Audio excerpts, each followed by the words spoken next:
351. 351. An awkward situation. Alexander, with Yalo sitting on his back, traveled the multiverse and reached a location. The white light blinded him for a second. In that second he heard a lot of moaning noise. Then the next moment, his vision became clear. He looked where he was and only saw a red-haired woman's naked back, hopping on someone. "Goddamn you horny animals, there is a kid here and why would you call me at this moment?" He shouted and used magic. Clothes appeared on both of their bodies while he also covered Yalo's eyes. Both Natasha and Leonidas were shocked by the intrusion. They both looked and saw Alexander standing beside the bed. "Dad. Why would you come at this time?" Leonidas questions while getting up embarrassingly. "You pressed the emergency beacon and called me," Alexander replied back. Leonidas quickly looked for the device in his pant pocket and saw it making blinking lights, signifying it was activated. "Arg, we must have pressed it by mistake while being." He stopped in the middle. "Haha, being wild you mean? Ah, it's good to be young. Well, nice to meet you. Aren't you two going to give your dad a hug?" Alexander laughed. He was never a man to fret over such things. Sex was a natural thing, though it's better to do it in private or just not in front of your parents. Leonidas embarrassingly came and gave him a hug. Alexander looked at Natasha who was red-faced in embarrassment. She also came and hugged him. "Okay, you two continue, I will go out," Alexander said and started to walk to the door. "Ah, Dad, it's all right. Let's go out." Leonidas quickly tagged along with him. That was the only way to forget this awkward moment. "Well, sure, but Olivia will get angry if she finds she didn't get a new grandchild because I disturb you too," he shamelessly replied. Leonidas quickly grabbed his hand and pulled him out of the room. "Dad, stop embarrassing us. I know you are doing it knowingly." "Haha, well, I can't help it. Teasing you two is fun." "Ah, hey, meet this little one. He is Yalo, I have adopted him. He's an alien and has very slow growth. He's 24 years old and is still a baby." He introduced the child. Yalo waved his hand slowly at Leonidas. Leonidas picked Yalo in his arms. "Haha, he's cute. Hey there, Yalo. I am your big brother. Your mom was angry, she was missing you a lot you know." "Yeah, we were going to come to visit after we completed our work in this world," Leonidas answered. Where are we by the way?" "From all this furniture, I'd say we are somewhere medieval," Alexander deduced. "Yeah, this is one weird place. This whole kingdom is on an island in the middle of the ocean. The whole kingdom is surrounded by 50-meter-tall walls and also divided by walls into districts. Outside the walls is the dangerous territory where nobody likes to go because of Titans. Titans are a race of giant, man-eating humanoids. Strongly resemble nude humans. They are typically bipedal with the limbs and features one would expect in humans, however, they are all deformed to some extent in body proportions, enlarged head, small limbs, etc. The vast majority of Titans have a masculine body shape, although all of them lack reproductive organs. Titans do not mate or interact with organisms other than humans, their sole purpose in life is to seek out and devour humans.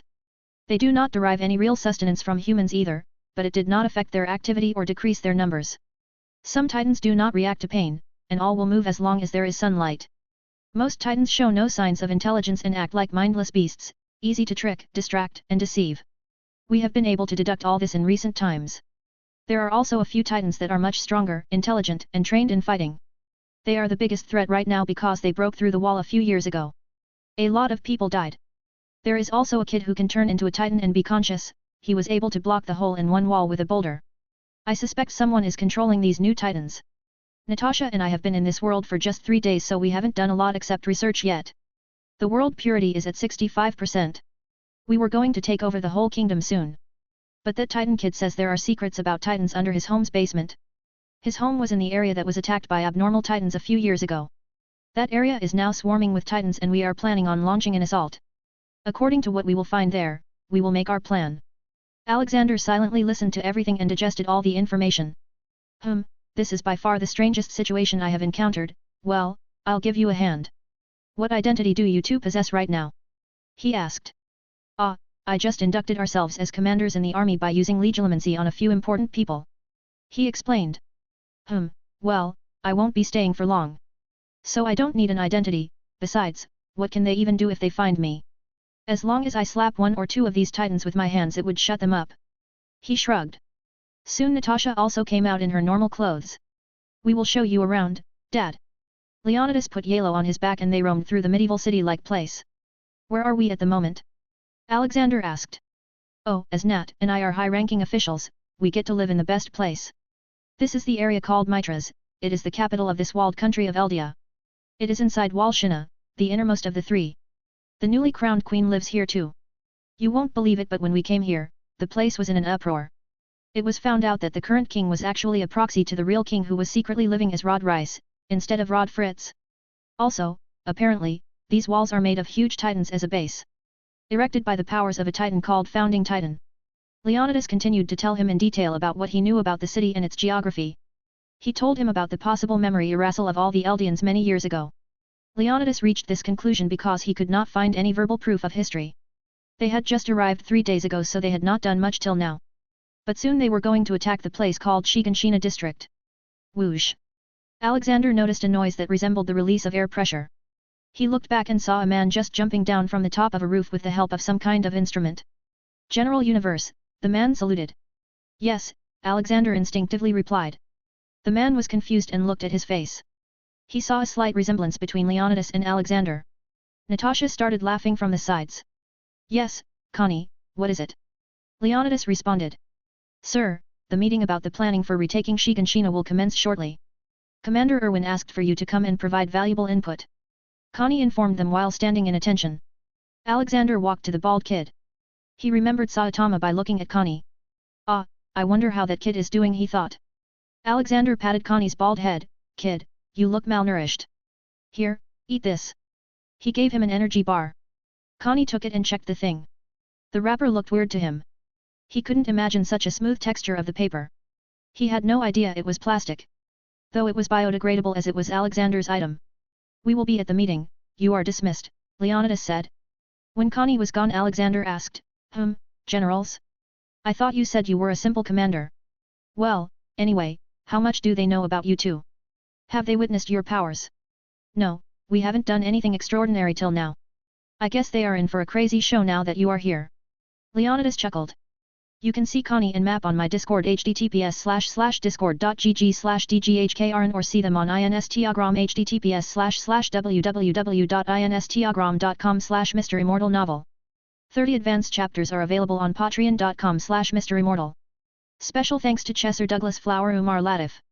352. Serious slap. Leonidas and Natasha brought him to a heavily guarded building. The queen will be here, which is why there is so much security, Leonidas informed him. Well, I came with you just to know what is going on. Once I know everything, we will fast-track everything and fix all the problems. If we go at a normal human pace, it will take too much time. Alexander planned. We know, we were also going to do that once we know the origin of Titans. Honestly, the mindless Titans look so much like humans, and if there is a possible cure I want to make it. Leonidas responded. It had been so long since he had met Leonidas that he had forgotten Leonidas had a pretty good brain. They entered the building and went inside a big hall. Lots of military people were sitting there. Most of the people saluted Leonidas and Natasha. Then suddenly a small blonde girl came running and hugged Natasha. Big sis, thank you for coming. The girl said. Alexander smiled, haha, what a cute kid. Hey there little one, here. Have these chocolates. Don't forget to share it. The blonde girl instinctively took it and then looked at Alexander confusedly. Wahahaha, Dad, she is the queen, Historia Fritz. And she is not a small child, it's just her height. Leonidas laughed heartily. Alexander scratched his beard wryly. Well, chocolates are still good for health if eaten in small quantities. Keep it. Big brother Leo, who is this old man? Historia asked. He is the man I told you all about. Who is unquantifiable better than me in everything I can do. He is my father, Alexander Maxim Universe. Leonidas introduced him. But where did he come from? I've never known a man as talented as you say him to be. I'm sure a man like him wouldn't live in hiding. Commander Pixis raised concerns. Well, he was living outside all the time in the southern mountains. As we all know, that region has not been explored much because of its snowy and harsh terrain, making it impossible to use horses. Leonidas made up the story. As much as I don't want to believe this, if he is really strong then it shouldn't be too hard for him, he must have also mapped a lot of lands too, right? Commander Pixis asked. Yes, he had. Leonidas nodded. Alexander had no idea about the place. But then he heard Leonidas talking to him mentally. Alexander repeated the words, there is not much. I climbed mountains after mountains. My motto was to climb the highest peak there. And I was able to. It was so high that I was able to see the whole island we are on. His mention of the island brought everyone to attention. And from up there, I could see the northern, eastern, and western end of the island. Beyond it was an endless ocean. When he stopped speaking, he heard everyone breathing loudly. Oh, don't tell me you people didn't know about the ocean. Alexander blurted. The blonde, smart-looking man stood up. Commander Irwin, we didn't. We were never able to reach the end of the island because of the need to travel so much.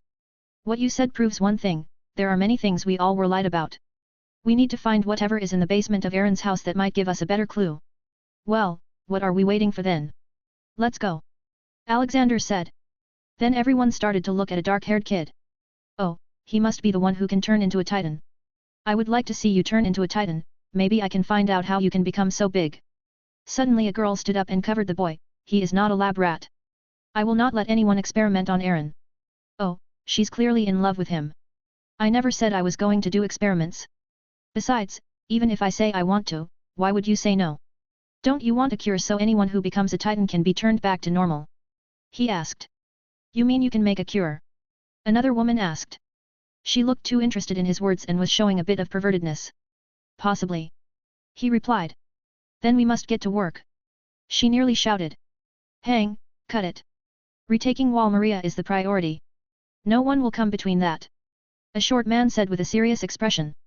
No wonder so many people are short. Living inside walls must make their supplies limited, resulting in malnutrition, Alexander thought. Sigh. Leonidas, tell me when you decide to make an attack. I will look around till then. He shruggingly said and went out. Alexander went out and secretly flew around the whole walled area. Yalo, who had been invisible till now, was finally having fun. He noticed the difference in the infrastructure between the innermost area and the outermost area. It was clear that except for the wealthy and nobility, everyone else lived in poverty because most of the good stuff was hogged by the big guys. Just like any other normal aristocratic society. Alexander went to a random place near the wall and looked through it. The bare muscles of large humanoid things were clearly visible. They didn't have any life in them, seemingly awaiting orders from someone. Alexander checked out the matter they were made of and it was surely not something organic as it had not rotted till now. Yes, Yalo. They are surely ugly. He sighed and flew away. Alexander then went to the eldest person he could find in the whole of walled areas. He finally found a 75-years-old man. It was rare for something to live this long in such a society. He used legilimency to find any flaws in their memory. As mentioned by Leonidas, Alexander didn't find anything from before 63 years ago. There was just nothing. Alexander looked for another man who was 65 years old. Again, he couldn't look at memories from before 63 years. This proves one thing. The walls were probably raised 63 years ago. And for some reason, someone used a method to erase their memory of the world outside so they would quietly live here. Soon after, Alexander received a message saying they were going ahead with the assault. Alexander met everyone on top of Wall Maria, overlooking the Shiganshina district. They arrived and started killing brainless titans, and Aaron went on to use his hardening ability to seal the outer gate of the district. Alexander saw the whole transformation of Aaron into a titan and he deduced that it was certainly not a biological or chemical process. The amount of matter the body needed to produce such a humongous outer body was huge and it can't be made from the energy inside the human body. Alexander also felt the mass was appearing out of thin air and setting itself around Aaron to make him a titan. Interesting, so there is a supernatural side to it too, he thought. When they thought everything went successfully, just then huge boulders started to fall on them. The scout told them about the beast titan and his army of titans gathered outside the wall. Boom! Suddenly a huge cloud of mist appeared near them, on the other side of a house. A humongous figure started rising. It's the colossal titan, Armin shouted. Ah, what a nuisance, Alexander complained. He walked forward towards the colossus titan. Oi, old man, what are you doing? Return to your position. Levi shouted at his back. Haha, kid, keep your eyes open now, Alexander replied while chuckling. He jumped onto the roof first. Everyone was shocked as he was not wearing any vertical maneuvering equipment. Then, with a loud boom, everyone saw Alexander launching himself towards the head of the Colossus Titan. The house over which he was standing collapsed under the opposing force on its roof. Alexander reached the head of the Colossus Titan. Ha, big and slow. Easy target, he muttered. I call this, serious slap. Boom. A slap, so loud that a huge sonic boom was made. Clouds over the sky disappeared and showed a light blue sky. Everyone looked for the head of the Colossus Titan. But there wasn't any. The head had evaporated under the punch's force. Henge walked to Leonidas. General, who did you say your father was? Can you also do such things? Everyone was shocked by the unbelievable scene. The Colossus Titan was knocked out with one slap. Then they saw Alexander coming back to the ground with a boy in his hand, not knowing what was going on in the monstrous old man. Ah, my slap control is too bad. I used too much power again. A/N, this mini-arc will go on till 5 chapters, including today's 2. After that MC will return to Naruto. You can see Historia, Erwin, Hang, Wall, Titan and Colossus Titan on my Discord https://discord.gg/dghkrn or see them on Instagram https://www.instagram.com/MisterImmortal novel. 30 advanced chapters are available on patreon.com/MisterImmortal. Special thanks to Chesser Douglas Flower Umar Latif. 353, 353. I am God. He landed back on the ground and dragged the tall, thin boy to where everyone else was. Well, I guess this is one of the 9 titans. He asked. Bertolt, Mikasa growled. Roar. Alexander looked back and another titan appeared out of the smoke. This time it was a smaller titan but with some kind of exoskeleton. Ha, this must be his teammate. Well, let's take care of him too. Alexander muttered. The new titan came running at them at full speed. Alexander simply stood there. Once he was close enough, Alexander punched the air. A loud sonic boom came in with that. A wave of air was seen traveling towards the titan's neck. Before the armored titan could realize the severity of the situation, the air wave cut his neck. His head and body fell in 2 different places. The head of the titan came rolling towards Alexander, which he stopped with his foot. He pulled out the boy half stuck in the nape. This marks the second. Now, what about the beast one? Seeing that except Natasha and Leonidas, everyone was still in shock. He just jumped to the beast titan and simply took out the man hiding in the nape. While he was dealing with the beast titan, he saw another unusual titan that had a cannon on its back. He teleported to its back and tried to take out the human inside. He didn't know if it was a human titan or not. But it seemed it was his luck and he successfully took out a girl. Thud. He piled the 4 together. By then everyone had returned back to their senses. Are you a titan too? That was the first thing Eren asked him. Ha, no, I'm not. I am just strong. You should drink more milk and eat more fruits. He joked and walked to his son. How is this possible? No human can be this powerful. Hang shouted. Well, I am not your enemy. I am helping you. Isn't that a good thing already? You guys should be happy that I am here. Alexander said. He knew it was very hard to just accept the things he did. But he also didn't want to mess with their minds. Someone had already done that. Then how do you explain all this? We don't need a secret double agent in our ranks. Levi pointed. Well, I'll be blunt now. If I say, I am God, will you believe me? He asked. Ha, I'd say keep joking. Hang scoffed. See, for a normal human, who has lived his whole life inside these walls, accepting new and unimaginable things can be very hard. It is very common. But, let me show you. Can a normal human do this? He asked and turned around. They saw the whole Shiganshina district magically repairing itself into perfect condition. All the broken houses were getting repaired. After that, Alexander pointed his hand at the wall. In an instant, it grew a few meters more. If I am a normal human or even a titan, should I be able to make this? He showed his palm on which a miniature sun appeared. This is the sun, as powerful as the one in the sky but smaller in size. Hang walked to him interestingly and tried to touch it. Go ahead, but I am warning you. It will burn your body to ashes even before your skin touches it. So, it is clear I am not a normal man. I am not a titan either. You can believe whatever you want about me. I am just here to help. He clarified. What is your final agenda? Commander Erwin asked. To find the truth about titans. To find out why you all are living in walls and why I found traces of memory tampering in all the old people in the whole kingdom. He blurted. Then we will find whatever is inside that basement and find the truth. Leonidas sternly said, bringing everyone's mind back to their mission. After that, they all rushed to Eren's house that was fully restored now. The 4 titan-turning humans Alexander caught were unconscious and tied to different corners. Their tongues were wrapped with a piece of cloth too. Eren ran into his house and to the basement. He tried the key necklace but the key didn't work. So Leonidas just kicked it open. Oh, it looks like your father was a man of talents. There is a lot of research material here. Alexander commented. This must be for fooling the police. It was widely known that the police would arrest you if you were caught conducting secret experiments on anything. Hang added. Look for any secret compartment, Natasha ordered. Not long after, they found the secret compartment in a drawer of a table.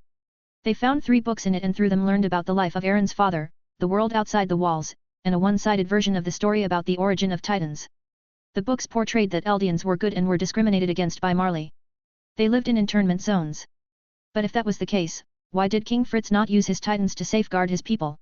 Why did he bring his people here and remove their memory? This only tells us one side of the story. If we truly want to understand everything, we need to look at both sides. Alexander decided. So, we are going to go out. We must tell everyone about this. All of us were lied to for so long. Erwin conflictedly said. Alexander nodded, yes, we should tell the public. But, we need to be careful with words. If someday we want to return to the mainland, then we cannot have our people still live in hatred for the mainlanders. That will only restart the whole cycle. I will go to the mainland and try to find out everything. Meanwhile, Leonidas will help you all to prepare. Leonidas agreed, yes, we will need to stop the public from going restless and starting all kinds of conspiracy theories. We can't afford that right now. Hence, Alexander flew away with Yellow. He first flew up to look at the world's geography. After a while, to his surprise, he found out that everything was similar to the normal Earth. The place Eldia was situated in Madagascar. After that, he flew to the port of Eldia to see from where the visitors entered the place. At the port, he found a ship. The men on it seemed to be armed with World War II-era weapons. He made himself invisible and infiltrated the place. He found the highest-ranking man among them who was a captain and used legilimency to gain knowledge about the world. From this, he learned about the Marley Empire. It spanned from Europe to the whole of Africa. In the middle was also the Middle East Alliance. In the east was another kingdom called Hizuru, which he imagined to be Japan. The Merlians seemed to have a deep hatred against Eldians due to the previous atrocities committed by the Eldians over them and the world with the help of their Titans. He couldn't find anything deeper though. He was just a ship captain. I guess I'll just go and infiltrate the library of some important figure in the mainland. He decided to quickly complete his work here as he didn't know what help would be needed in his original world. This place already had Leonidas and Natasha. While Alexander was leaving the ship, he saw a door guarded by 2 men with guns. Did they catch someone? He asked himself and simply made himself intangible and crossed into the room. Inside, he saw a girl. Tied to the wall. Each limb of hers was tied as far away as possible from her other limbs. Even her tongue was covered with a cloth. Is she also a Titan? He lifted the invisibility and spoke, Kid, what are you in for? The girl looked at him with her dejected eyes. Oh, yeah, just wait, I'll get that thing off of your tongue. After untying her mouth restraint, she growled at him, Who are you? I'm just a wandering old man. What about you? He asked back. Her eyes twitched, I am Emer. Don't tell me you are the one that little Historia mentioned, Alexander exclaimed. You know Historia? She asked softly. Yeah, she became the queen.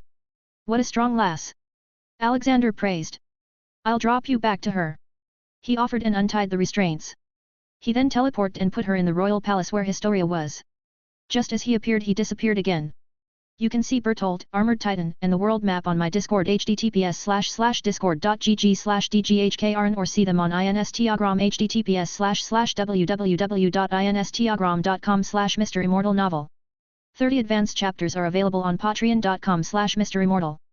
Special thanks to Chesser Douglas Flower Umar Latif. 354. Emer Fritz, the first Titan. Spoiler alert, this chapter includes some real info from manga that will be shown in the new season. A/N, I recommend you download the PDF version of this chapter from Discord, illustration channel, because there are a lot of images in it and it will provide a better reading experience. Alexander traveled nearly the whole world in a matter of a few minutes. He looked around and checked the level of civilization. He could officially say now that the world was in the mid-industrialization phase. He looked around for the different kinds of ethnic cultures and couldn't find many. There were mainly Europeans, Asians, and Arabs. That was it. There were no Africans for some reason, even though the whole Marley Empire spanned Africa. Alexander then went to the capital city of Marley and looked for an important-looking residential building. He went in and looked for books and started reading. Surprisingly, the house had books with detailed world history. Details of even the first Titan were there. He quickly started reading them. It all started about 2,000 years ago with a girl named Emer. When the world's dominant kingdom was the Marley Empire. They were strong and considered themselves superior to all other races. They killed as pleased, pillaged as pleased. There was a tribe called Eldians that was one of the suppressed classes. Then the Fritz family came into power as the ruling family of the tribe of Eldia. Around 2,000 years ago, Ymir's village was attacked and enslaved by the Eldians, who then cut out their tongues. One day, after a pig got released mistakenly, the tribe's ruler, Fritz, questioned the slaves on the culprit. The slaves gave up Ymir, who was released only to be hunted down for sport. Wounded and desperate, Ymir found an unusually large tree with a chasm at its base. Seeking shelter, she stepped inside and, not knowing of the sinkhole beneath, fell down into a pool of water. There, a mysterious spine-like creature fused with her and turned her into the first Titan. With her newfound power, Ymir returned to serve Fritz and used her Titan form to cultivate the land, build bridges and amass wealth for the Eldians. Under his command, she also vanquished the armies of Eldia's rival, Marley. But, in her heart, she was a broken girl who was just a tool for King Fritz to exploit. She was a slave even after so much power. She was forced to commit horrible crimes that broke her mind. The killing of entire ethnic communities because they were considered impure and lesser. Forced to kill children on whose shadows she felt her own image. No wonder I couldn't find any African or other ethnic groups originally hailing from this region. These Eldians killed them all, Alexander realized. However, due to all this destruction, human civilization regressed to an even worse stage. To reward Ymir for her service, Fritz took her as his concubine. She didn't have a choice anyway, and together, the two had 3 children. Maria, Rose, and Sheena. 13 years after acquiring the power of the Titans, Ymir died while thwarting an assassination attempt on Fritz. Ymir could have lived if she wanted, but she let herself die and be free from the miserable life. King Fritz then forced his daughters to eat their mother's corpse in an attempt to preserve the power of the Titans. He commanded his daughters to continuously reproduce, to have their children eat their spines upon their deaths, and perpetuate this ritual from child to child so that Ymir's blood would not die out and Eldia could rule forever with its Titans.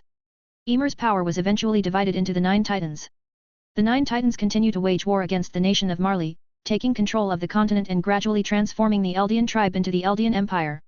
Eldia conquered countless other civilizations as well, using pure Titans as cheap weapons of mass destruction.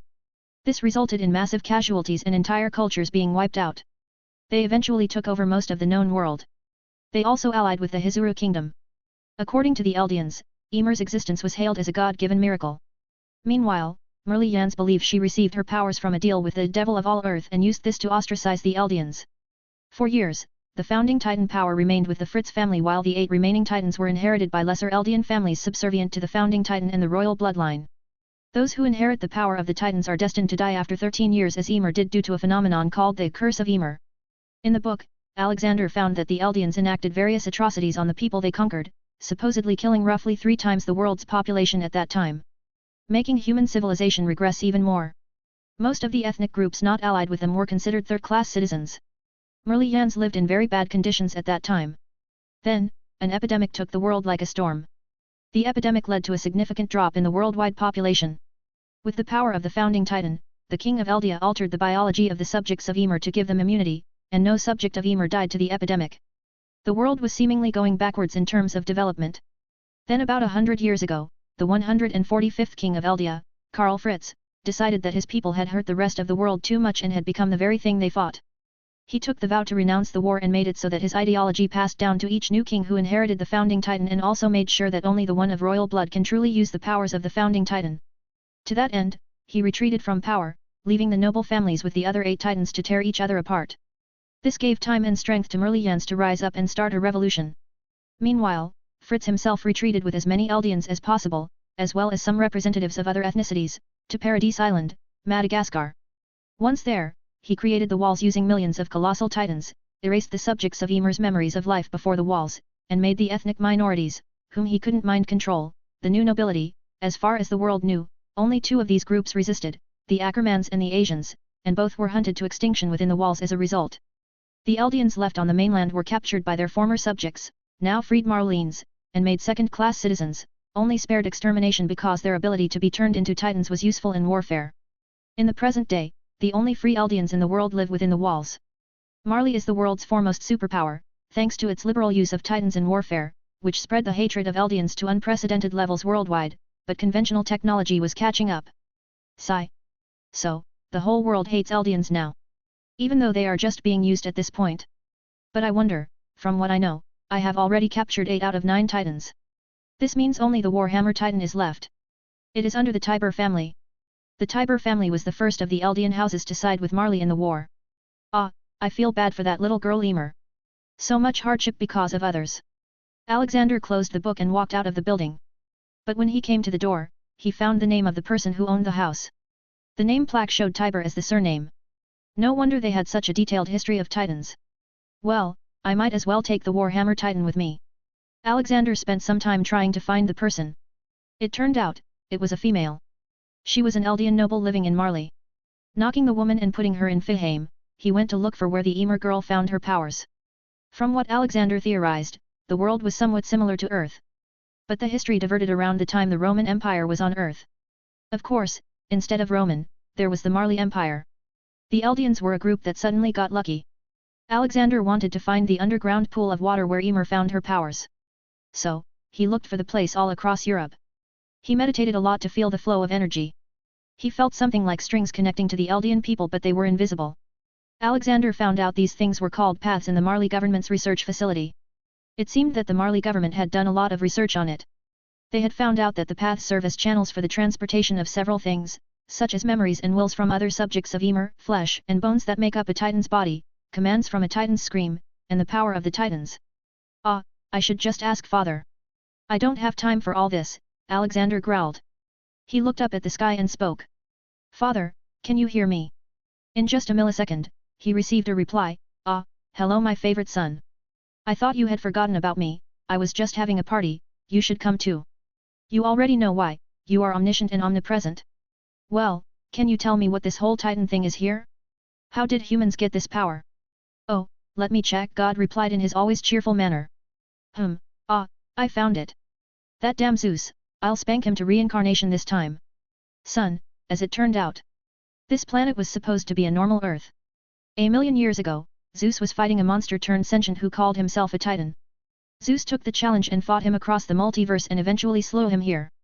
But the fool left the body to rot. As it was a cosmic monster, bodies don't decompose that fast. That girl Ymir stumbled across that corpse. She probably touched that corpse and automatically received its inheritance. She got connected with the path and touched on the source of all living matter. The poor girl was mentally broken, and even while living in the middle land, the land between living life and death where all the paths converge, she follows the will of her captors. God genuinely sounded sad. Wait. Ymir is still alive? Alexander asked. In a way she is. She is the mother of all titans. She can never die. She lives in the middle land and is connected to the paths leading to all subjects of Ymir and titans. It is her who lets all the titans have their power. God explained. Poor child, can you send me to her? I want to help her. He asked. Ah, good plan. Yes, here you go. In an instant, Alexander found himself standing on sandy land. As far as he could see there was sand. Above him was dark sky, but many thin threads were traveling through it. Alexander looked around and finally saw a little girl sitting on the sand with a bucket near her. Hey, little one, he called out warmly. She suddenly got up and walked away slowly. She did peek at him for a moment though, but all he could see was the depressed and pain-filled face of the girl. You can see pages from manga, Ymir, and Founding Titan on my Discord https://discord.gg/dghkrn or see them on Instagram https://www.instagram.com/MisterImmortal novel. 30 advanced chapters are available on patreon.com/MisterImmortal. Special thanks to Chesser Douglas Flower Umar Latif. 355. Ice cream wins the heart. Alexander kept on looking at the girl. She was just ignoring him and minded her own business. Alexander called Leonidas and told him to tell Aaron to turn into a titan right now. A moment later, he saw one of the strings in the sky light up and came down and touched the little girl. The little girl quickly started attaching sand to the string. Soon, a body was formed and got dragged away by the string to eventually disappear. So this is how the titan bodies are made, he thought. Alexander finally decided to approach the girl. She was still doing something with the sand. Hey, little Ymir. Do you know who I am? He asked. She stopped working and looked up at his face for a second. Then she shook her head. Haha, well, I am just an old man. Are you bored here? He asked. The girl quietly nodded.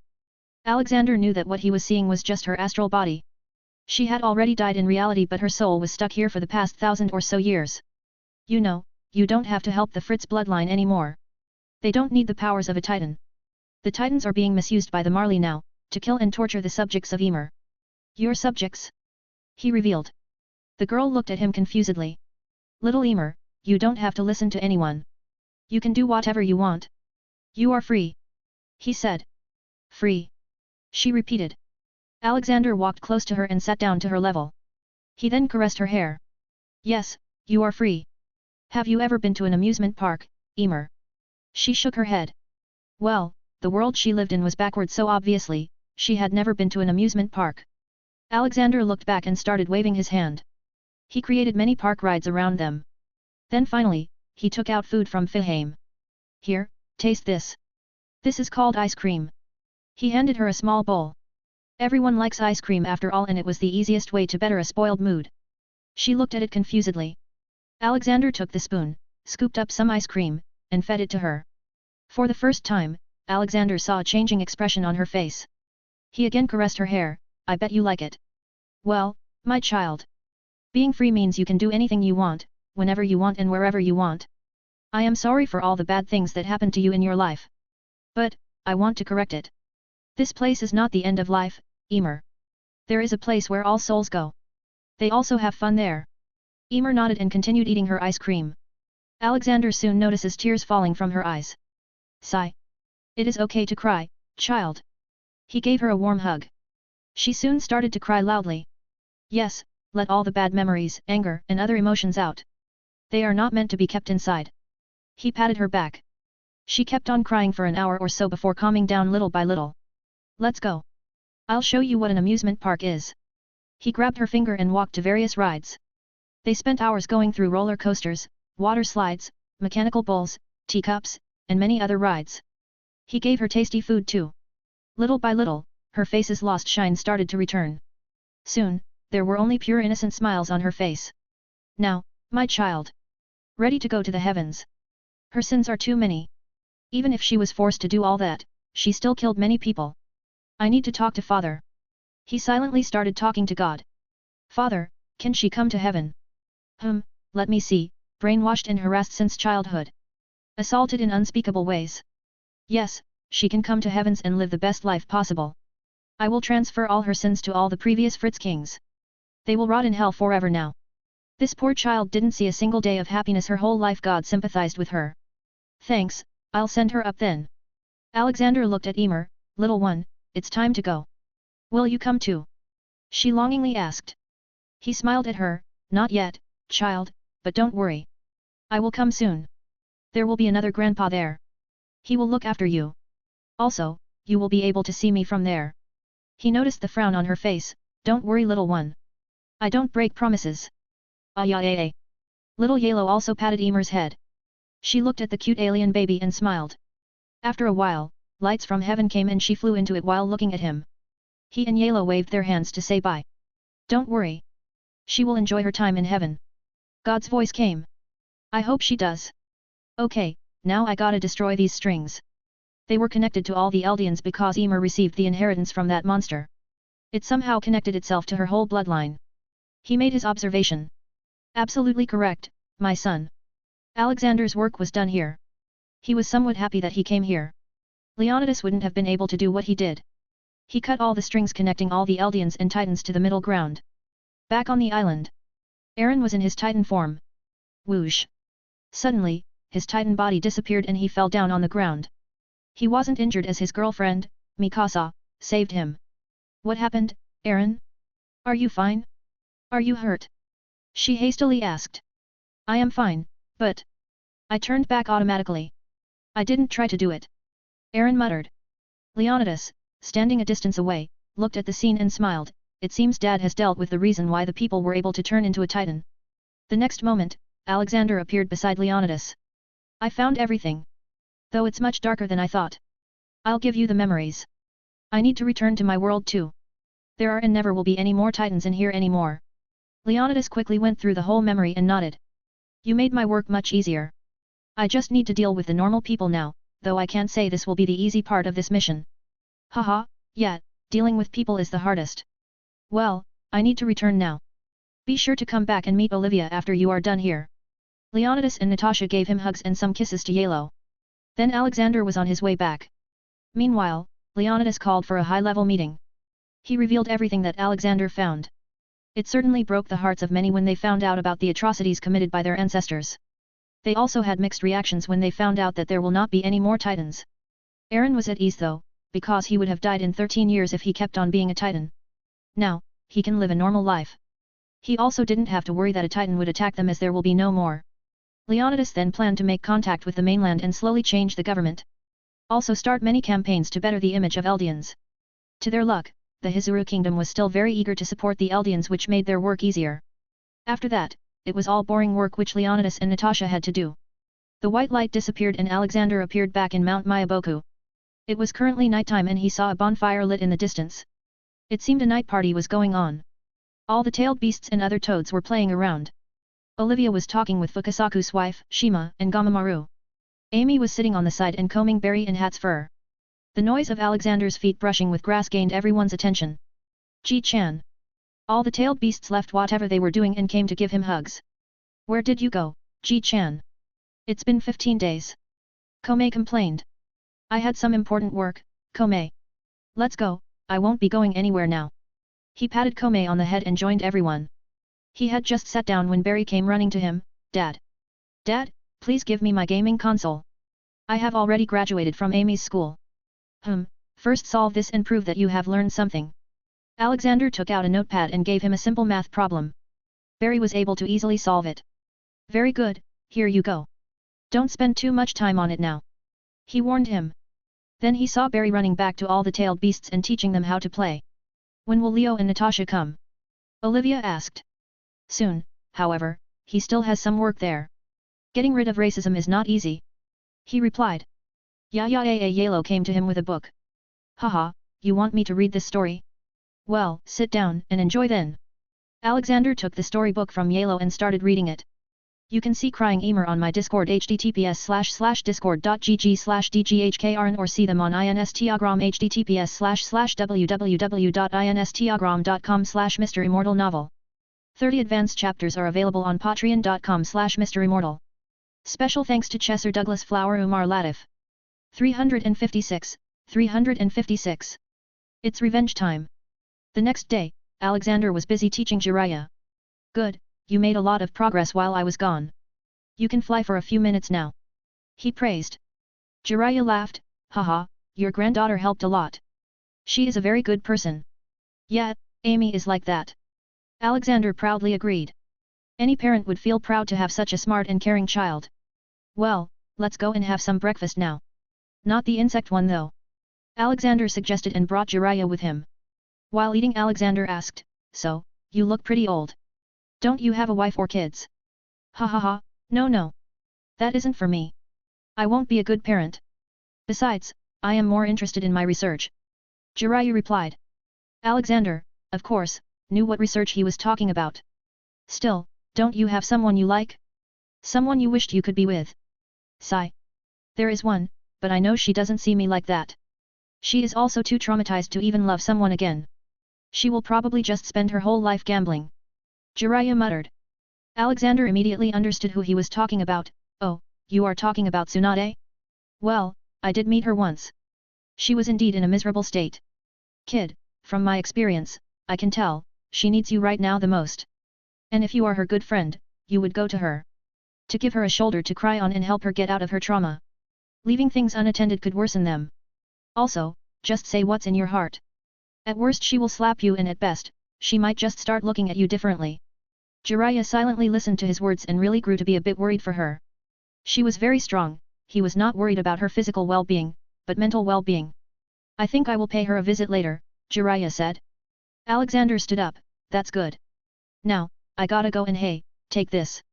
For your research, keep it a secret. He put a book on the table and walked away. Jiraiya kept on looking at his back and then at the book. It had a hardcover with no words or images. He turned the cover and opened the book and read the words in bold. Huh? I've never heard of this book before. Kama Sutra. Jiraiya exclaimed and profusely turned the pages, one after another. In the evening, Alexander was giving some lessons to toads. Alex. Alexander heard a shout for his name. He turned around and saw Ragnarok. What? He asked. The fox, the nine-tailed fox attacked Konohagakure. I just received the news. Ragnarok informed. Jiraiya immediately left all his equipment on the ground and got ready to leave. Wait, Jiraiya, I will go with you. You won't be able to handle Kurama alone. Alexander stopped him. He looked back at all the tailed beasts. Little beasts, do you want to come to get Kurama? Everyone immediately agreed and jumped on his shoulder. They looked too enthusiastic for some reason. Alexander teleported to Konoha with Jiraiya and his entourage. Ragnarok stayed back to gossip about Alexander with Olivia. It had been an hour since the Nine Tails was released. The whole village was in shambles. Nobody had the confidence or strength to fight the fox. Most civilians and children were sent to the shelter. Boom! A Bijutama was sent to that forest where it blew up and made a huge crater. Whoa, is Kurama on some kind of catnip? Why is he being so destructive? Matatabi, Two Tails, asked. Little ones, I want you to go and hold Kurama tight. Can you do that? He asked. Yes. Together we are strong. Let's go, my brothers. Son Goku shouted. Alexander meanwhile went to where he saw the fight between the blonde Hokage and the masked man going on. Just as he arrived he saw the Hokage throwing a blue spinning energy ball at the masked man's face. But Alexander saw the man using some kind of spatial teleportation ability to get away. Alexander simply distorted the space around them which stopped the man's ability. Oh, those eyes. Aren't they Mangekyo Sharingan? Now I understand why Kurama is being like this. He walked up to them. Both of them were shocked at the moment. The masked man obviously knew about Alexander as he was told by Madara and the White Zetsu. He was told to run away as fast as possible if standing against him. But, he wasn't able to run away either. His spatial ability was not working. You are the sage, Minato exclaimed. Oh, so you do recognize me as the sage? Alexander amused. Care to tell me what is going on here? He asked further. Minato explained to him the situation, seeing the masked man wasn't going anywhere now. He tried to extract Nine Tails out of Kushina. Alexander nodded. Kurama, that's his name. And you? He moved to the masked man and tried to take his mask off. Just as he was about to, a white humanoid thing came out of the ground and tried to drag the man into the ground. Oh, not today. He grunted and stabbed the bottom of his staff into the white Zetsu. The moment it made contact with Zetsu, a dark red fire came out of the staff and burned the Zetsu. The masked man was still left behind. He finally took off his mask. Alexander had no idea on who it was. He had never seen the guy. But it seemed the Hokage knew. Obito. Minato voiced in a conflicting voice. No. What have you done? I wasn't supposed to take that off. Give it back to me. Obito tried to take the mask back in a crazed attitude. Obito, what are you doing? Minato shouted at him. I am not Obito, I am nobody. I am just a servant of my lord. Give me my mask. Obito persisted on taking back the mask. Alexander's eyebrows raised seeing this. Someone has tampered with his mind. Someone has brainwashed him to be his servant. Minato heard him and looked back at growling Obito. His face turned sad at that moment. Can you fix him? Minato asked him in hope. Most likely. He replied. He went to Obito and put his palm on his head. Obito instantly stopped resisting at that moment. Alexander looked into his memories and found a block in it. Everything related to his past life was blocked from his brain's access. He only remembered what he was taught. Alexander saw everything while he was undoing the block. He saw that the kid was present when he saved Isabu from inside that girl. The kid loved her with all his heart. Alexander saw his tragic supposed death and even more tragic meeting with Madara Uchiha. He couldn't help but turn a bit softer for him. Eventually, he dealt with the memory block, and all the memories from his childhood to the moment before he lost them flooded into his mind. It would have been painful, so he made him fall unconscious. He's okay now. But he needs some rest. He just got back memories of his whole life in a second. It can be overwhelming. He stated. Minato nodded and picked Obito's body. They both came back to where Nine-Tailed Fox was. Alexander saw what was happening and facepalmed himself. Of course they wanted to take revenge for all the bullying Kurama did on them. In front of him, all the tailed beasts were in their big form. 4 of them had caught Kurama's limbs and the other 4 were administering revenge. Kurama was also out of his mind control now and was trying to get out of the restraints. Leave me, you worthless fools. Did you forget I am your boss? Kurama shouted. No, you are our brother. That's it. Now, stay quiet and let me do my work. Jayaki, 8 Tails, talked back to Kurama and shut him up. Haha, I'm gonna have so much fun, Shikaku heavily chuckled. You raccoon, keep your hands away from me. Kurama growled. You can see Jiraiya, Kurama, Minato, and Obito on my Discord https://discord.gg/dghkrn or see them on Instagram https://www.instagram.com/MisterImmortal novel. 30 advanced chapters are available on patreon.com/MisterImmortal. Special thanks to Chesser Douglas Flower Umar Latif. 357, 357. Reviving. In front of Alexander, the tailed beasts painted Kurama with colors. Some made lipstick marks on his lips, some made his eye black, some wrote stupid Kurama on him. My fur, you bastards, Kurama shouted. This is what you get for being bossy around us. Stop whining or we will cut all your tails. Then you will become 0 tails and according to your own words, fewer tails mean less powerful. Shikako shouted back. You trash raccoon, Kurama growled. Alexander flew to them and hovered near Kurama's face. Kurama-chan, did you forget I told you all to stay together? If you had done that you would have never been caught. Ji-chan, you're back. Kurama's face lit up, ignoring his siblings messing with him. Yes, I am. Didn't you used to say that you were the eldest of you bunch? He went ahead and strongly knocked on his head. With that, a bump appeared on his head. Ji-chan, but nobody listened to me, Kurama complained. Oh, really? Then maybe you shouldn't have treated us like your servants and ordered us to hunt for you and work for you. We don't even need to eat and you still made us go and bring food just so you could taste it. Son Goku retorted. Yeah, you acted like you were our king or something, Komei added. Alexander crossed his arms and silently looked at Kurama. Kurama was trying not to look into his eyes and tried to look away in shame. I had not expected this from you, Kurama. Do you think the Sage of Six Paths would be happy to see you like this? He scolded him. Kurama quietly shook his head while looking down. Then you need to change your behavior. If you want to be respected then you need to learn to respect others first. Your strength will not always be able to shut others up. He said. Now, stop you all. Give Kurama another chance. Kurama, tell them you will be good. He nudged at the red fox. Kurama looked at his siblings. I will try to be better, guys. Ha, you better. Shikaku scoffed. I will help you, don't worry, Komei said. His cheerful and happy-go-lucky mindset didn't let him have that long enough attention grab to stay angry at someone continuously. Haha, okay, now, won't you give your Ji-chan a hug? He opened his arms. Poof. Kurama made himself small and ran into his arms and snuggled. Haha, easy now. You will be free and no one will try to catch you again. He caressed his fur. Then other tailed beasts felt jealous and also jumped at him.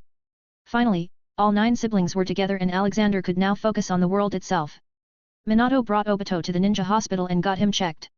But as the sage said, Obito was unconscious due to mental strain. All the mayhem had stopped outside since he saw the sage talking to the 9 tails and other tailed beasts doing something to it.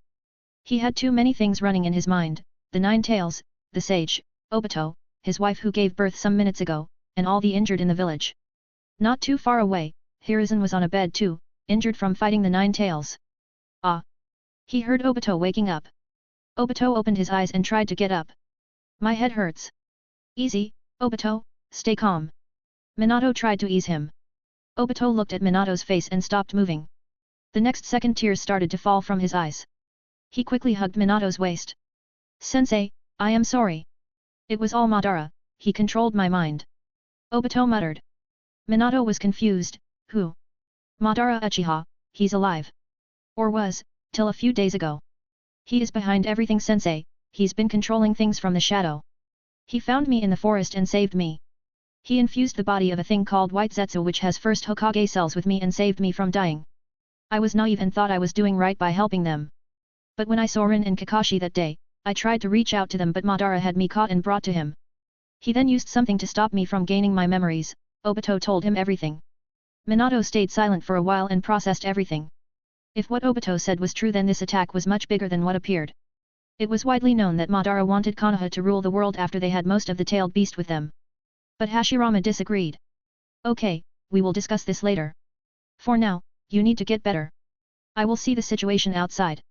He forced Obito to lay back down and left to see his wife. The 9 tails were just extracted from her body after all. He reached his home and ran up to Kushina's room. There, he saw her and little Naruto beside her. Naruto was crying loudly and Kushina's hand was resting on Naruto's cheeks. Minato walked to them to pick Naruto up and make him stop crying. But then he noticed that Kushina wasn't moving or reacting to the noise.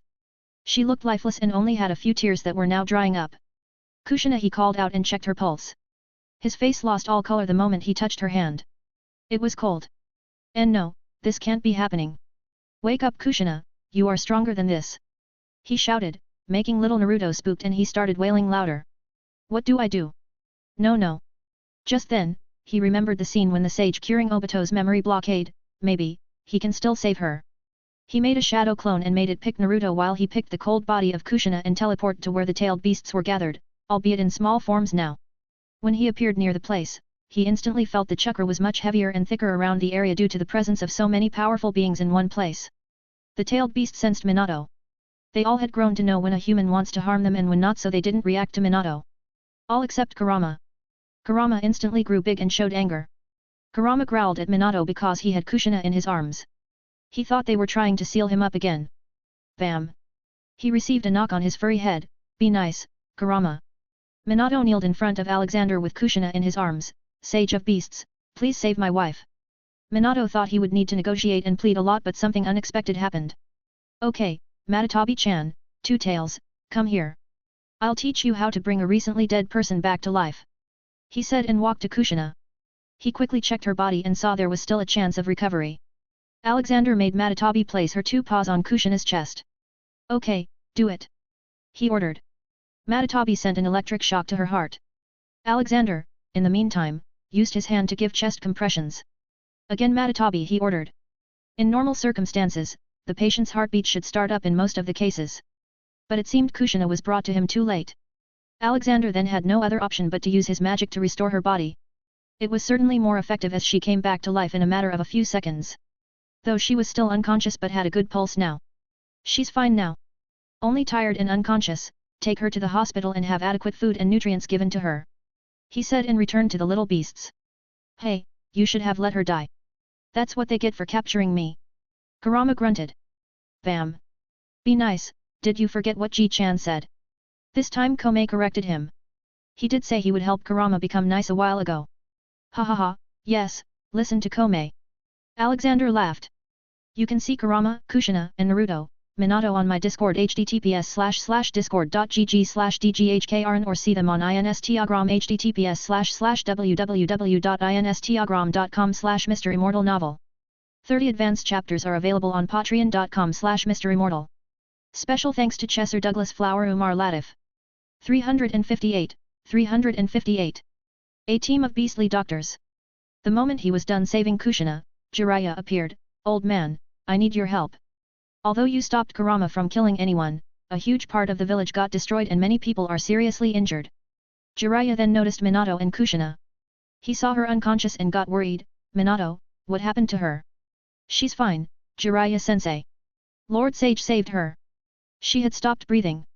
Minato explained. Jiraiya went close and checked her pulse himself. Yes, she seems fine. Damn it, only if that arrogant woman was here, we wouldn't be in such a mess in the hospital. Then Jiraiya saw Naruto. Is this my godson? Ha ha ha, look at his tiny whiskers. You named him Naruto as planned, right? Jiraiya picked the child in his arms. Naruto quickly grabbed onto Jiraiya's white long hair and started playing with it. I will train you when you grow up, Naruto. Just like your father. He proclaimed. Cough. Shouldn't you hurry to the hospital, Minato? Alexander reminded them. Sensei, take care of Naruto for me. Minato just said that and teleported away. Maybe Naruto sensed his parents were nowhere near, so he started crying loudly. Jiraiya was flustered as he was clearly inexperienced in this. Alexander walked forward and took Naruto in his arms. Naruto instantly stopped crying and started looking at his face with concentrated eyes. Then in an instant, his face grew a wide smile. All the tailed beasts surrounded him and looked at Naruto. Wow, such a tiny human. So cute. Kokuo interjected. Yes, look, he's looking at me, Komei exclaimed and flew around Naruto. Kurama tickled his belly with his furry tail and made him laugh cutely. Haha, he's not bad. While they played with Naruto, Jiraiya stupidly looked at the scene. Who would have thought that the tailed beasts could be so gentle? He had become a believer now that the world had hugely misunderstood the tailed beasts. Whoosh! Alexander saw Ataki and Shisui appearing. Alexander smiled seeing them. How are you two? I hope you didn't slack off in the training. Haha, I am a fine old man, but our little Ataki just started going to the academy and has a girlfriend already. Shisui teased. No grandpa, Izumi is just a friend. She keeps on following me every day. I will not be staying in the academy for long anyway, Itaki refuted. Alexander walked to him and patted his head. If someone is trying to be your friend, you should not ignore them. At least talk to them once, who knows, you might find some surprises there. There is also a big reason why you shouldn't ignore her if she's interested in you. It can save you from a lifetime of shame. His serious words confused Itaki and Shisui. What are you talking about, Grandpa? Itaki asked. You see, having a girlfriend is as important in life as being strong. Tell me, do you want to eventually become like him? An old lonely man who is known to be the biggest pervert of this era. He said while pointing at Jiraiya. Jiraiya's eyes twitched. Hey, old man, don't spoil my image in front of kids. I still have a reputation to keep. Alexander scoffed. Hey, you never had any. Even the old toad sage prophesied that you'd be a pervert like never seen before.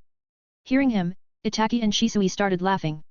Oh, yeah, I forgot to tell you, I have a little brother now, Itaki told him. Oh really? Then I hope you are being a good brother to him. Alexander ruffled his hair. He was happy to see the good changes in Itaki's behavior. I am Itaki nodded. Alexander then looked at Shisui. What about you? Did you find a girlfriend?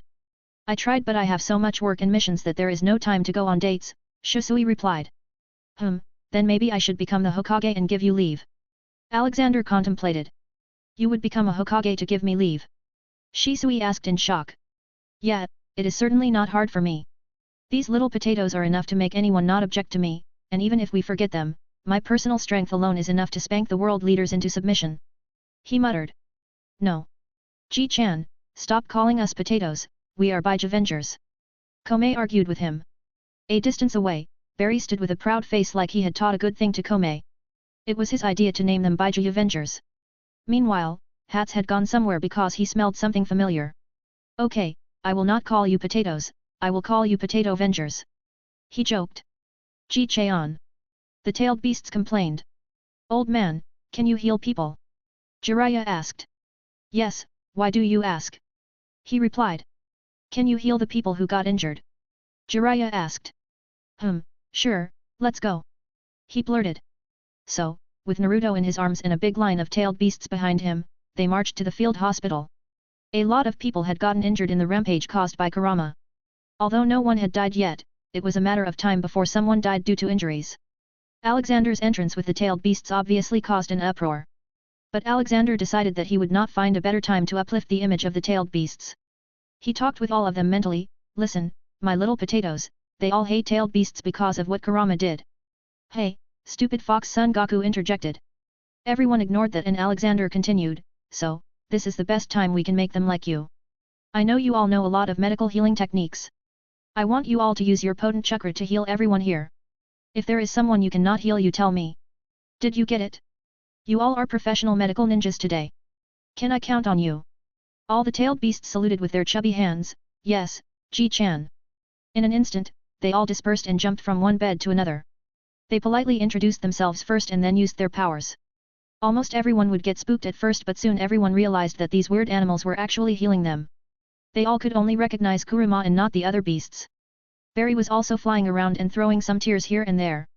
He could voluntarily drop tears now because of his regular practice of crying while watching rom-com movies. Itaka then suddenly appeared near Alexander. Grandpa, Izumi's father is gravely injured. Can you help him? Sure, anything for my student's love life. He teased him and followed him to the family of three. From one look he understood the family. The mother was an Uchiha and her father wasn't. Though he still saw the activated Sharingan in Izumi's eyes. Probably got activated when she saw her father getting stuck under heavy rubble. Child, stop using Sharingan, you would collapse due to chakra depletion otherwise. He advised. It seemed no one had realized she had awakened it till now, shown from their apparent shock. Alexander saw a tiny bit of jealousy in Itaki as he was yet to awaken it. Alexander whispered to him, come to me later, I'll help you awaken it too. Itaki's mood got better with that and he nodded. Alexander looked at the unconscious man on the bed and checked him. He had a punctured lung. Something very easily treatable with magic. He acted like he was performing a complex jutsu for a while and then got up. He will be fine now, I have treated the puncture in his lungs. Don't let him eat anything oily for a month. He then left them there and looked for the Hokage and his wife as he needed to return the blonde bundle of giggles in his arms. Haha, yes, play with my beard, I grew it just for you. He played with Naruto in his way. Soon he found both, Hokage and his wife, fine and talking to each other. It seemed the red-haired woman was shouting and throwing stuff at Minato for leaving Naruto with some so-called sage of beast and a pervert sage.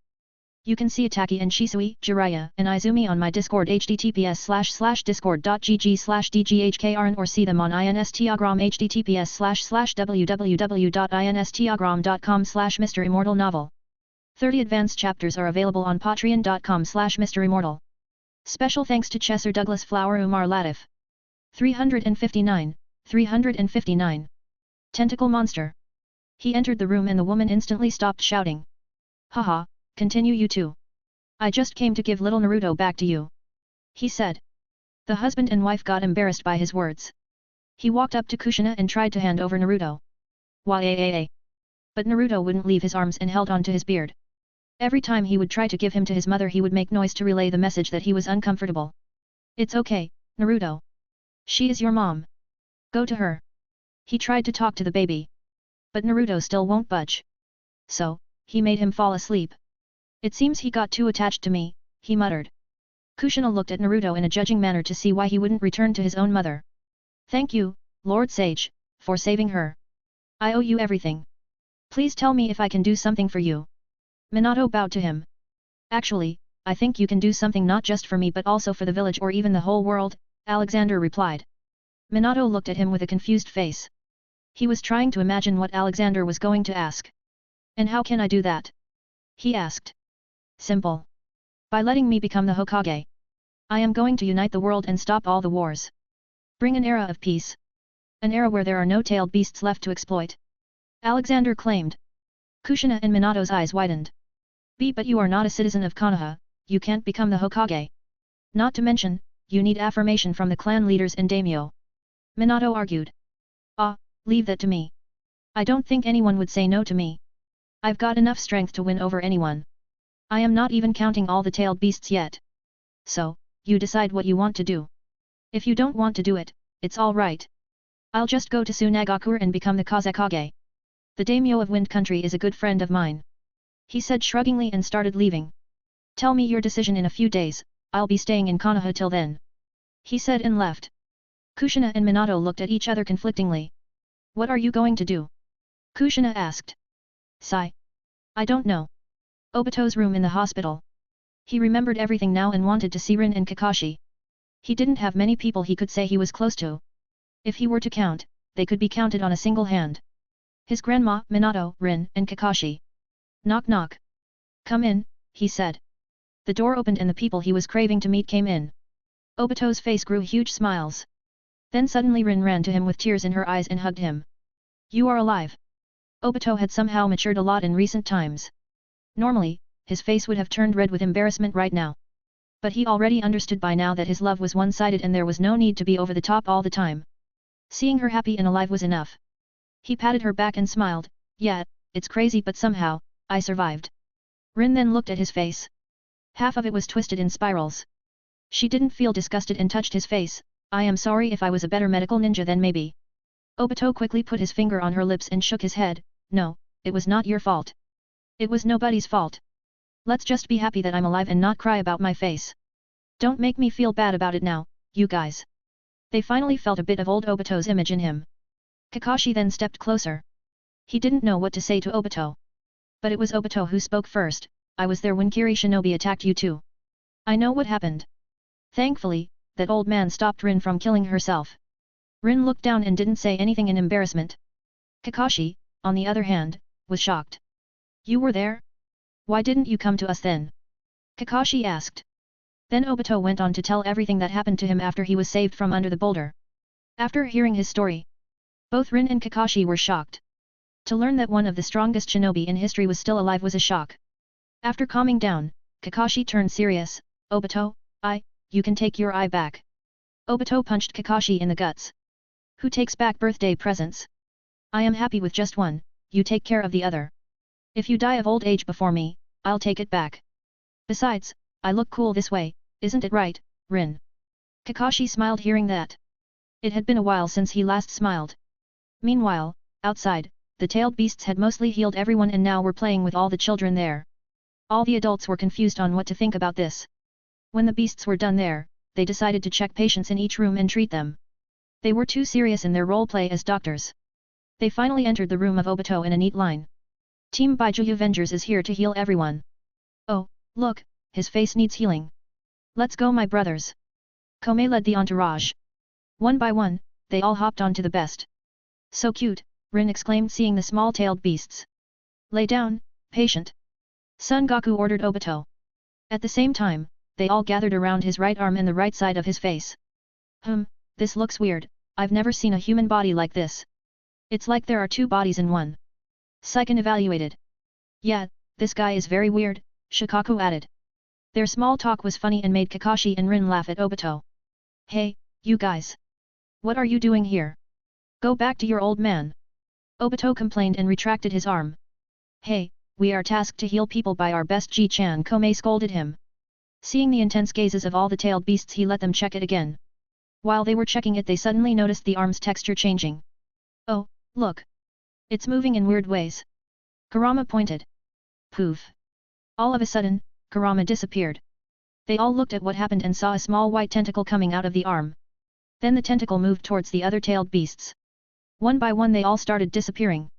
Run my brothers, the tentacle monster is after us, Komei shouted. Only he could fly and get away easily. But he looked back and all his siblings were gone. He angrily looked at Obito's arm. Give my brothers back, you monster. He dived at the tentacle to attack, but the next thing he knew. Oh no. He also disappeared. Kakashi, Obito, and Rin were shocked at what happened. Then they saw the whole white part of Obito's body detaching itself from the body.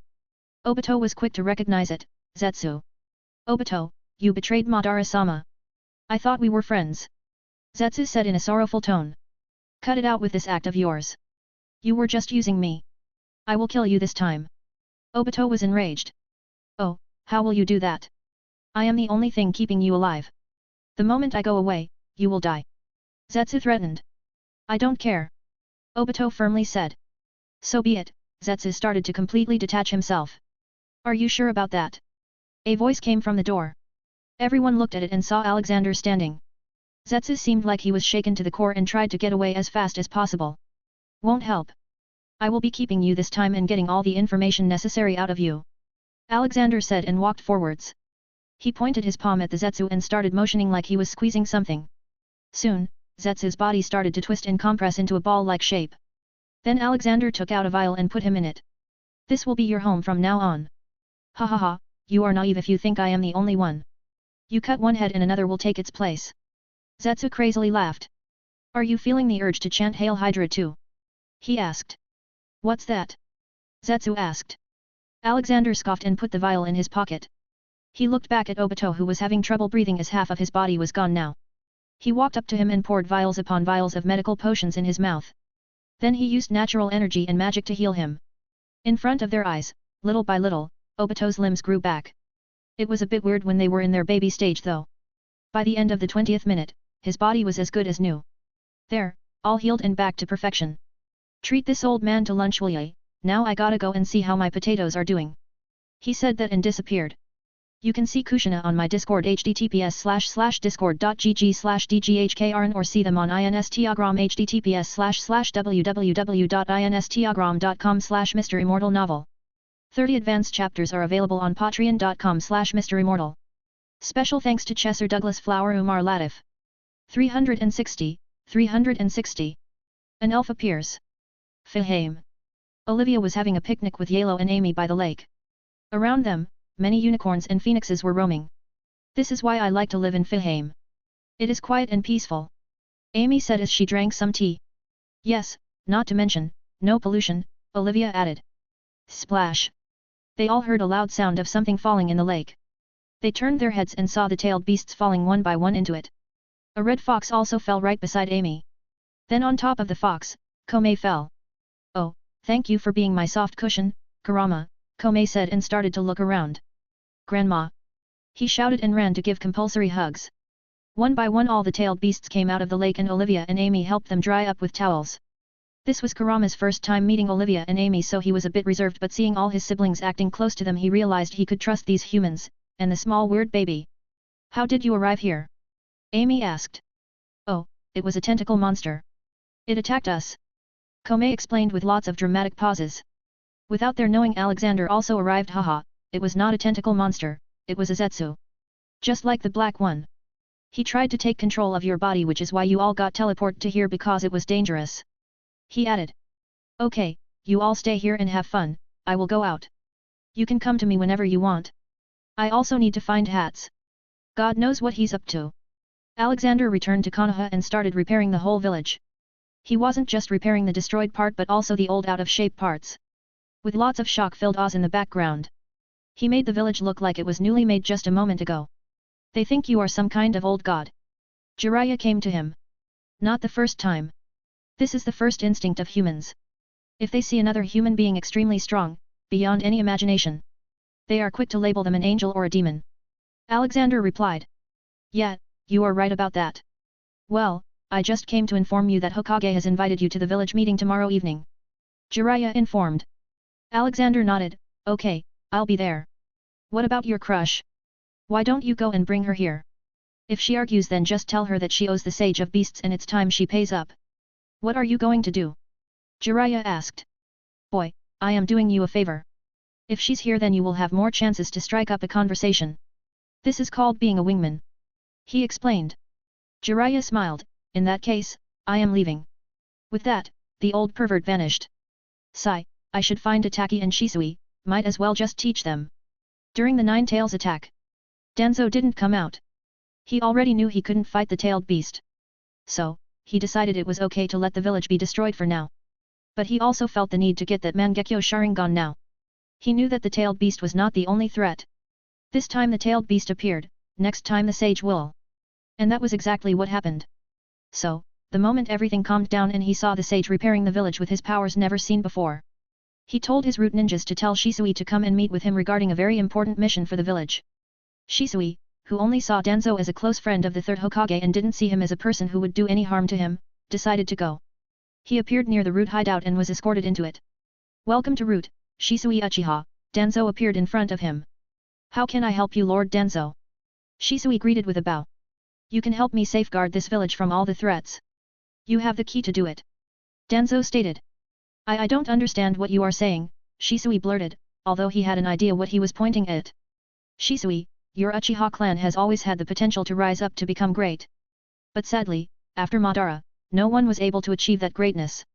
They all dissolved themselves in their self-pity and hatred. If we had that power, then forget just 9 tails, Konoha could have taken many more tailed beasts around the world.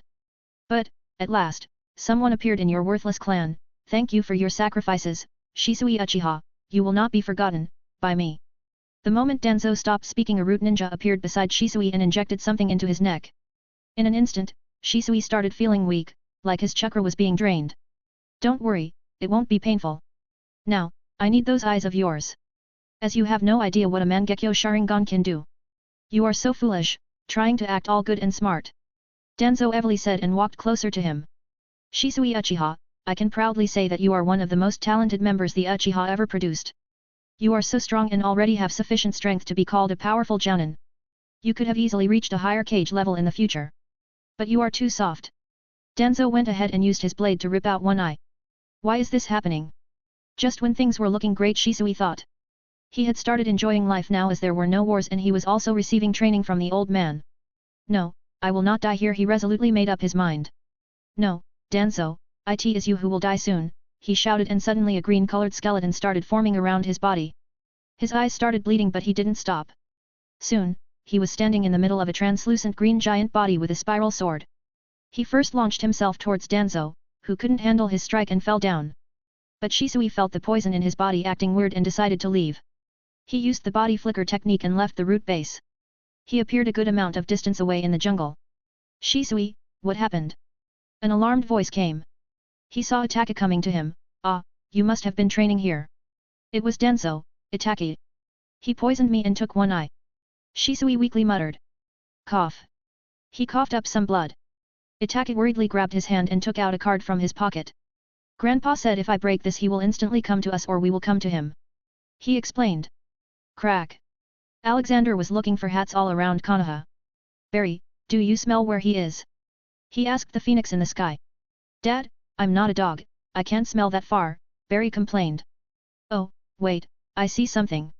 I see a tail. Coming out of a ramen stall. It's gotta be him. Only he has such thick fat fur. He exclaimed. Good, lead the way, Alexander instructed. He followed Barry and came to a shop called Ichiraku Ramen. They lifted the curtain and took seats. And sure enough, they saw Hat slurping on ramen. Ah, old man, this fish ramen is tasty, try some. Hat spoke with his mouth full. Alexander took a seat and decided to try some. It had been a while since he ate some food. But he was surprised that the shop was open even after such mayhem. Oh, we have a customer, Ayam-chan, come and help. The shop owner called for his daughter. Well, give me your best ramen as I don't know which one to try. Alexander made an order. Just then a little girl came from inside the shop and started helping her father while giggling. "HOH, what has happened that you are smiling, little one?" he asked. "Hee, nothing, Grandpa," she said while trying not to laugh. Soon the order was done and the little girl put a napkin under the bowl and gave it to him. While eating, Alexander noticed that the napkin was not normal. He lifted the bowl and saw something printed on it. It was his own photo from a time he wanted to forget. The only one who had such a photograph of this was Dobby. The image was taken when he ran from the lady men on Momoro Island in One Piece World. Seeing his annoyed face, the little girl started laughing loudly. Then a tall Dobby came from inside the shop, lifted Ayam in his arms, and came to Alexander. "Yo, how are you, boss?" Alexander's eyes twitched and only two words came out of his mouth, "Pineapple pizza." Just those words were enough to make the smug look from Dobby's face vanish. You can see Shisui, Ichiraku Ramen and Little Ayam on my Discord https://discord.gg/dghkrn or see them on Instagram https://www.instagram.com/MisterImmortal novel. 30 advanced chapters are available on patreon.com/MisterImmortal. Special thanks to Chesser Douglas Flower Umar Latif. 361. Ramen Party. So this is where you have been all this time? Alexander exclaimed. Well, I appeared near this shop. I ate the ramen here and liked it. So I decided to learn to make it too. Dobby said cheerfully. You do have your fetish to work in a bar or restaurant it seems. Alexander joked. Why didn't you contact me all this time? Alexander asked. Well, I knew you'd be coming here so I decided to just enjoy myself till then. And honestly, if I wasn't here, many people would have died in the Nine Tails attack. Dobby seriously replied. Oh, so this is why no one died. Then I should be thanking you. Okay, let me eat my ramen now. He shooed Dobby away. After taking his first bite, his eyes opened in pleasure. It was like a bomb of various flavors exploded in his mouth. Ah, this thing is amazing. Why are you not famous in the whole world? I've never tasted something this good in a while. I must tell Olivia and others to try this. He muttered. The next moment, the shop was flooded by Olivia, Amy, Jenny, Gina, Barry, Michael, Douglas, and all the tailed beasts. Amy the blind girl from Marvel, Jenny the mutant girl that was stuck in the mob in Marvel, Gina baby 5 from One Piece. Hey little one, do you want to see magic? Alexander called out the cute little girl helping her father. Ayam came to him excitedly. Alexander showed her his closed fists and asked, tell me which one of these hands has candy. If you are right, I will give it to you. Ayam concentrated on his hand seriously with her eyes furrowed and selected his left hand. But it was empty. She got sad. Okay, close your fists now. He said. She did as asked. Now, when I say, open them. He said. 1, 2, 3. Open. The moment she opened her fists, 2 huge chocolate bars appeared. It was nonsensical because her hands could not hide such big chocolates. But she was not interested in magic anymore. Now, chocolates had her full interest. She held them over her head and showed them to her father.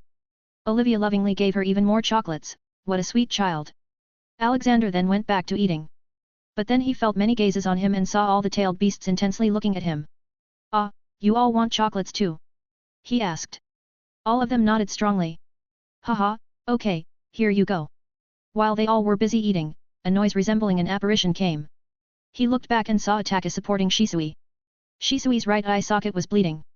Alexander got up and dashed to him, he didn't ask anything and quickly checked his body, the first thing he found was the poison in his body. Here, drink this antidote, he advised and poured the contents of a vial into his mouth. Then he saw the missing eye. His face was extremely serious and showed a bit of anger. Who was it? It was Denso, he wanted my eyes so he could control the tailed beasts and Uchiha clan and rule the world. All in the name of keeping Konoha safe. Shisui answered. Where is this Denso right now? Alexander asked. In his underground lair. Not many people know him but Denso pretty much has free reign over many things in the village. He even has his own army called Root. Shisui added as he started feeling better. And who gave him this much freedom? He asked. Third Hokage. Danzo and Third Hokage were second Hokage's students and were friends, Shisui answered. Sigh. Alexander looked back at Dabi. I want a list of every bad thing he has done in his entire life. He has until tomorrow noon. Then I will go after him. It's time the village learns what kind of monster has been living here, all under the protective umbrella provided by Hiruzen. Dabi nodded and took hats with him. Alexander looked back at Shisui. Don't worry, I will get you your eye back. For now, go with Barry and rest in my home. Barry flew to them and led Shisui to Fihame and gave him a room to sleep in. Alexander then looked back at his family still busy eating, except Olivia and Amy. They were looking at him. He just gave a reassuring smile and walked back. It seems they were worried that Alexander might get angry and they had no idea how many people would die if he got angry. He sat down and finished his food. He also bought a bowl for Itaki. Ah, hey, Toki, I don't have any ryo, do you take gold? Alexander asked. Toki looked at his face for a second to determine if Alexander was a swindler. He then looked at Olivia and Amy and determined that a swindler cannot have such a beautiful wife and granddaughter. Sure, he replied. Alexander fiddled into his pocket and took out a pouch filled with gold coins. He threw it towards Toki. Toki opened it and looked inside. There were many shining golden coins. He knew that they were worth way more than the ramen he served. This is a lot more than the price. I think even one of these coins would be a lot. Toki tried to return the pouch. Take it, I got too much gold anyway. And, I don't want your shop to ever close down, I also advise you to renovate the shop and make it bigger. So that you can accommodate more people and make people happy with your art and also maybe hire more helpers like our little Ayam-chan. He said. Ayam shyly giggled in the corner. One more, Mr. Ramen Maker. Son Goku shouted as he emptied his 10th bowl. Haha, I think it's going to be a busy night for you, their stomachs are bottomless pits. Alexander laughed. Toki shook his head, no, I like this. My ramen is so liked by the mighty-tailed beasts, it is a genuine honor. Haha, then make another bowl for me and I'll make sure even God appreciates your ramen, Alexander said. Toki didn't know what his words meant and went to work. Unknown to him, Alexander would really send it to God. Dabi traveled the whole world in a single night and dug out everything related to Danzo. He even found out what he was about to do. This guy is seriously waiting for death to just come to him, Hats said. Yet, power-hungry people tend to be dumb many times, Dabi added. Then they returned to Fihame and reported everything to Alexander. Danzo Shimura was unable to get both Sharingan. He had already deployed all his men to find the boy but no progress could be seen. Where will you go? I have already sent your wanted posters to all criminal groups in nearby villages. Sooner rather than later, I will have my Sharingan. Today, he had something else to do. Orochimaru had come to him and told him about a kid named Kabuto in Konoha's orphanage. It was run by an ex-member of Root, Nono Yakushi. She left the organization and became a jonin in the regular forces, a captain of the medic corps, and a caretaker at the village's orphanage. At the orphanage, she became known as Mother. Hey, Mother! No one who works for me can move an inch without my permission and she thinks she is free. He cockily muttered and headed out to the orphanage with some of his men. He reached the orphanage and called its warden out. Nono Yakushi was a young woman with shoulder-length light brown hair covered by a white coif and emerald green eyes. She wore a black, loose-fitting gown with a white apron over it with sandals. Lord Danzo, welcome to Konoha's orphanage, please come in. She politely greeted them. Though she had already sent all the children to their rooms. It was already hard to manage the orphanage with the lack of funding, she didn't want any more trouble. Please sit, Nono Yakushi. We have something important to talk about. We need your expertise in working undercover again and want you to go to Uegakuer. Danzo ordered. Nono looked conflicted, but, Lord Danzo, I am just a warden here. Danzo took an angry tone, you will do this mission, it is your duty to the village. Or I will pull out the funding to the orphanage. She got tense, she had to accept it. Okay, I will do it. But no harm will come to the children here. Yes, I can assure you that, but you will have to give us one of the kids here. We lost an Anbu in collecting the intel from Uegakuer, we need someone to fill his place. Danzo voiced. No. They are just children. She refuted. Yes, children who will grow up to be this village's shield, Danzo shouted back at her. The root ninja standing to his side took a step forward to intimidate her. Suddenly a mocking voice came, ha ha ha, you are one dumb bastard, Danzo. You can see Toki, Konoha's orphanage, and Nono Yakushi on my Discord https://discord.gg/dghkrn or see them on Instagram https://www.instagram.com/MisterImmortal novel. 30 advanced chapters are available on patreon.com/MisterImmortal. Special thanks to Chesser Douglas Flower Umar Latif. 362. Danzo's nightmare starts. Everyone looked at where the noise came from. They saw a cat with a huge grin hovering in the air by the window. You were just going to die before, but messing with an orphanage was the worst you could do. Now, I think he will give you a punishment worse than death. Hats muttered in a mocking tone. Danzo got up as he was alerted. He felt immeasurable strength leaking from the cat. I also hate scum like you who harm kids, but too bad, I can't punish you. Who are you? Show your true self, Danzo shouted. Boom. The roof of the room got ripped out and Alexander, Dobby, Ragnarok, and Douglas flew in. We are your worst nightmare, Danzo Shimura. That is our true selves, Alexander said with zero expression on his face. There was only a plain look, which in itself was scary. And the sun hasn't even set yet, so it is just going to get worse, Dobby added. Haha, man, you fooked up big time, Ragnarok laughed. Bad man dies, Barry flew in and sat on Nono Yakuzi's shoulder. Douglas walked up to Danzo and just tapped his finger on his chest. Danzo fell to the ground like a lifeless doll. But his eyes were still open and he could still speak. Who are you? He shouted from the ground. Other than Alexander and Ragnarok he couldn't recognize anyone. The most confusing thing to him was why the daimyo of Wind Country was with Alexander. Nono Yakushi had run to a corner to save herself from the fight. Danzo's two men were also given the same fate and were paralyzed from the neck down. Alexander looked at Nono. Child, you are doing a very good deed. There is a special and beautiful place in heaven for people like you.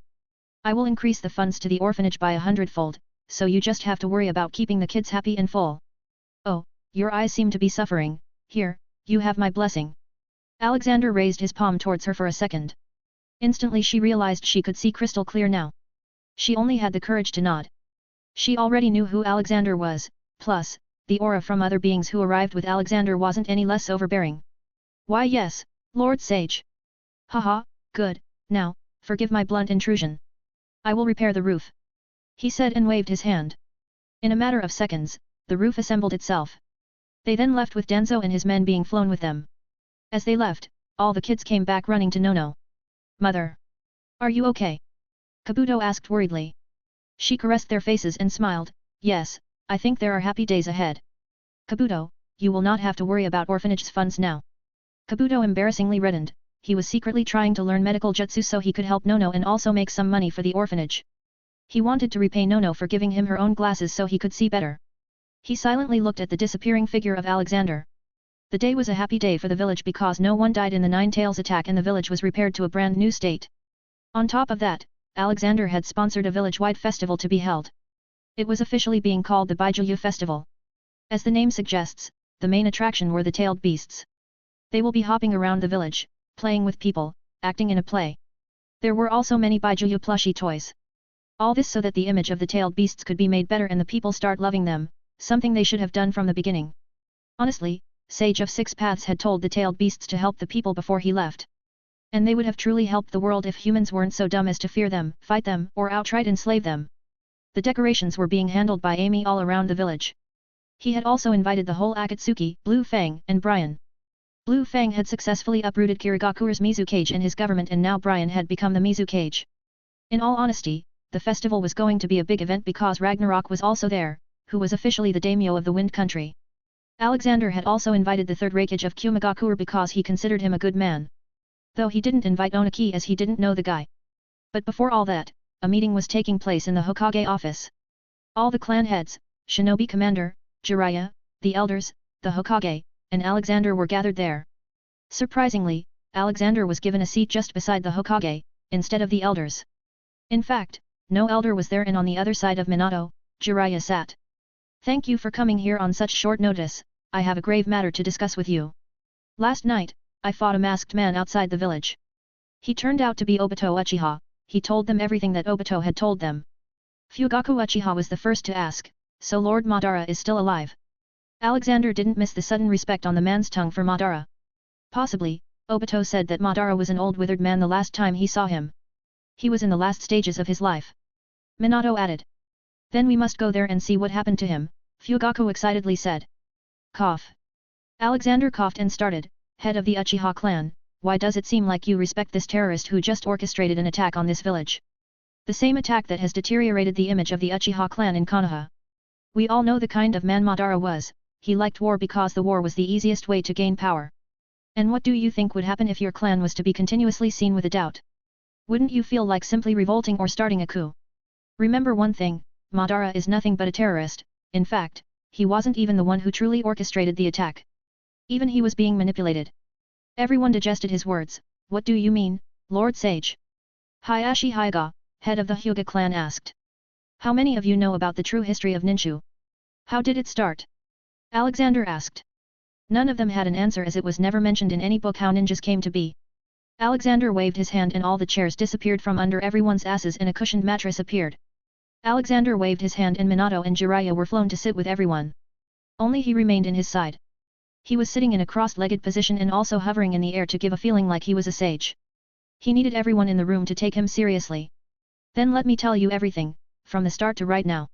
How ninja came to be, how the Senju, Uchiha, Hyuga, and many more clans came into existence. But first, I need you all to answer me, do you know how old I am? Alexander asked. Older than the tailed beasts. Jiraiya said, but he was unsure. Yes, a lot older than them. That is why they call me Grandpa. Now, how many of you know about the Sage of the Six Paths? He asked further. Now everyone had their utmost focus. Sage of Six Paths was a legend to them all and it was said that he started Ninshu, which wasn't very far-fetched as Kaguya was the origin and her sons were the spreader. We all know about him but he's just a legend, Harake Sakumo spoke. Not long ago, I was considered a legend too, Alexander replied. His words made a lot of sense. Not long ago, they scoffed at the idea of Sage of Beasts existing. Okay, the name of the Sage of the Six Paths was Hagoromo Otsutsuki, elder brother of Hamura Otsutsuki and son of Kaguya Otsutsuki. Alexander started. He went on to tell them the whole story of Kaguya, how she came from space, ate the forbidden fruit, had sons, went crazy, and was defeated. He didn't tell them where she was sealed. Then he continued and told them how Hagoromo stayed on Earth and Hamura decided to leave to Moon with his small clan from where he would keep an eye on Earth. Though his main purpose was to safeguard his mother's remains, he didn't tell this to them. Alexander told them how the Indra Otsutsuki was the originator of the Uchiha clan and his brother Ajura Otsutsuka was the originator of the Senju and Uzumaki clans. Then there was Hamura Otsutsuki, the originator of the Hyuga clan. He told them about the reincarnation cycle of Indra and Ajura. He also told them about the Black Zetsu and his attempts to revive his mother, for which he didn't leave any stones unturned and even used Madara and started many conflicts. By the time he was done speaking, it was already turning night. That is how this world came to be as we know it today. You are all connected to each other. Hyuga, Uzumaki, Senju, and Uchiha clan are like cousin clans to each other. This history should be known by the world so I will publish a book and circulate it around the world. He announced. Many sitting in the room were feeling conflicted. The grand history they just learned was so hard to digest. The thought of there being a species somewhere in space that destroys worlds to get stronger was overwhelming and terrifying. Many still had their doubts but decided to accept what Alexander said, not as if it mattered to Alexander. Soon enough, he was going to be changing things so much that whatever happened in the past will not be able to hurt the world. Thank you for your guidance, Lord Sage, they all bowed their heads lightly. Just then Minato stood up and came beside Alexander. His mind was already made up. Everyone, I have decided to resign from the post of Hokage and give it to Lord Sage, there can be no one better for this job, a true sage who understands the world more than we can ever hope for. He announced. Many had their jaws falling from the sudden announcement and others were left speechless. You can see hats and Kabuto on my Discord https://discord.gg/dghkrn or see them on Instagram https://www.instagram.com/MisterImmortal 30 advanced chapters are available on patreon.com/MisterImmortal. Special thanks to Chesser Douglas Flower Umar Latif. 363. New Hokage. No one knew what to say about this. Where is Sarutobi-sensei? Jiraiya asked. Alexander didn't reply. The man was currently in prison, awaiting his public trial with Danzo. We already have the nod from the daimyo, I also gave him the approval, now all that remains is all of your clans, Minato spoke. All the clan heads looked at each other. The first ones to speak in favor were the heads of Yamanaka, Akimichi, and Nara clan. Well, if Lord Hokage wants to quit, then I can't think of anyone else suitable for being the Hokage. Unless Lord Jiraiya wants to become Hokage, but even then, Lord Sage will outclass him in every way, Shikaku said in his tired voice. Damn right, I need to complete my research and launch my new book. The tale of the utterly gutsy shinobi may have commercially failed but this one will be a hit. Jiraiya shamelessly announced. What is the name of the new book? Choza Akamichi, head of the Akamichi clan asked. Ha ha it is simple and easy to remember. It's called Ika Ika Paradise, translates to make out paradise, ... Jiraiya revealed. Cough. I think we are derailing from the main topic, Minato reminded everyone. Lord Sage has the support of the Akamichi clan, Choza announced. Following him, Inoichi Yamanaka also agreed, Lord Sage has Yamanaka clan's support. Hitaki clan supports you. You have a Bearmei clan's support. Inyazuka clan supports you. Now, the Uchiha and Hyuga clans remain. Though at this point, even if they didn't agree, Alexander would still become the Hokage. Hayashi Hyuga then spoke, you are a sage from an era when Hyuga and Uchiha clans didn't even exist. If you become the Hokage, I feel you won't be leaning to any particular side or clan. Uchiha clan will support Lord Sage, Fugaku also added. For now, the next Hokage will be an Uchiha, no matter what. Minato nodded, all of them had agreed to let Alexander become the Hokage, so, let's announce the new Hokage to the whole village. Before that, I need to tell you all something. Shisui, come in, Alexander interrupted Minato. Shisui quickly entered with Itaka following behind. Everyone was interested in knowing what the two boys had done. Show them, Alexander instructed. Shisui untied his bandages and showed his missing eye. Everyone gawked at the scene. What happened to you, Shisui Uchiha? Fugaku quickly asked. Alexander spoke before Shisui, let me tell you all something, yesterday. Alexander told them about all the things Danzo had been doing behind the back of the village. And that he was doing it with full freedom given by the third Hokage. Yes, Danzo is a very unstable person. Even I was looking for ways to deal with him, Minato added. This is why I have arrested Danzo and Hiruzen Sarutobi. They will be publicly trailed where I will tell you all many more things the two have done. Alexander informed them. Fugaku Uchiha was pissed right now. Alexander could only imagine what the man would feel when he tells them Danzo's plans for Uchiha clan. But, I am going to raid the root base right now, tell me if any of you want to join me and see the horrors he has committed with your own eyes. He asked. None of them denied it. Alexander led them all into the root hideout. It went deep underground and after just entering they felt creeped out. Many root ninjas tried to attack but all of them were simply slapped away by Alexander. Most of the clan heads knew about root's existence but didn't know how big it was or how it operated. Alexander saw Sakumo Hitaki antagonizing a root ninja to spill the beans but the guy became paralyzed. Don't, you can't make them speak. A cursed seal has been imprinted on the back of their tongues by Danzo, which when activated, would paralyze their entire body if they tried to speak anything about Danzo or the organization, rendering them unable to speak or move. He explained. Alexander walked to the man and used his powers to cancel out the connection between the seal and the chakra, which left the seal useless. They kept on walking in and reached a place with many tanks filled with water and many people inside, some of them were even kids. He noticed each of them had a pure white body part. These must be his test subjects on whom he tested implanting Hashirama's cells. Sadly, all these are dead. Alexander made an observation. Meanwhile, the clan heads were shocked by the sheer size of the base. To think that the taxes given by whole Konoha were used for such things. Hayashi Hyuga exclaimed. And the third Hokage didn't even consider this important enough to be told to us. We have been kept in the shadows for so long. Who knows what other horrors he has committed that Lord Sage will announce today? Inoichi Yamanaka added. Zib. A noise came and a large man appeared close to Alexander. Dabi walked up to Alexander and whispered something to Alexander's ears. It made him visibly mad, making everyone else wonder what it was. Then suddenly another man popped out of thin air and walked to Alexander in a brash manner. Haha, Alex, come out with me, the festival is so fun, those little beasts are too fun to be around. Each of them is making the village fall in love with them with their funny acts. All the clan heads recognized the man with shock-filled eyes. They all had thought Alexander was joking when he said he was friends with Daimyo of Wind Country, but it seems they really were friends and very good ones at that. Alexander looked back at everyone. Okay, this is it. I have already captured all the root ninjas, let's go back now, the festival must have already started. Currently, he sat with a lot of people in the Konoha Ninja Academy's grounds. A big stage was set there for the tailed beasts to do their play, directed by Amy. They were all currently reenacting Snow White and the Seven Dwarfs. Kokuo was acting as Snow White because he was the whitest, Amy was acting as the prince. Kurama was the queen because everyone was still a bit salty with him. The other 7 were acting as dwarfs. Barry was acting as birds after he learned the shadow clone jutsu. Hats was the support staff, responsible for changing the background scenes with his chaotic magic. All in all, it turned out to be very funny. They were clumsy and their small form factor with cosplays made them look very cute. Kurama was the best actor as he was supposed to act cocky and it was natural for him. In the end, Amy gave Kokuo a kiss and he woke up in his snow-white dress. After that, they danced to a song and bowed to the audience. Ha ha ha, what a fun show, Lord Sage, the third Raikage laughed loudly. No one was expecting him to truly come but he did. He was extremely pleased that the tailed beasts were truly free and were not treated as weapons. And he also liked to see them the way they were right now, making him realize that every page has two sides, the world had only seen one side of the tailed beasts.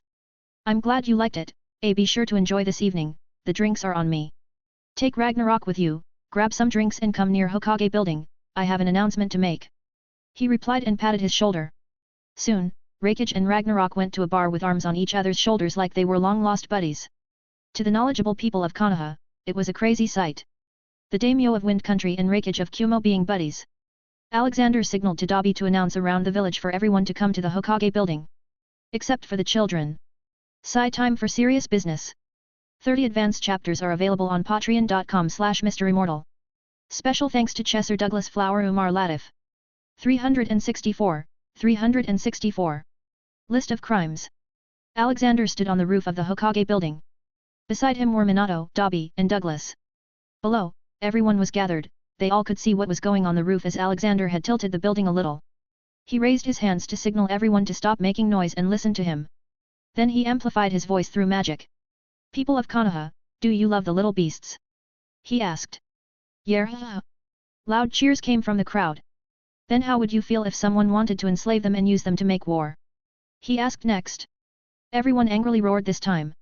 Some older children who were allowed to come even ran up to the tailed beasts and hugged them. As much as you all hate it, there is one man who has been living in this village with the highest level of freedom who planned to do this. This man killed many men, women, children, and started wars between countries for his lust for power. His ambitions knew no bounds. He made many big mistakes in his life, but because he was a close friend of the third Hokage, every time he was pardoned. He had his own army called the Root and a secret underground base. All right here in Konoha, built from your tax money. He used your money to harm you. He allied with the criminal Orochimaru, he even stole Sharingan from a living Uchiha clan member. I caught him yesterday, trying to threaten the Konoha orphanage's warden to work for him or else he would cut the funding. The vile man's name is Danzo Shimura. Just as he announced the name, Dabi brought Danzo and made him kneel and face the crowd. Alexander had removed the bandage from his head and it was now showing the Sharingan in one of his eye sockets. People gasped at the sight. He did not just target the Uchiha clan, he also targeted the Senju clan. He got a hold of Hashirama's cells and combined them to his right arm. His deeds didn't end there, he then used various methods to kill members of Uchiha clans who were on missions outside to get their eyes and implanted them onto his hand. Alexander ripped Danzo's sleeves, showing his arm filled with a few Sharingans. Most of the Uchiha clan members clenched their fists in anger. Now, I will let Danzo confess to all his major crimes. He announced and stepped back. Danzo was already given the Truth Spitter potion. Alexander asked the first question, what did you do during the Third Shinobi War? He tried to fight the potion but no one could do that. I manipulated Hanzo of AIM into joining forces with me against Akatsuki, having brought him corpses of AIM shinobi claiming they were killed by Akatsuki. In truth, they were Root members disguised as IWA shinobi, originally being used to disrupt a peace treaty between Konohagakure and Uegakure but were killed. But you appeared and destroyed my plans. He confessed. Alexander nodded and spoke, were you authorized to do this by Hiruzen? No, he only found out later, but he saw my actions were for the benefit of the village and pardoned me. However, I lost my position at the council. Danzo said. Alexander looked at the people whose faces were showing the sign of someone feeling betrayed. People, he is a warmongering opportunistic man. When Hiruzen decided to end the war with a peace treaty, Danzo objected because war meant he could do things and gain strength. Even when Hiruzen stepped down and the next Hokage was being chosen at a meeting with the Land of Fire Council and the daimyo, Danzo strongly suggested that Orochimaru be made fourth Hokage. Danzo was already sharing the bed with the snake at that time. Now Danzo, tell us why did you attack Hiruzen that day? Alexander asked, shocking everyone. Danzo started answering, I wanted to become the Hokage, Hiruzen had grown too soft, so I planned his assassination. But he survived. So, what did Hiruzen do when he found out? Alexander asked. He warned me that it shouldn't happen again, Danzo replied. Sigh. Hiruzen Sarutobi is as much responsible for what Danzo did after that day as much as Danzo. If Hiruzen had executed Danzo for treason that day, maybe many bad things could have been avoided. Alexander loudly stated. Then he asked many more questions. Danzo confessed to selling children to Orochimaru to experiment on, trying to kill Kakashi Hatake for his Sharingan, intentionally not letting the Uchiha clan assist in Kurama's attack on Konoha, to then later blame them for not helping in order to get a spy on the clan legally. Ordering Anbu to protect the escaping Orochimaru. More attempts to kill Hiruzen, blunt treason, planning the extermination of the Uchiha clan, and then finally the recent one. Tell us all, what did you do to Shisui Uchiha yesterday? He asked. I called him to my base and had him poisoned. I wanted his Mangekyo Sharingan. But I was only able to get one before he escaped. He confessed again. Alexander disappointedly shook his head and continued, my people, this man was sheltered by Hiruzen Sarutobi all his way. Without support from the third Hokage, this man would have long been labeled as the traitor and executed. But thanks to the most incompetent Hokage in history, we received backstabbing one after another. Now, Hiruzen Sarutobi will confess to all his crimes. Soon, a pale-faced Hiruzen Sarutobi was brought to the front. His face had lost its color after reading the list of crimes Danzo and Orochimaru committed. Hiruzen, tell us about how you helped eradicate the Uzumaki clan and why, he asked, again shocking everyone. His question caught everyone off guard. Dabi's research was very thorough, so Alexander was obviously going to bring this up. Hiruzen accepted his fate and started speaking while looking down at his feet. He didn't dare to look people in the eye. It was a plan the Konoha Council and I came up with. When Mito Uzumaki died and the Nine Tails was transferred to Kushina, we believed that Konoha should have a tailed beast as its backup security to deter all other villages who had their own tailed beasts. We feared the Uzumaki clan would ask Kushina to come back as she was an Uzumaki. When many nations banded together to destroy Uzushiagaku due to their feared Fuinjutsu, the Uzumaki clan sent words to Konoha for help. To keep the tailed beast in Konoha, we let them die. He revealed. Alexander looked at him in disgust. Even the people of Konoha looked at him in disgust. Hiruzen may have done many great deeds in his life, but they were not enough to forgive what he just confessed to. Both Danzo and Hiruzen felt no remorse in destroying whole clans for their twisted definition of keeping the village safe. Even when the Uzumaki clan and Konoha were said to be so close that following the founding of Konohagakure at the end of the Warring States period, the Senju chose to symbolize their clan's friendship by adding the Uzumaki's emblem to Konoha's flak jackets. Konoha and the Uzumaki's Uzushiagaku remained close allies over the following decades, with the Uzumaki providing Fuinjutsu to Konoha whenever there was a need. Hiruzen saw no problem in letting such allies be destroyed. Hiruzen Sarutobi, even though you attempted to bring peace to Konoha many times, you failed to recognize the one sabotaging those attempts was your friend Danzo. And even after realizing, you let him reign free. Do you have anything to say? He asked. Hiruzen finally looked at the people. I did what was necessary to keep the village alive. But I agree that letting Danzo go again and again was my biggest crime. I agree that my favoritism for Orochimaru let him do many bad deeds. But, I do not regret letting the Uzumaki clan be destroyed. It was necessary. If we had declined to give Kushina back to them, they would have waged war on us. I did it all for the village. He looked down and saw anger and tears in Kushina's eyes. You are a disgrace, Hiruzen, disgrace to Konoha, Dabi interjected. Dabi was still very angry after what he saw in Orochimaru's lab, and it was indirectly Hiruzen's fault. You have no right to judge me, you don't know anything. I believe anyone would have done the same if they were in my situation. This is the will of fire, Hiruzen argued back. Hey, says the man who has let countless men and women die for personnel agenda. Will of fire was an ideal rooting from Sage of Six Paths son, Ajura Otsutsuki's belief that love is the key to peace. But people of Konoha seem to have a wrong understanding of it. According to you, it states that the entire village is like a large family unit, and every Konoha shinobi with the will of fire loves, believes, cherishes, and fights to protect the village. You all are wrong. Will of fire is not meant to be only applicable just within the boundary of this village. Because when Ajura Otsutsuki stated it, there were no countries or villages, all people were his people. The will of fire is to treat every person with love and respect and help them if necessary. He stated. Alexander truly believed this because otherwise, it doesn't make sense. After all, the majority of the world's shinobi clans originated from the Otsutsuki family. Alexander disdainfully looked at Hiruzen. Hashirama and Tobirama must be so disappointed in you right now. Defying all their expectations, you turned out to be a failure. Footsteps. Yes, we are. We are disappointed in everything that has transpired. Hiruzen turned around and saw two men, one in red armor and one in blue armor standing beside Alexander. His eyes widened in shock. Other villagers standing on the ground were stupefied too, as if they had seen a ghost. Sensei. Hiruzen fell down on his knees as if he had lost his strength. In his heart, he knew his crimes were big and he was just trying to keep up a strong front until he was executed, but now, he didn't have the strength to directly face the people he knew he disappointed. You can see Danzo, Uzumaki, and Senji clan on my Discord https://discord.gg/dghkrn or see them on Instagram https://www.instagram.com/MisterImmortal. 30 advanced chapters are available on patreon.com/MisterImmortal. Special thanks to Chesser Douglas Flower Umar Latif. 365. Harsh punishment. Hashirama and Tobirama walked to the front. Alexander decided to make everything clear to everyone. You all must be shocked by seeing the first and second alive. The reason behind this is Orochimaru, who stole the forbidden jutsu created by Tobirama. This jutsu binds the soul of a deceased person to a living vessel, restoring them as they were when they were alive in order to do their summoner's bidding.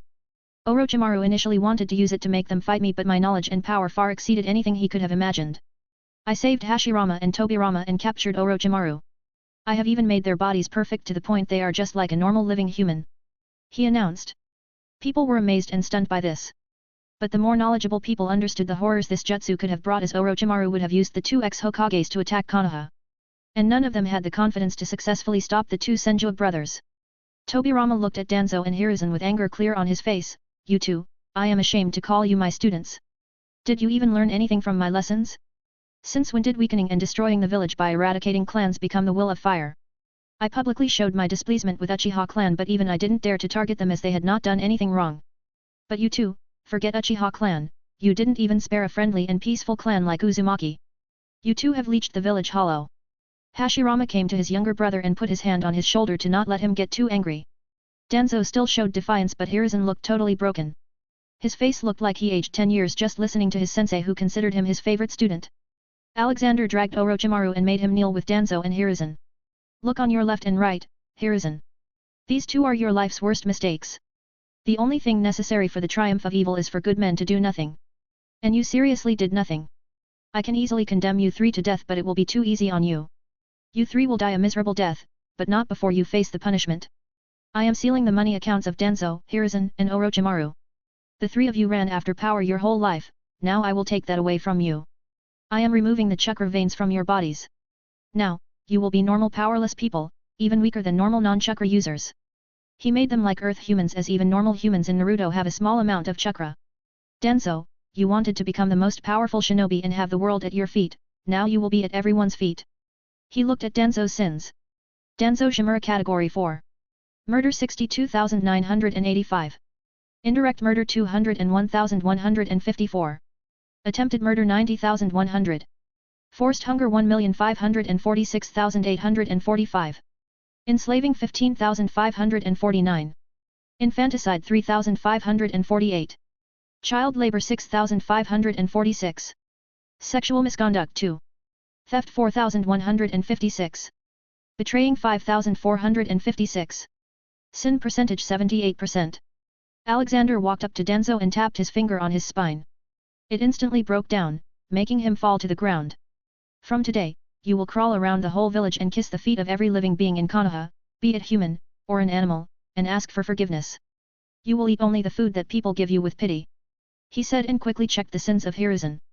Hiruzen Sarutobi Category 3. Murder 24,259. Indirect murder 60,651, 4,356 Uzumaki clan members. Enslaving and infanticide caused by negligence of duty 12,548. Ignoring crimes 5,159. Betraying 126. Sin percentage 69%. Hiruzen Sarutobi, you will accompany Danzo and count every time he kisses someone's feet. You will keep track of how many people have forgiven Danzo. There are around 83,435 people in Konoha, 3,456 dogs, 2,345 cats, and many more animals. You will also hold a broom in your hand and sweep the streets to earn money through which you will buy food. You will also have the job to tell the noted number of forgiveness received by Danzo to Orochimaru, inside his cage. Alexander announced. He didn't even check Orochimaru's sins, as that man was a proven child abuser and murderer. He pointed his finger at him and Orochimaru turned into a small powerless snake. He picked him up and put him in a glass box. You will write the number of forgiveness on the glass box every day. The day you receive forgiveness from everyone, Hiruzen, you will kill Danzo and Orochimaru, your so-called best friend and favorite student. Every day, you will crawl towards your own death. The three of you will also wear cardboard around your necks, detailing all your crimes. And don't think of slacking, if you do you will get a migraine. There is no running from this. Never forget, now you three are at the bottom of the food chain. He angrily announced. Many people shuddered while listening to punishment. This was truly much worse than a simple execution. But they also didn't have any sympathy with the three. Uchiha clan, which was heavily hurt by the schemes of Danzo and Hiruzen, felt particularly better with the punishment and were happy that they supported Alexander for Hokage. Kushina was also satisfied with it. After all, her whole clan was destroyed just for being good at Fuinjutsu. Alexander then suddenly remembered the remaining two elders who were partner in crimes with Danzo and Hiruzen. They were very old, so he gave them a similar yet less physically tasked job. He took away their chakra veins first. They were to roam around the village all day every day and shout all the crimes they all committed. They would too die when Danzo finished his work. All the criminals were then dragged by Enbu to get them prepared for their punishment. No. It was all Danzo, no. Homura Mito-Kato and Koharu Yudiden shouted as they were dragged away but were ignored by everyone. Then Minato walked forwards and started speaking, "People of Konoha. What came to be known by everyone today is very saddening, but thankfully it came out. I can't imagine the damage Danzo would have caused if he had been left unscathed. But, to make sure Konoha lives in peace and safety for many years to come, I have decided to resign from the post of Hokage and Lord Sage will take the position. The clan heads and daimyo have already agreed to it. I hope you all will too." There was silence for a few seconds. Then suddenly the people started roaring and cheering in happiness. They threw flowers in the air and kids jumped around. It truly felt like a festival. Alexander didn't waste a moment and started playing loud dance music. He pointed his finger at the sky and lots of non-air polluting fireworks started appearing in the sky, lighting up the whole Konoha in colors. Alexander looked back at Hashirama and Tobirama. "So, what are you going to do now?" Both looked uncertain. There was no need for their help to Alexander and they knew it. The two had fought Alexander when they were reanimated under Orochimaru's control. But Alexander bested them with just one hand and without even breaking a sweat. "Haha, I will tell you what you can do. You live in Konoha and enjoy your life while looking at all the amazing changes I bring to the world. Hell, I say you two go on a baby-making spree and repopulate your clan," he suggested. Cough cough. Both of them started coughing hearing his suggestion. Hashirama quickly waved his hand. "No, I am already married. My time with Mito was not something I can ever forget, she was the best thing to happen in my life. Perhaps, my brother can take that responsibility." He roughly patted Tobirama's back. If it is Mito Uzumaki you want, why don't we reanimate her too? I am very sure it is not a moral thing to do, but you two will be able to finally live your life in peace and truly spend time with each other," he suggested. Hashirama's eyes widened at that possibility. But he wasn't sure if he should do this. He and Tobirama were brought back because of a villainous scheme, but what reason would he give to Mito if he brought her back? "Don't worry, I'm sure she'd be happy to meet you again. I will be doing this same procedure with a few more clans who are on the verge of extinction due to some fools." He tried to ease him. Then he looked at Tobirama. "You, my boy, you need to find a girlfriend. From what I know, you've been a very straightforward, strict man. Ease up a little, there are no wars to fight. Play with the tailed beasts, visit the orphanage, or something else," he advised. Tobirama just nodded. He still had no idea how to address this ancient sage. "Okay then, let's go and party. Ragnarok and Dabi must be waiting for drinks, after that, we will go to your Senju estate and bring back Mito." He put his arms around the two brothers and dragged them along. Alexander looked back at Jiraiya while walking away. "How did your trip go? Did you find her?" Jiraiya simply gave a wide grin and a thumbs up. You can see Hashirama, Tobirama, and Jiraiya on my Discord https://discord.gg/dghkrn or see them on Instagram https://www.instagram.com/MisterImmortal. 30 advanced chapters are available on patreon.com/MisterImmortal. Special thanks to Chesser Douglas Flower Umar Latif. 366. Drinking games. Wahahaha, so that is why you all are named A. It must be very confusing, Ragnarok laughed at Raikage. Alexander, Ragnarok, Dabi, Raikage, Mizukage, Brian, Hashirama and Tobirama were playing drinking games and each time one lost they would tell a funny incident of their life. The game was simple, they would spin an empty bottle in the middle of the table. By the time the bottle stopped, they were supposed to drink as much as possible. The one who drank the least losses. Ahaha, Hashirama, it's your turn now. You can quit if you want, Alexander mockingly laughed. Everyone was very high at the moment. Alexander was not that high as he had only drunk 69 bottles of fire whiskey till now, his alcohol tolerance was very high. Ragnarok was trying to beat Alexander and had drunk too much and was now clearly drunk like never before. Hashirama cleared his throat and started speaking, a Senju never quits. Okay, yes, I remember now, when Tsuna-chan was small, I liked letting her rest on my belly and she would fall asleep while listening to my heartbeat. One day, she drank too much milk and peed on me while asleep. She was so cute that I couldn't get myself to move and wake her up. So, I stayed in that puddle of pee until Tsuna-chan woke up. I smelled like pee for days and Mito even made me sleep on the floor. Alexander suddenly walked up to Hashirama, looked him in the eyes with sympathy, and patted his shoulder. I know the feeling of being forced to sleep on the floor, Hashi. You have my condolences for the days to come. The game went on and now Ragnarok was on his limit. This time he lost the game. Heek. He was having heavy hiccups. Haha, my turn. Okay, let me remember, Heek damn it. Yes. I remember. Back in days, I used to roam around in my dragon form. There was once a king who liked hunting and one day thought it was a nice idea to hunt me, the king of dragons. So he came to my mountain and tried to fight me, but he was obviously scared shitless with just the mere sight of me and he ran back to his castle with his army. But I was angry. Ha ha ha, yes. Ragnarok started laughing in himself. Oi, lizard, you stopped in the middle. Dobby nudged him. Why? Heek yes. Yes, the next day I flew to the sky in my mighty dragon form and went above the king's castle. I was very high in the sky. From there I started unloading all the drinks I drank the day before on the castle. My mighty body was so big that I peed slowly for half an hour. Those fools thought it was the rain and came out to dance in it. The king even drank it once, wahahaha. Ah, those were the days. He started laughing crazily. Then he looked at Hashirama and Tobirama's confused face and realized, oh, you two don't know I am a dragon. Wait, let me turn into that and show you. Alexander jumped from his seat and grabbed Ragnarok's body. Ragnarok laughed, Alex my friend, it seems you drank too much. I am not Olivia, I won't share a bed with you. You fool, if you turn into a dragon you will destroy Konoha with just 1 foot of yours, Alexander shouted at him. Ragnarok looked at his face for a second like he was seriously calculating what would happen if he transformed. Wahaha, my bad. I'll go to sleep, Alex. Ragnarok went to Drachium, transformed into his dragon form, and went to sleep.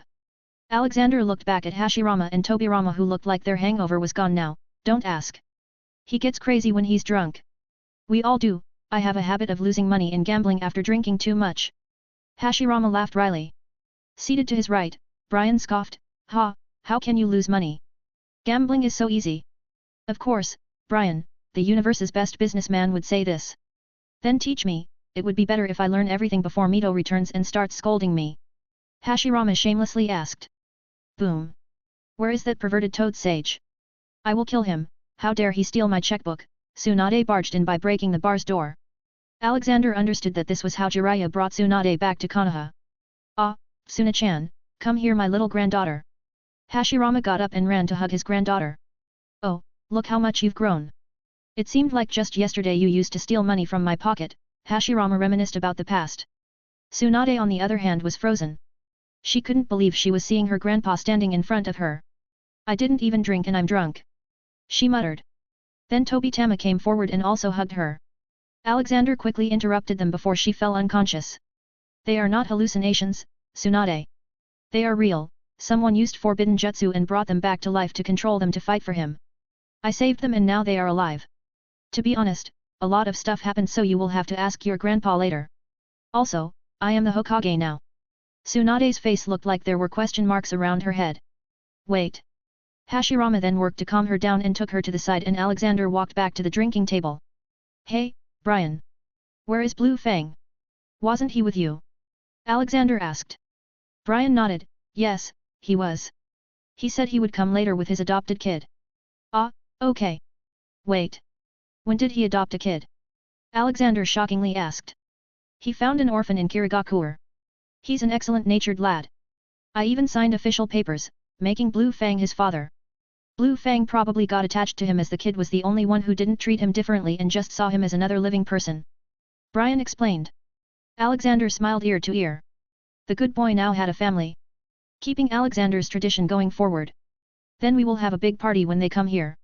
Okay, Hashi, let's go to Senju compound and bring back Mito Uzumaki. I'm sure Kushina would want to be there too so let's bring her with us. Senju compound, near midnight. So, is she going to have cracked skin like us at the start? Hashirama asked. No. Tobirama created the jutsu, Orochimaru advanced it and I have perfected it to the peak. I can pretty much revive anyone. But I will not do that. He replied back. Okay, get ready, Kushina, why did you bring Naruto? He should be asleep by now. He asked. I don't know, Lord Sage, it's like he knew I was coming to meet you and he cried unless I brought him along. Kushina confusedly replied. Little Naruto was continuously trying to reach out to Alexander with his little arms. Haha, easy, little one, I will hold you once I am done here. He tickled his cheeks and went to perform the reanimation jutsu. To perform the reanimation, you needed 4 things.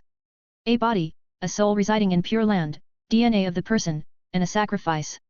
Alexander easily found Mito's hair strand in Senjo's house. He then made a body for Mito in her prime and then stabbed his arm, which only scratched him. But apparently, it was enough as a sacrifice. The Shinigami came. Alexander expected Shinigami to just do his job and leave but apparently, Alexander's presence scared him. Ah, godson, it's an honor to see you. Big fan. The Shinigami spoke.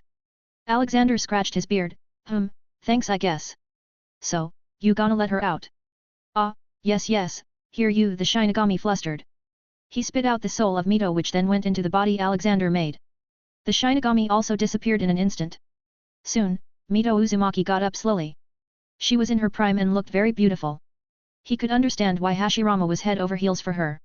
She looked around in confusion. The first person she saw was Kushina. Kushina? When did you die?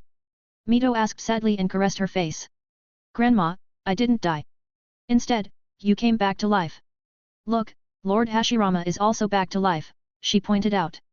Mito turned around and saw Hashirama. Her eyes widened in shock and happiness. She quickly ran to him and Hashirama also embraced her tightly. I know I am dreaming but I don't want this to ever end. She said to Hashirama. Hashirama was overjoyed with love and planted a kiss on her cheeks. This is all true, Mito. Lord Sage brought us back. Grandma. Tsunade also came running and jumped into a hug with both of them and started crying like a small child. She let out all pent-up frustration and sorrow since the Second Shinobi War. Alexander silently walked to Kushina and picked Naruto in his arms. Let's go, Kushina. Let's give them some time to talk. They are finally together as a family. Kushina nodded and followed him as she was escorted home. Lord Sage, can I ask you something? Sure, he allowed. I saw you treat the tailed beasts like your children. Aren't you angry at Lord Hashirama for selling them to other villages? She asked. Sigh. I am not an unreasonable man, Kushina. I understand the kind of era Hashirama grew up in. An era of constant war, an era when there were no hidden villages. Hashirama himself lost 3 brothers in that war with the Uchiha clan. He did what he could to survive and bring peace to the world. If Hashirama had not gathered the tailed beasts then someone else would have eventually. You can imagine what would have happened then. He answered. Kushina shuddered at the thought of another 9 tails attack.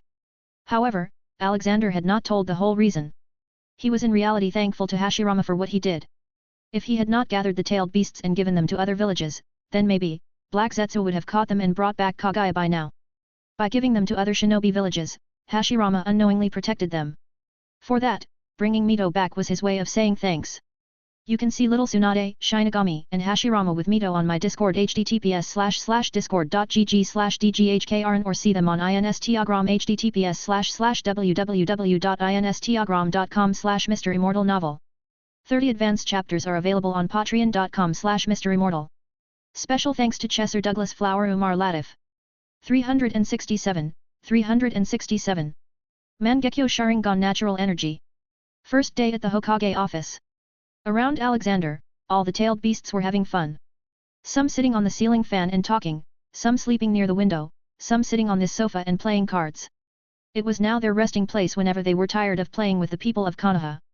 Alexander laid back on his seat and thought about what to do next. For starters, he needed to go and check the Mangekyo Sharingan, Nagato's eyes too. There was also the Uchiha stone tablet. Bam! The door opened and Ragnarok barged in. Alex, come with me to Tsunagakur. I will show you the smallest baby I've ever seen. He's very cute. Alexander quickly thought about premature birth. You go, I will come later with others. Let's take over Wind Country.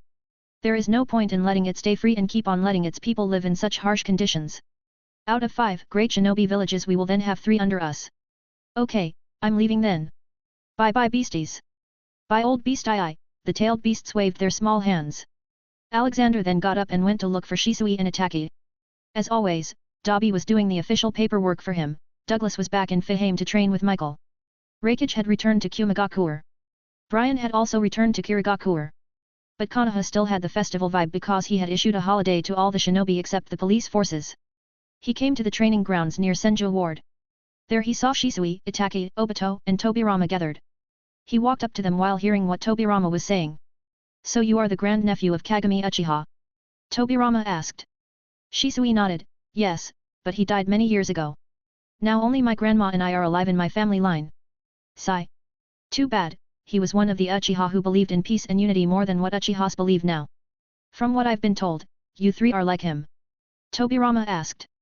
"Haha, yes, the three are good kids and talented too. Shisui and Obito already have Majikyo Sharingan. Itaka here will too someday, right?" Alexander walked in. "Lord Hokage," the three kids and Tobirama exclaimed. "Ah, don't call me that. Calling me Hokage is like making me an exclusive person of Konoha, but I am working for all the shinobi in the world. Call me Lord Sage like before, and for you kids, it's grandpa or old man. Even the 800-year-old tailed beasts call me grandpa, so what are you?" Alexander told them. "Tobirama, you are given a full holiday. Your job is to find love. If you don't know how to, then go to Jiraiya, he will teach you some techniques, but be careful. And you three, I will teach you today. Wait, let's call Nagato too," he said and took out his anywhere door. The door opened where the Akatsuki trio was having lunch, and it was Ichiraku Ramen. "Hey, Nagato, come with me. I will be training you for your eyes. We can't have you all weak and withered. You need to work hard to revive the Uzumaki clan later." Haha, he laughingly dragged Nagato. Konan and Yahiko also followed to see Nagato being embarrassed more. "Okay, first of all, let's deal with the Mangekyo Sharingan. The problem with it is that using it would deteriorate the eye. This means that your eyes or ocular muscles are not strong enough. I want you to use them right now so I can assess it," he instructed them. "Old man, can't we ask Kakashi to also come? He also has a Mangekyo," Obito asked. "Oh, why not, go bring him," Alexander allowed. Soon, Obito used his Kamui to teleport and brought a confused Kakashi. They again explained to him and Kakashi got ready to learn. Shisui, Kakashi, and Obito used their eyes. Alexander, in the meantime, focused on them. He learned that it was the flow of chakra that was destroying their nerves. It needed to either be strengthened by constant practice of some kind of surgery. Alexander walked closer to Shisui and put his palm near his activated eye. "Tell me, do you feel better?" Alexander asked. Shisui nodded a little. Stop using it," Alexander ordered them. "Okay, I understand now. To use Mangekyo Sharingan you need to channel a lot of chakra. So much so that your eyes are not accustomed to it, and I think they never will, not at least with normal methods," he revealed. Then Obito raised his hand. "Old man, I snuck into the Uchiha shrine and read it. It said that you can get an eternal Mangekyo Sharingan by transplanting the eyes of a relative who has also awakened a Mangekyo Sharingan. There were also some more details about some Kagaya and infinite Tsukuyomi, and that the Uchiha would be saved by the infinite Tsukuyomi." Alexander was immediately alerted by that. Why would Hagoromo Itsutoki encourage someone to free her? Unless there was foul play. Do you have any relatives who have Mangekyo?" Alexander asked, pointing to the flaw in this method. I don't think my grandma has even activated her normal Sharingan." Obito scratched his head in embarrassment. "Then keep on listening to me and you might develop an eternal Mangekyo Sharingan," he advised. "Okay, the best method by which you can strengthen yourself enough to use Mangekyo is if you can use natural energy, that I just did to Shisui and he felt better. And the only way to do it is by using Sage Mode. Just to tell you how hard it is to do, even Jiraiya hasn't been able to master it. Hashirama was able to do it though," he informed them. "Don't tell me we will have to go to Mount Myaboku and learn there. I don't wanna eat insects," Shisui complained. "Haha, no, you will be training here. Okay, sit down with crossed legs. You two Itaki, Nagato, Konan, and Yahiko. Now, close your eyes and try to feel the changes in chakra around you," he instructed them. He used his power to overload the area with natural energy. Then he started draining some chakra from their bodies so natural energy could enter naturally. "Feel it, it is around you. It may feel heavy and yet soothing. It is just like a chakra. Try to channel it inside your body. You need the utmost focus on it, you need to create a balance between spiritual, natural, and physical energy. It's all about balance," he explained. The seven silently breathed in a synchronized rhythm. An hour passed and they were still sitting silently. Alexander increased the intensity of natural energy and forcefully channeled it into them. Soon he saw all of their eyes twitching. Feeling something? He asked. Yes, I do, but it's weird. It feels like something is crawling under my skin but it's not disgusting. It is, soothing. Obito spoke. Yes, remember that feeling, it is natural energy. It is everywhere around us. In some places, it is thicker and in some places less. For training, you can sign a summoning contract with the toads of Mount Myaboku and train there. Mount Myaboku is a sage land and has one of the highest intensity of natural energy in the world. He asserted. Old man, are there more places like Mount Myaboku? Shisui asked, not wanting to go to Mount Myaboku. Oh, there are Shikotsu Forest and Tsunade is contracted to that place and Ryokai Cave too. Though I won't suggest going to the Ryokai Cave. It's inhabited by snakes and they aren't known to be friendly. They will also ask you for sacrifices. Orochimaru had contracted a snake from there. There are probably some more sage locations that are still secret. He answered. In an instant, they all decided to stay the hell away from Ryokai Cave. Okay, get up now, he ordered. Until now, he had made them feel natural energy forcefully but now they will have to do it on their own. One by one they all got up and opened their eyes. To their surprise, their Sharingan was activated. Obito, Kakashi and Shisui had their Mangekyo activated. Nagato like normal had his violet eyes but they were shining now and attack it had also awakened his eyes without the need of going through a trauma. It was also 3 Tomo. Ha ha ha, see, keep on training in sage mode and it will probably make your eyes stronger. So, the better you get the stronger your eyes and nerves will get, meaning that after some point, you will be able to use your powers without the fear of going blind. He happily babbled. A/N, all this is made up. You can see chakra molding diagram on my Discord https://discord.gg/dghkrn or see them on Instagram https://www.instagram.com/MisterImmortal novel. 30 advanced chapters are available on patreon.com/MisterImmortal. Special thanks to Chesser Douglas Flower Umar Latif. 368. Adventure continues. Itake was very happy at the moment. He was feeling left behind after seeing Izumi's Sharingan but now he could be equal. Good, you all will train this every day here and if you find a problem you come to me. Okay? You all are dismissed, except Nagato. He instructed them. Yes, old man, thanks. Obito cheerfully came up to him and hugged him. He looked at Alexander's face and smiled, I never said thank you properly. You saved Rin that day and also me. Alexander ruffled his hair, it's all right. Saving people is kind of my thing. Now, go and get her champ. Obito happily left to find Rin probably. He had denied Alexander's offer to give him a normal eye, saying that it was a memoir of his friendship with Kakashi. So, Kakashi and Obito twined an eye patch nowadays. Once it was just Nagato and his 2 friends, he got to the main point. Nagato, tell me, have your eyes been like this since you were born? He asked. Nagato meekly denied, no, they became like this when my parents died. Alexander softly caressed his hair, I have a doubt that someone has tampered with your eyes. I feel they are somewhat like the Sharingan as their molecular structure is the same. But it is still different. And you are an Uzumaki. There has been no record of such eyes. I asked Mito about it. So, your eyes are either a rare mutation or someone tampered with it. Tampered? Why would anyone do this? Nagato asked. I don't know, kid. But don't worry, I will find out about it soon.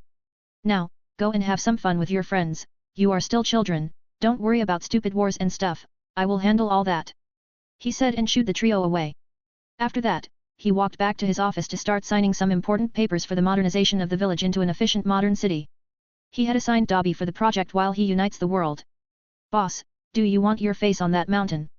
Dobby asked. Sure, why not? Let's upgrade all the faces into cemented faces so they can handle the tests of time. He lazily decided. Ji-chan. Look, I made this for you. Shikaku came to him and jumped onto his lap. He had a paper in his hand and pasted it on Alexander's face. Ah, move it back, Shikaku, I can't see it completely from this close. Then he saw it. It was a crayon sketch. It had everyone, him, all the tailed beasts, Olivia, Amy, Dobby, Ragnarok, Barry, Hats, Douglas, and everyone else that they had seen. He patted his head, very good, Shikaku. Who told you to make this? Oh, it was Amy. We all were very bored and went to her to play. She gave us colorful sticks called cannons to draw. He explained. Ah, you mean crayon, he corrected him. As Alexander expected, the next moment all the tailed beasts swarmed up to him to show the sketches. He was overwhelmed with warmth. Ha ha ha, you all are so talented. Okay, we will be going on a new adventure soon, do you want to come with me my little potatoes? He asked. Yeah. They jumped in excitement. Knock knock. Dobby opened the door and let Blue Fang come in. Joachim, my boy. It's been days since I last saw you. What is this I hear about you adopting a child? Then Alexander noticed a small head peeking from behind Blue Fang's legs. Oh, hey little one. What's your name? Alexander asked and dropped to her level. The small kid shyly came forward and bowed lightly. I am Haku, nice to meet you. Alexander knew that he may look like a girl but he was a boy. He ruffled his hair, welcome to the family, Haku. I am your grandpa. Grandpa? He confusedly asked. Yes, and look, all these will be your friends. He showed the tailed beasts. The tailed beasts may have a slight prejudice against humans but they always treated children kindly, knowing that children weren't corrupted by human foolishness yet. Kokuo walked to the Haku and rubbed his face on Haku's cheeks. Then Kurama came and patted his head, Kid, I am Kurama, the leader of this group. Bam! Komei knocked on his head as it was his duty to correct Kurama, no, you are not. We have already decided on this. No one is our leader. We are all free. All other tailed beasts nodded their heads. Yes, free by nature and united by our love for Ji-chan, Matatabi added. Hee. Haku chuckled softly. He let him play with the little beasts and talk to Blue Fang. So, how did this happen? He amusingly asked. Blue Fang scratched his head, well, I found him sitting on the side of a bridge once, he was asking for money from people. He looked very malnourished. Later, I found out that he was from the Yuki clan. This clan was known for its special bloodline power called Ice Release. They were despised in the village. I don't think anyone is alive now from that clan. If there are any then they are living a normal life. Haku didn't have anyone for him so I took him in. He is a very sweet child. Alexander nodded continuously, you did the right thing. I am proud of you. Now, take him to Fihame and get him settled. Introduce him to everyone there. He is a part of the family from now on. Blue Fang went to Haku, picked him, and entered Fihame. Bam! The door opened and Hashirama and Tobirama entered with Tsunade being dragged behind them. Lord Sage, we need you to do something about her. She was trying to sneak away from Konoha and go gambling. Hashirama spoke. Let me go, Grandpa, Tsunade fought back. I heard she has hemophobia. Tsunade, aren't you part Uzumaki? I thought Uzumaki were known for their stubbornness. How can you so easily quit? Even more so when there is so much to study in medical ninjutsu. He baited her. Hey, what's there to study? I have already studied everything. I am the best medical ninja known. She proudly announced. Oh, really? Can you transplant one heart into another person? One kidney into another person? Can you check people's disease by checking their blood? Can you cure all known diseases? Even the uncurable tumors, cancer? He asked cryptically. Those things are not possible. She refuted. Haha, only arrogant and ignorant people think they are best at something, believe me, there is never an end to medical studies. Don't be blind, Tsunade. I can give you the knowledge, you just have to accept it, he quoted. Then in an instant, many medical books start appearing near her. In total there were about 500. Take these should be enough for your thirst for knowledge. Tsunade suspiciously picked one of them and read it. Soon her mind went blank as she understood the words but not the things they explained. Alexander quickly changed the book into her hand, what you just read was an advanced book about heart surgery. Here, start from the beginner. Soon, Tsunade got so engrossed in it that she wouldn't reply to anything. They just ignored her and took seats on the sofa. Hashi, Toby, I want you two to serve as the advisors to the Hokage. You will be like the Elder Council but with less power to avoid another Denzo, it's not that I don't trust you, I just want to establish this new system of power. You will be running Konoha with Dobby in my absence. Dobby will have the signing rights to documents. He informed them. Where are you going, Lord Sage? They asked. Konoha is not the only problematic place. I am going to Sunagakure. But I will be back soon. He assured them. Then he walked to his desk and signed a few papers. Hand these to the Konoha orphanage, this is an agreement to give them a 300,000 ryo each month as funds for children welfare. They will also be given a lot of land to plant fruit trees so they can monetize them later. Hashirama happily took it. He felt really good that the new Hokage of Konoha was a person he always wanted to be. Strong in arms and mind, kind and loving in nature. It will be done, Lord Sage, he saluted. Alexander nodded and looked back at the tailed beasts, my potatoes, follow me. We're leaving. Soon, the tailed beasts walked in a line behind him while singing their Biju Avengers theme song. You can see Haku on my Discord https://discord.gg/dghkrn or see them on Instagram https://www.instagram.com/MisterImmortal novel. 30 advanced chapters are available on patreon.com/MisterImmortal. Special thanks to Chesser Douglas Flower Umar Latif. 369. Tricked into work. Alexander appeared in the daimyo palace in Wind Country.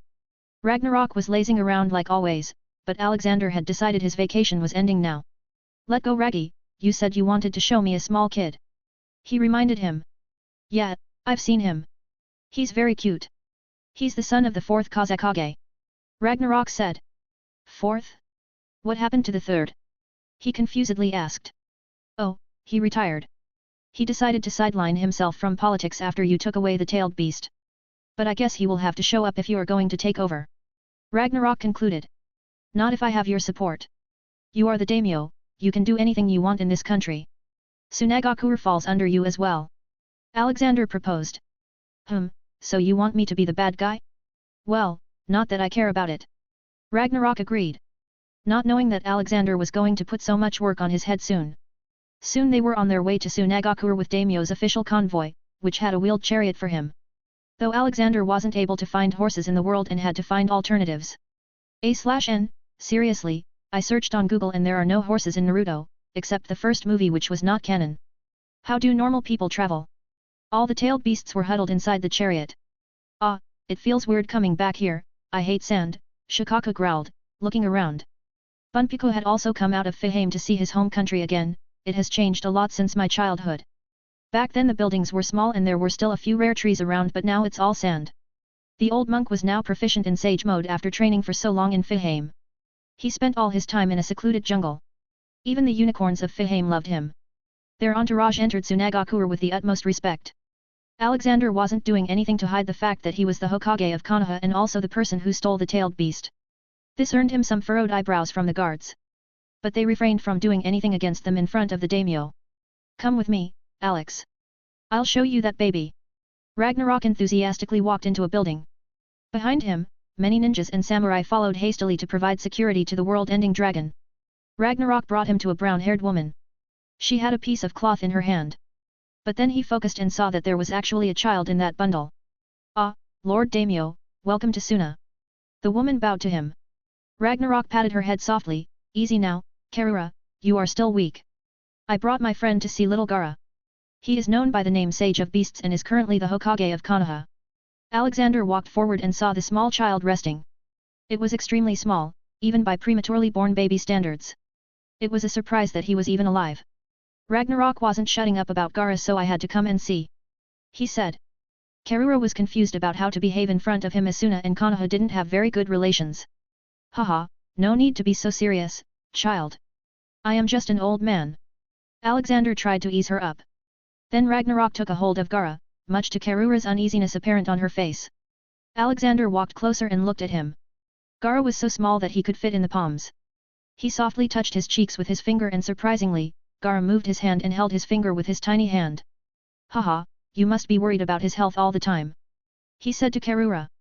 She nodded her head. Yes, they said he won't survive for long.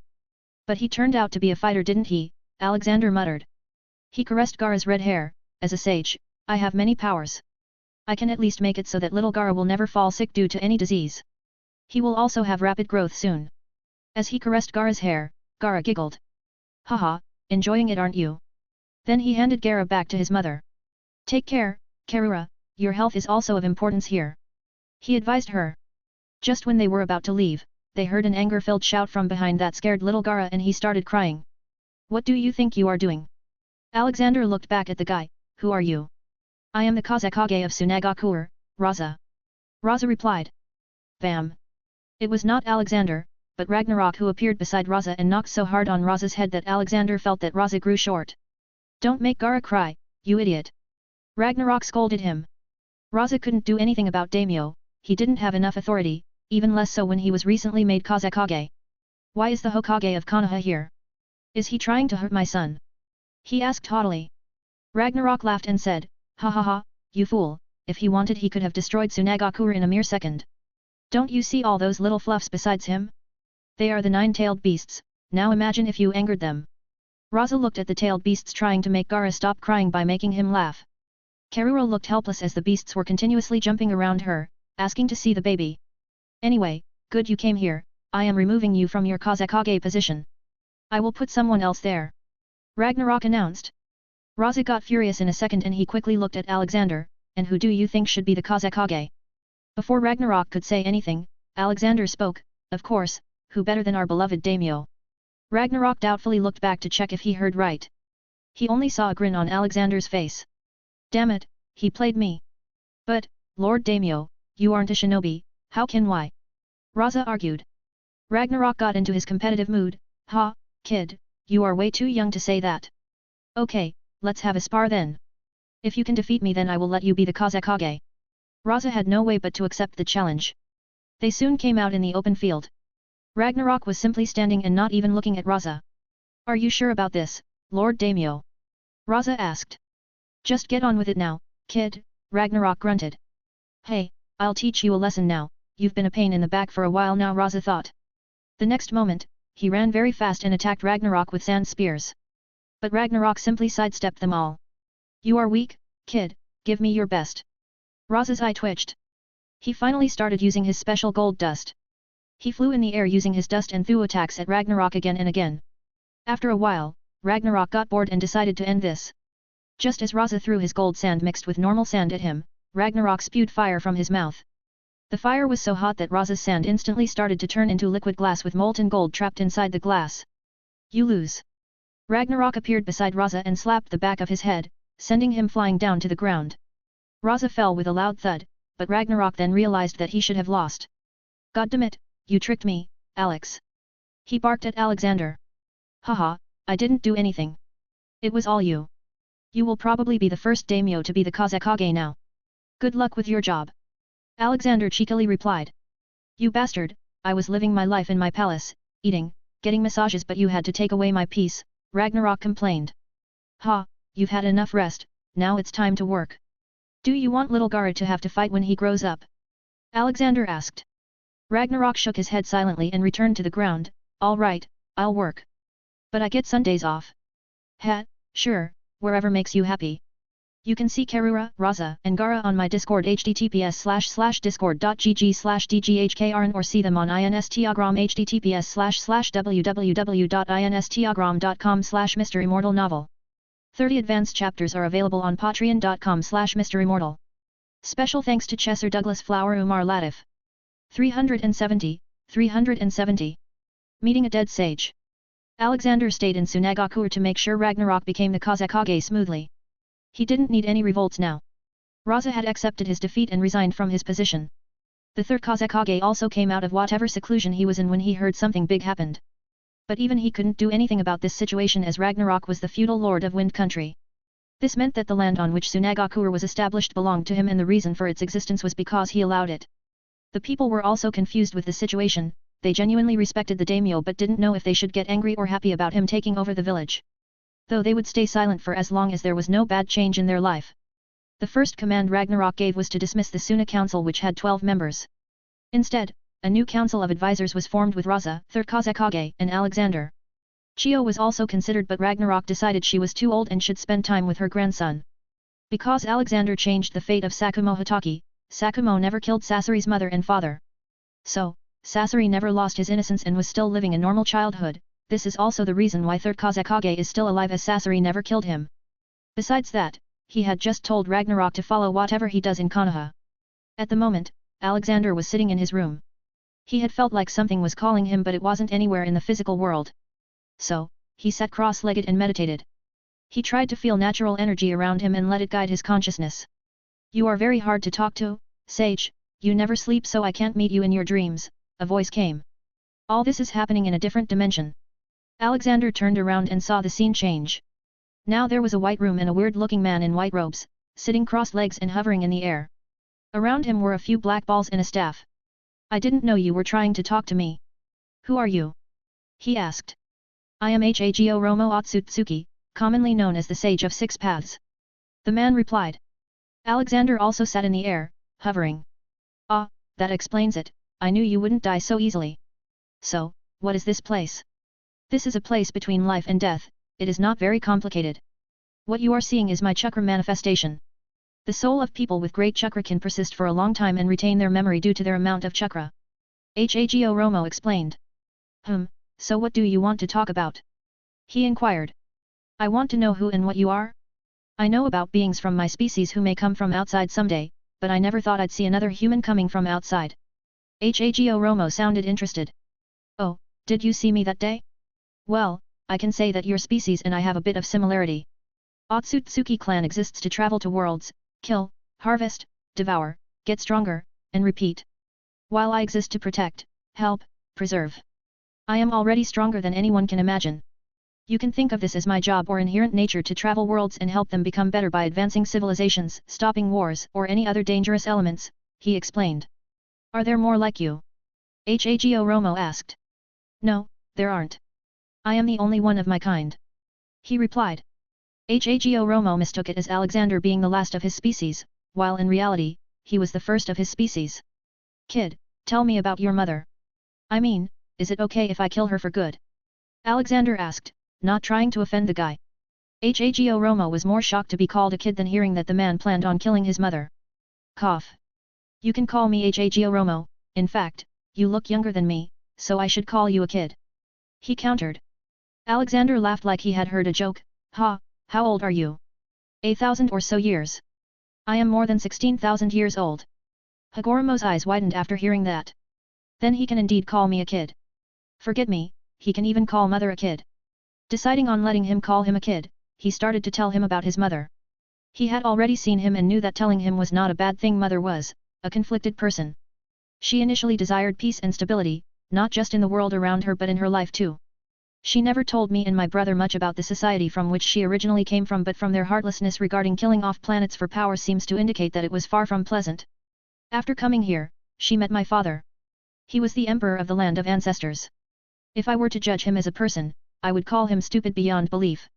During that era, the land of ancestors was in a war with the land of that. The land of that would regularly expand its territories by falsifying and claiming to have discovered old documents where a region of interest would be shown as theirs. They would pressure other countries with the threat of war if they did not hand over the disputed territory.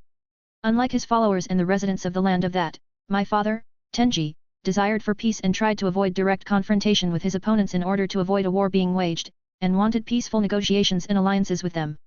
When he met Kaguya, he was surprised to learn she came from the stars, but he took an immediate interest in her once she told him that she desires for peace, just like him.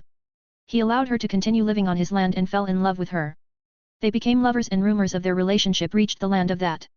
His devotion to Kaguya's cause for peace caused him to threaten his own followers with death if they dared to threaten peace with the land of that. Then the minister of the land of that tried to kidnap Kaguya and she killed many of his soldiers in self-defense. Tenji was horrified by Kaguya's powers and ultimately decided to betray his lover to prevent a war from breaking out. She was then hunted by both the lands fearing her strength. Losing all faith in humanity but still longing for peace, Kaguya believed that it was necessary for her to attain godlike powers in order to put an end to all of humanity's conflicts. So, despite her clan waiting to harvest that world of its god tree, she defied the taboo surrounding the fruit and ate it.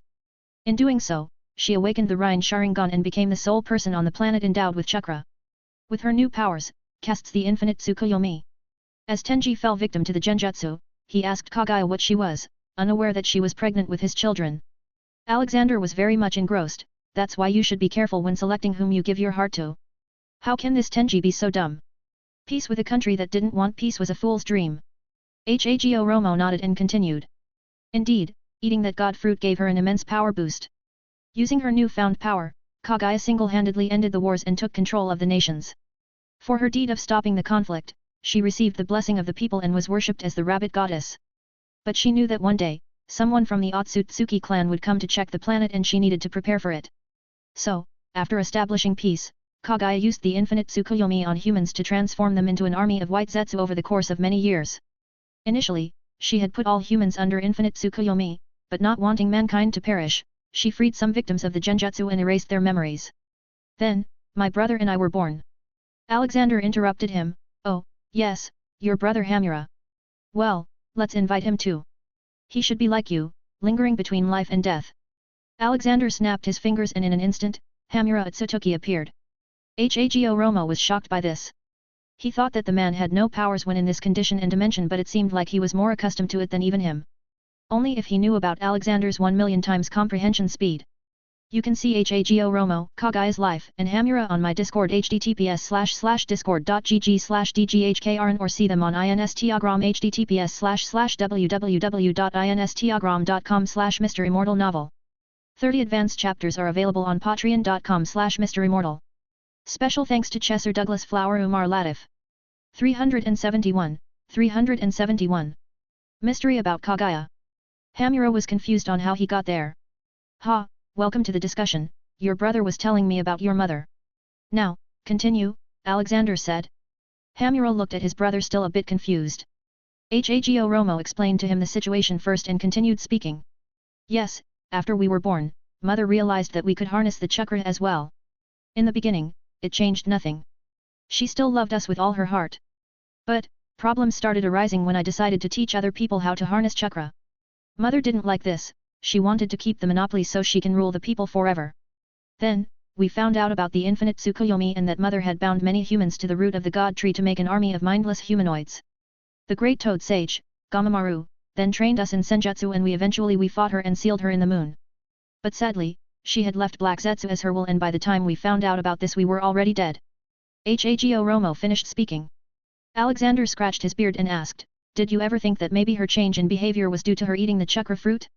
If what you said is true, then her only goal when eating the chakra was to bring peace. Then why would she suddenly become heartless and start killing people? It is the opposite of peace. What are you trying to imply? Hamura questioned. It is just a theory, but isn't the chakra fruit made from all the blood sucked by the god tree in all the battles among humans and by literally sucking the life force of the people and the planet? What if the chakra fruit was the reason for the change in her? I can't imagine a superpower-giving fruit created from the destruction of a species/planet being any good and without any repercussions. He hypothesized. Sigh. Hago Romo nodded, we also had these doubts. But confirming them is not possible as we don't have a chakra fruit to study and the god tree and mother are sealed inside the moon. We cannot take the risk of freeing them. Well, even if you don't free them, someday something will happen and they will eventually be freed. So, I might as well find a way to permanently deal with the problem. But, before this, I want you to meet all the tailed beasts, they still miss you a lot. He said looking at Hago Romo. Alexander waved his hand and one by one all the tailed beasts popped into that place and fell on each other. But they were such heavy sleepers that even after falling they didn't wake up. Alexander clicked some cute pictures of them first and then woke up the snoring potatoes. Baijuyu Avengers, emergency, we need to help. In an instant, they got up and stood in their superhero team formation. Baijuyu Avengers are ready to help, Komei shouted. Look behind you, Alexander told them. They clumsily turned around. Then their eyes widened for a second. The next moment they ran to Hago Romo. Pops. Dad. Papa. Old man. They all had their own word for calling him. They hugged him tightly. Hago Romo was still surprised how Alexander brought them here but he was happy nonetheless. Hago Romo caressed their heads, how are you, my children? He knew they were just a part of 10 Tails but he loved them as his children anyways. After you left, Ji-chan came and we had so much fun. Are you coming back with us? Kurama asked enthusiastically. Hago Romo shook his head in denial, I can't, this is not my physical body. I am just a chakra manifestation and I will wither away in a few more years. The tailed beasts had their tails slumped down in disappointment. Alexander walked to them and patted their heads, it's okay, we can still see Hago Romo whenever we want. I will give them an object through which they can appear in the physical world like a ghost. Yai, let's go and plan for games to play, my brothers, Shikaku cheered and they tippy-toed away. You really love them, Hago Romo spoke. Alexander nodded, yes, they are already a part of my family. They are my kids and all that matters is the smile on their faces. Alexander was about to leave but then remembered an important question, can you tell me about your violet spiral-like eyes? A kid named Nagato has it. Yes, I have been watching the happenings in the world. Black Zetsu has created a big mess. These eyes are called Rin-Egan. They are reputed as the most exalted eye amongst the 3 great dojutsu, the others being the Sharingan and the Byakugan. It became a legend that in times of disorder, one who wields the Rin-Egan is sent down from the heavens to become either a god of creation who will calm the world or a god of destruction who will reduce everything to nothingness. Initially, Mother wielded the eye called Rin Sharingan. As you can deduce, Rin-Egan and Sharingan are just separated Rin Sharingan instead of a combined one. I awakened my Rin-Egan when I mortally wounded Hamura when he was under Mother's control. Using the power of the Rin-Egan, I saved the world from the 10 tails and created Ninshu. For my contributions to the world, I was revered as the sage of 6 paths, and both I and my eyes rose to mythological status following my death. The only possible way to awaken Rin Egan is by receiving my chakra. Or, by combining the chakra of Indra and Ajura. So, it is not possible that Nagato Kid awakened it on his own. The only person who could have implanted it is Madara Uchiha. He was already the Indra's reincarnate, he just needed to combine Hashirama's cells into himself. This way, he really awakened it, but he was old and weak and meant to die. So, preparing for his revival in the future, he planted his eyes into Nagato as only people from Uchiha or Senju clan could harness it. Madara probably didn't trust the Uchiha to follow him later. Senjus were extinct, so he selected Nagato, who was an Uzumaki, as his clan was of the same lineage as Senjus, which is Ajura's bloodline. So, how is this Madara planning to revive himself? Alexander asked. It doesn't matter anymore. You and Tobirama are the only people who know the reanimation jutsu. That's what Madara was planning for. It is highly likely Madara won't come back again. But, Madara had taken out the husk of God Tree from the moon. Right now, its location is unknown to even me. It can only be summoned by a Rin Egan, so you need to keep this Nagato safe. Hago Romo warned him. It is obvious those eyes are hurting the kid in the long run. Say, what if I were to implant it into mine? Alexander asked. Hago Romo and Hamura looked at each other cluelessly. We don't know. Even though you are a species from space like my own, we don't know if your biology will support it. Alexander hushed at their worries. I'll just try, not as if anything can kill me. Well, here you go. Use it to project your images to the mortal world. He handed him a magical orb that could project his images to the outer world, and he could also see the world. Alexander walked to all the tailed beasts, held them in his arms like they were a bunch of teddy bears, and went back outside. Hamura then looked at his brother. He was never a heavy talker. I felt a very strong aura from him. Much stronger than Mother and 10 Tails combined. Sigh. Hago Romo defeatedly looked down at the orb in his hand. Let's just be glad that he is not a twisted man or from the Otsutsuki clan. You can see Kaguya and her sons, Toad Sage and Rin Egan on my Discord, https://discord.gg/dghkrn, or see them on Instagram, https://www.instagram.com/MisterImmortal novel. 30 advanced chapters are available on patreon.com/MisterImmortal. Special thanks to Chesser Douglas Flower Umar Latif. 372. Corruption. Alexander woke up from his meditation and looked around. The tailed beasts were also waking up slowly and looking around. Matatabi came to him and sat down in his lap. She cutely looked at his face and asked, "Was that a dream, Ji-chan?" He caressed her head. "No, Matatabi, it was all real." "You all really met Hago Romo?" They all took a sigh of relief. Alexander decided to cheer their mood and take them out for a walk around the village. "Let's go out and eat something, my Biju Avengers," he proposed. "Yay, I want Ichiraku ramen," Komei cheered. "Ichiraku ramen is in Konoha, you dummy," Shikaku reminded him, embarrassing Komei. They all came hopping behind him. They went to the market and found a small restaurant. It didn't look big or anything. They decided to take the seats outside because if they all went in then it would get very noisy and cramped.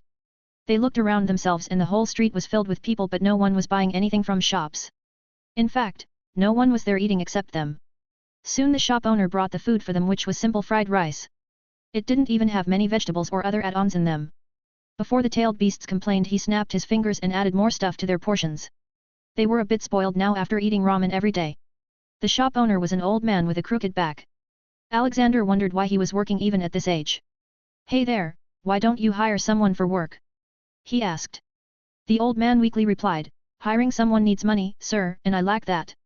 If by luck 1 or 2 customers come to my shop in a day, I get to put food on my table."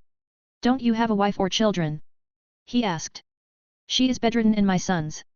"Sigh, I had 2 sons, they were Suna shinobi but died in Suna and Iwa skirmishes. My wife and I were normal people and they were our only pillar of support.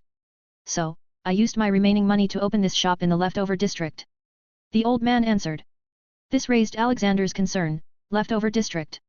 "Ah, you must be new here. Look around you, you will find that most of the people here are either orphaned children, widowed women, or old couples whose children died. Everyone here at one time had a shinobi father, husband, or child who died. And what was left after their deaths were us, the leftovers." The old man explained with clear sadness on his face. "Aren't you paid pensions?" Alexander asked. This was normal for the military. The widow or dependent parents and children would receive a pension if the soldier died. "What is a pension?" the old man confusedly asked. "Nothing, Tell me more. What problems do people face here? He asked more. Many, from simple hunger to crimes and even harassment from the village police. The man answered. Alexander nodded, thank you for answering. Here, this is for today's food, plus an advance payment for whenever I come to eat here. He gave the man 200,000 ryo, which was worth about $18,000 in Earth currency. Do you have anything to drink? Maybe some tea? Alexander asked before the old man could refute his money. The old man simply rushed back into the house to make tea. Ji-chan? Are we going to help him? Isabu politely asked. Yes, and you can help more. For as long as we are here, you can come here and eat and give money. If he denies, then tell him that the money I gave him was just for me. He advised them, to which they all nodded. Then he called Ragnarok, Raggy, seal the accounts of all the ex-council members and audit the whole village. I want to know where the money is going.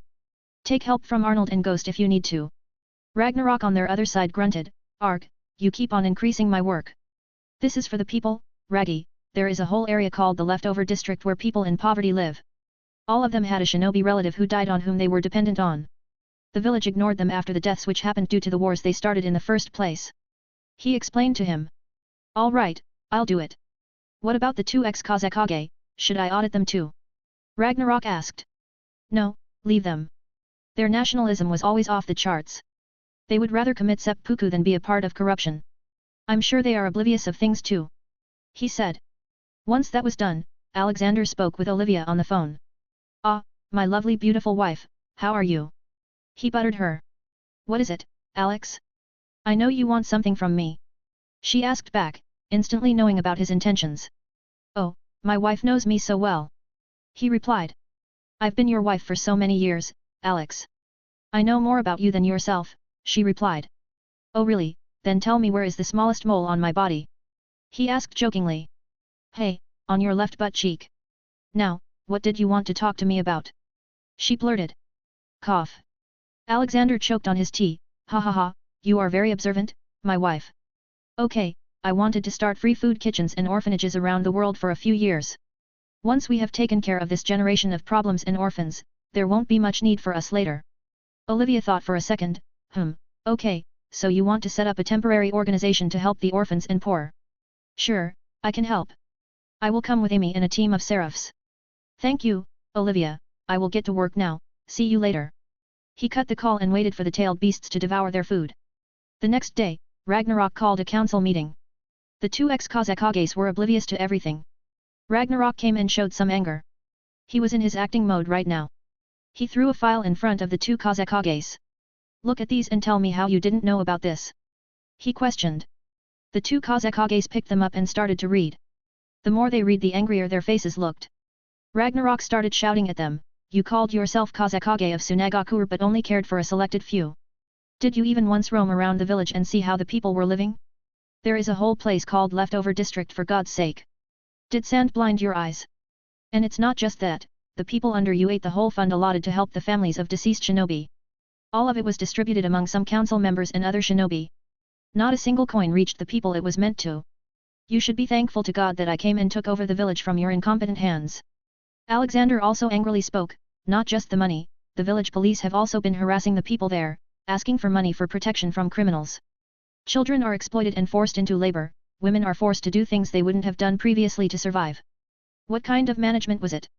I am shocked how they haven't started a protest against you, but I wouldn't be surprised if they were forcefully made silent. You wanted to make war with other villages while foolishly ignoring your own home. What was even the reason for the wars? You make war, destroy your resources, lose the war, and then cry to make another war so you can win and take the enemy's resources. You put yourself in this vicious cycle. Utter incompetence I would call your work. Raza quickly bowed to Ragnarok, Lord Kazekage, please allow us to deal with this. We will punish all the corrupt shinobi in Suna.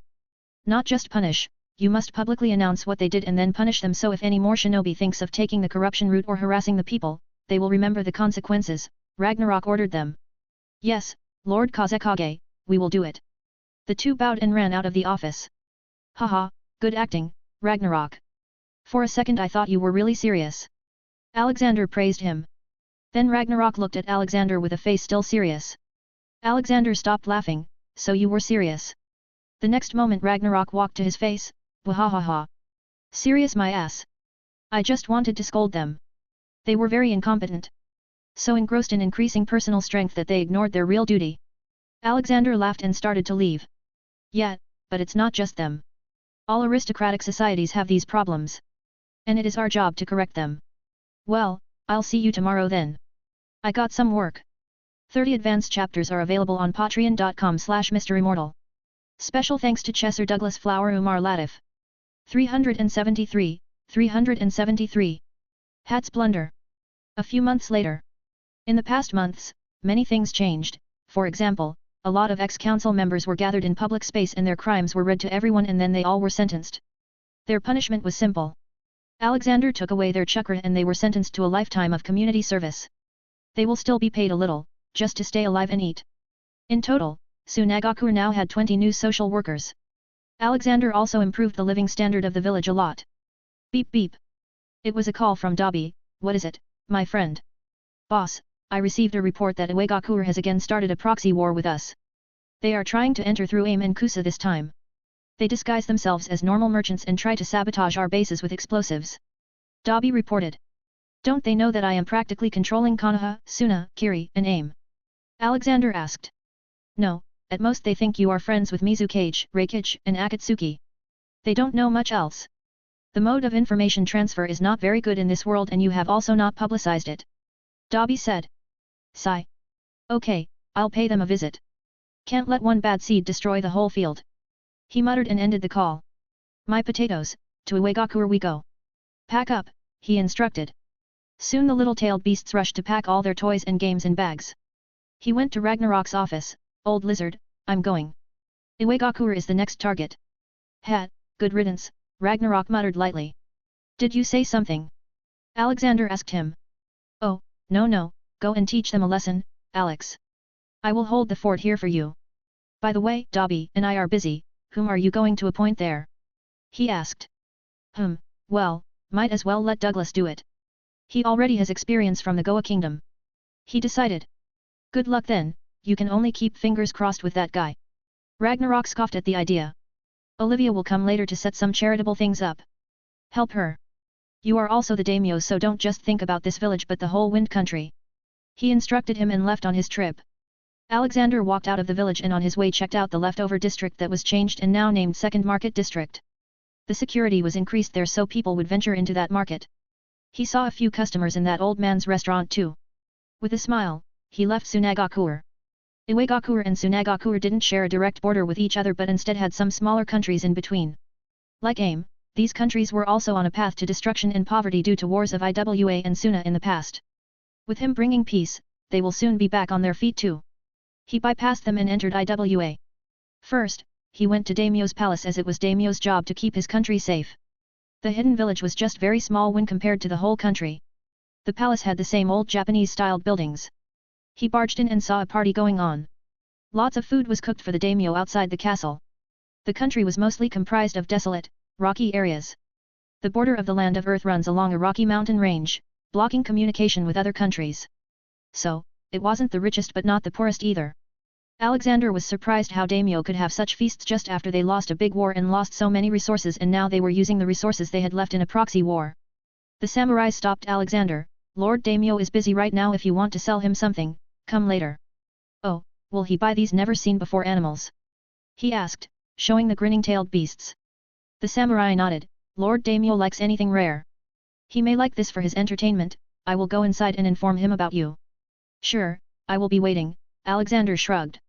After waiting for a few minutes, the samurai returned. The new Lord Daimyo wants to see you. Alexander felt confused. New. He followed the samurai in. Soon he started hearing lots of noises from inside the building. Then they entered and Alexander's jaw fell so low he could taste the floor. What the hell is going on here? Behind Alexander, all the tailed beasts covered each other's eyes to not get corrupted by the scene. In front of them, there were men, all down on four limbs, nearly naked. On their backs, many animals were sitting and looking in a direction. The daimyo was also down on his limbs like a horse. He was in a higher place than everyone else and on his back was a big fat furry cat with a large grin and a pipe in his mouth. My friends from various spectrums, I have taken over the country. Now, you all are free to do anything you want. This is now our kingdom. The last daimyo lost Earth country in a bet with me and I am the new daimyo. I am the new king, and you all are my lovely subjects. Hats shouted. Alexander facepalmed himself in apparat beside Hats. Bam x5. 5 different bumps swole up on Hat's head. You crazy cat! What the hell were you doing? Hats seemed to have a very thick skull and wasn't injured at all, so he turned to him while still laying on the ground where he fell. I was just minding my business. But then someone hit an arrow on my butt. I decided to investigate and found this degenerate daimyo. He had forced the normal people of Earth Country to pay heavy taxes, and if they can't then they have to hunt and bring the tax in the form of food. I found thousands of caged animals here.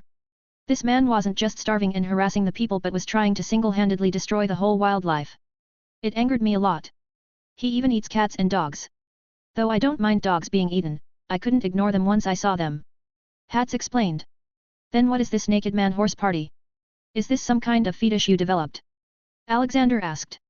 Oh, well, I thought I might as well just treat them like animals because their actions surely didn't suggest they were highly sentient humans. Hats replied as a matter of fact. Sigh. Still, you could have been a little subtle. He muttered while looking around the mess. Hats scoffed. Hey, I was born like this. Chaos is me, chaos is my power, muhaha hey ay ay ay. Bam. Clean up all this, Alexander ordered him. Oki the fat cat got up and magically fixed everything. Ji-chan, can we looky now? Komei asked, his eyes were covered by the small paws of Matatabi standing behind him. They were all standing in a circle.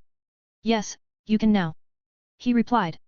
After a while, Alexander gathered daimyo and all his retinues. They all were fat and looked exactly like how a typical corrupt lord in an aristocratic society would. You all are dumber than I thought you'd be. No wonder that Onaki is waging wars one after another. No one is there to stop him. Anyway, you lost your country in a bet fair and square. From now on, you will live a normal life as a small-time villager who has to earn rather than take. He punished them. No. I am still the daimyo, how can I lose the country in bet? That's absurd. Besides, what proof do you have about this? The ex-daimyo asked. Hats then suddenly started laughing. He was behind Alexander cleaning the floor with a small broom. Haha, you fool. Did you forget you signed on that scroll? It was an agreement. It has your seal and fingerprints of all 10 fingers of yours. Hats pointed out. Ex-daimyo paled at that. I can still say you forced me to do it. Hats again laughed. Ha ha ha, did you forget your fingerprints were stamped with your own blood? It was a blood seal and cannot be broken. If you break it now you will die. Thud. Ex-daimyo fell to the ground.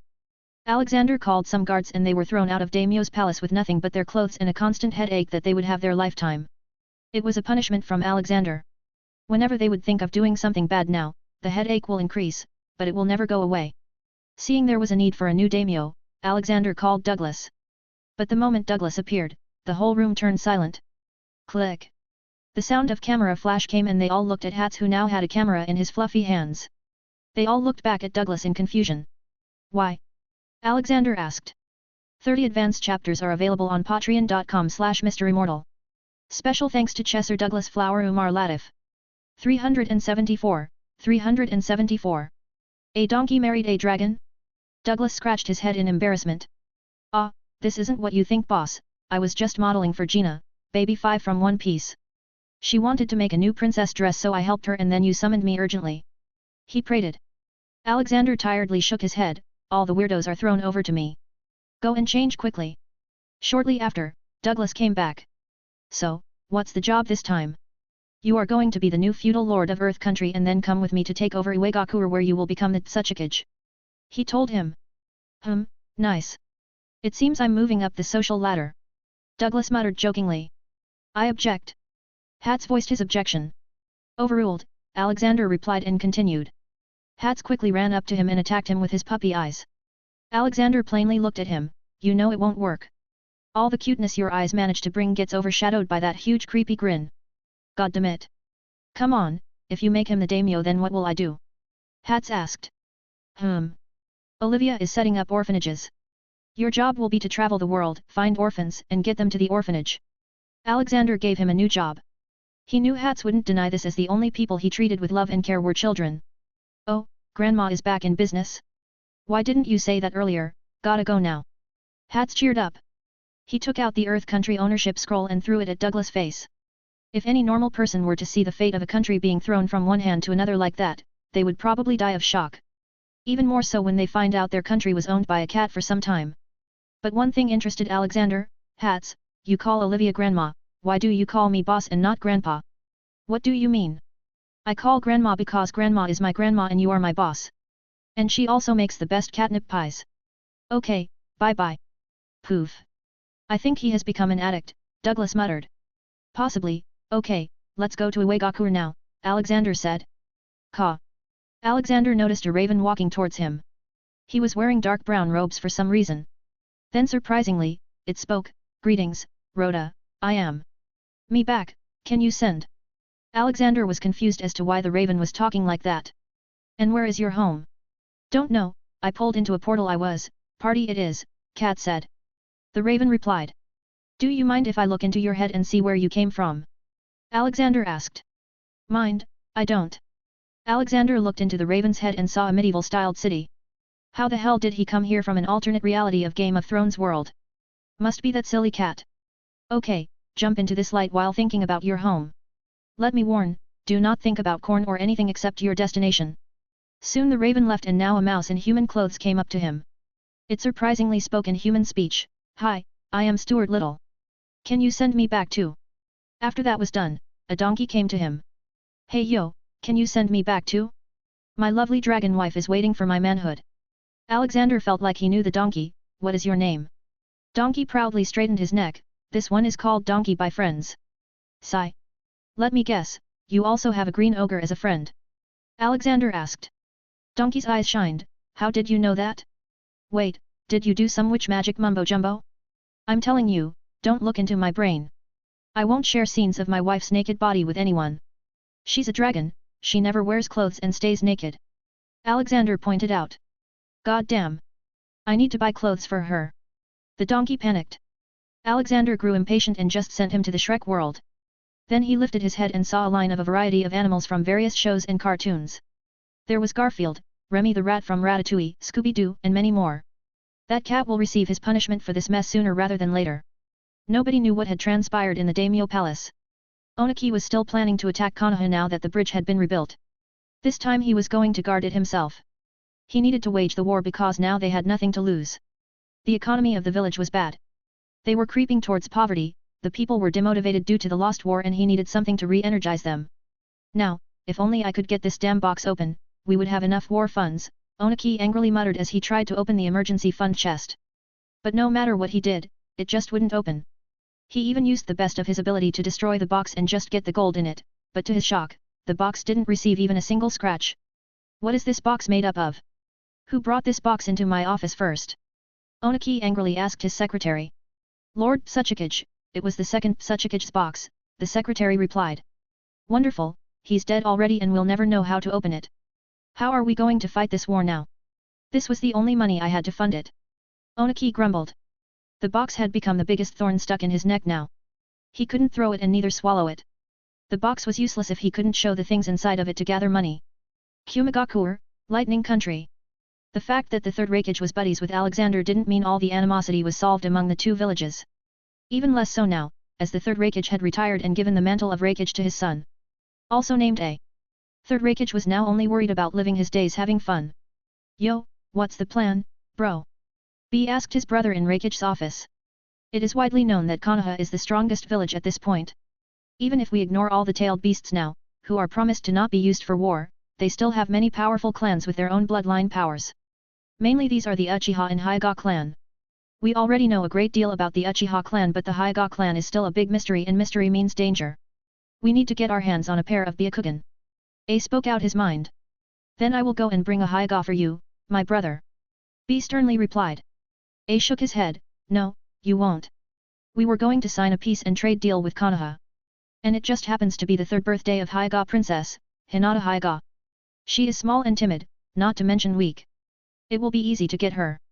But bro, what if our guy got caught? B asked. Very less likely to happen. We will be sending our shinobi commander and if something still happens, we will put the blame on Konoha that they killed our shinobi commander. We will ask for compensation. Either way, we will gain something as that old man Hokage is known to be a big advocate of peace. Intel also suggests that no one has seen him in a long time now. I think he is probably sick or something. The last time we saw him, he already looked very old. A planned. Although B had huge doubts about his brother's plan, he simply agreed because he considered his brother cool. But they didn't know that even Hashirama was revived now and the whole shinobi world was used to calling him the god of shinobi, which was already enough to deter anyone from doing something stupid. You can see hats, donkey, and the mouse on my Discord https://discord.gg/dghkrn or see them on Instagram https://www.instagram.com/MisterImmortal novel. 30 advanced chapters are available on patreon.com/MisterImmortal. Special thanks to Chesser Douglas Flower Umar Latif. 375. A senile old fool. Alexander, Douglas, and the beasts appeared in the sky above Uegakur. It seems people haven't been living a good life lately. And he still wants a war, Douglas added. Yet, his old head must be devoid of all intelligence, Alexander commented. Then they moved down to the street level, where people looked sad and malnourished. That's what war does to a country. They were invisible so no one noticed them. Alexander's plan was to first win over the people and then defeat the main opponent. This way, after he takes over, no one will have a problem with them as everyone will already be happy. But, Oniki had done a good job of demonizing Konoha among the normal citizens of the village. So, he started counter-propaganda. First, he started a few free kitchens and made Douglas the face of it. For Douglas' identity, he was introduced as the new daimyo after the last one went missing on a hunting trip whose body was later found to have been attacked by a wild cat. People loved him for what Douglas was doing, combined with his angelic charm he was a hit among ladies, old or young. Alexander kept a distant approach and only worked from the shadows. It only took them some months to fully win over the whole population of Uegakur. Now, the people had food on their tables, their children weren't getting sick from hunger. Pending salaries of many shinobi were paid by Douglas in an envelope with Douglas thank you for your service card so they would know who was paying them. Tsuchiki's office. Oniki knew about what was happening in his village. Initially, he let the rich man turned out to be the daimyo do whatever he wanted as it eased up the load from his shoulders. But he soon found himself in a dilemma because now the man was people's favorite and many were already calling for Oniki to resign and let the man become the Tsuchikage. He tried to get the young daimyo killed a few times but all the shinobi who took the mission went missing. It proved that the man was not simple and either had some strong backing or he himself was powerful. I am in this situation because of this cursed box. Only if it would just open up. He cursed looking at a box lying in a corner of his office. Do you want me to open it? A voice came from the window. Oniki turned around and looked. You. How did you get in here? Haha, do you think only you can fly? Alexander scoffed. Then Oniki started laughing, ha ha ha, it is a blessing. Good thing you came here, now I just need to kill you and Konoha will lose. Alexander disappointedly shook his head, you are pathetic. Knock knock. Lord Tsuchikage, Lord Daimyo is here to see you. Oniki's secretary informed and left as quickly as he came. Douglas haughtily entered the office and went to the Tsuchikage's chair and sat down. I am deeply disappointed with you, Oniki. You have brought your village to ruin. Douglas said in an agonizing tone. Oniki's eyes twitched seeing that he was being disrespected by a young man. To what do I owe this visit, Lord Daimyo? Hey, you didn't, the poor people of Iwa did. What is this I'm hearing about you starting another war with Konoha? Douglas asked. We have lost a lot in previous war Konoha.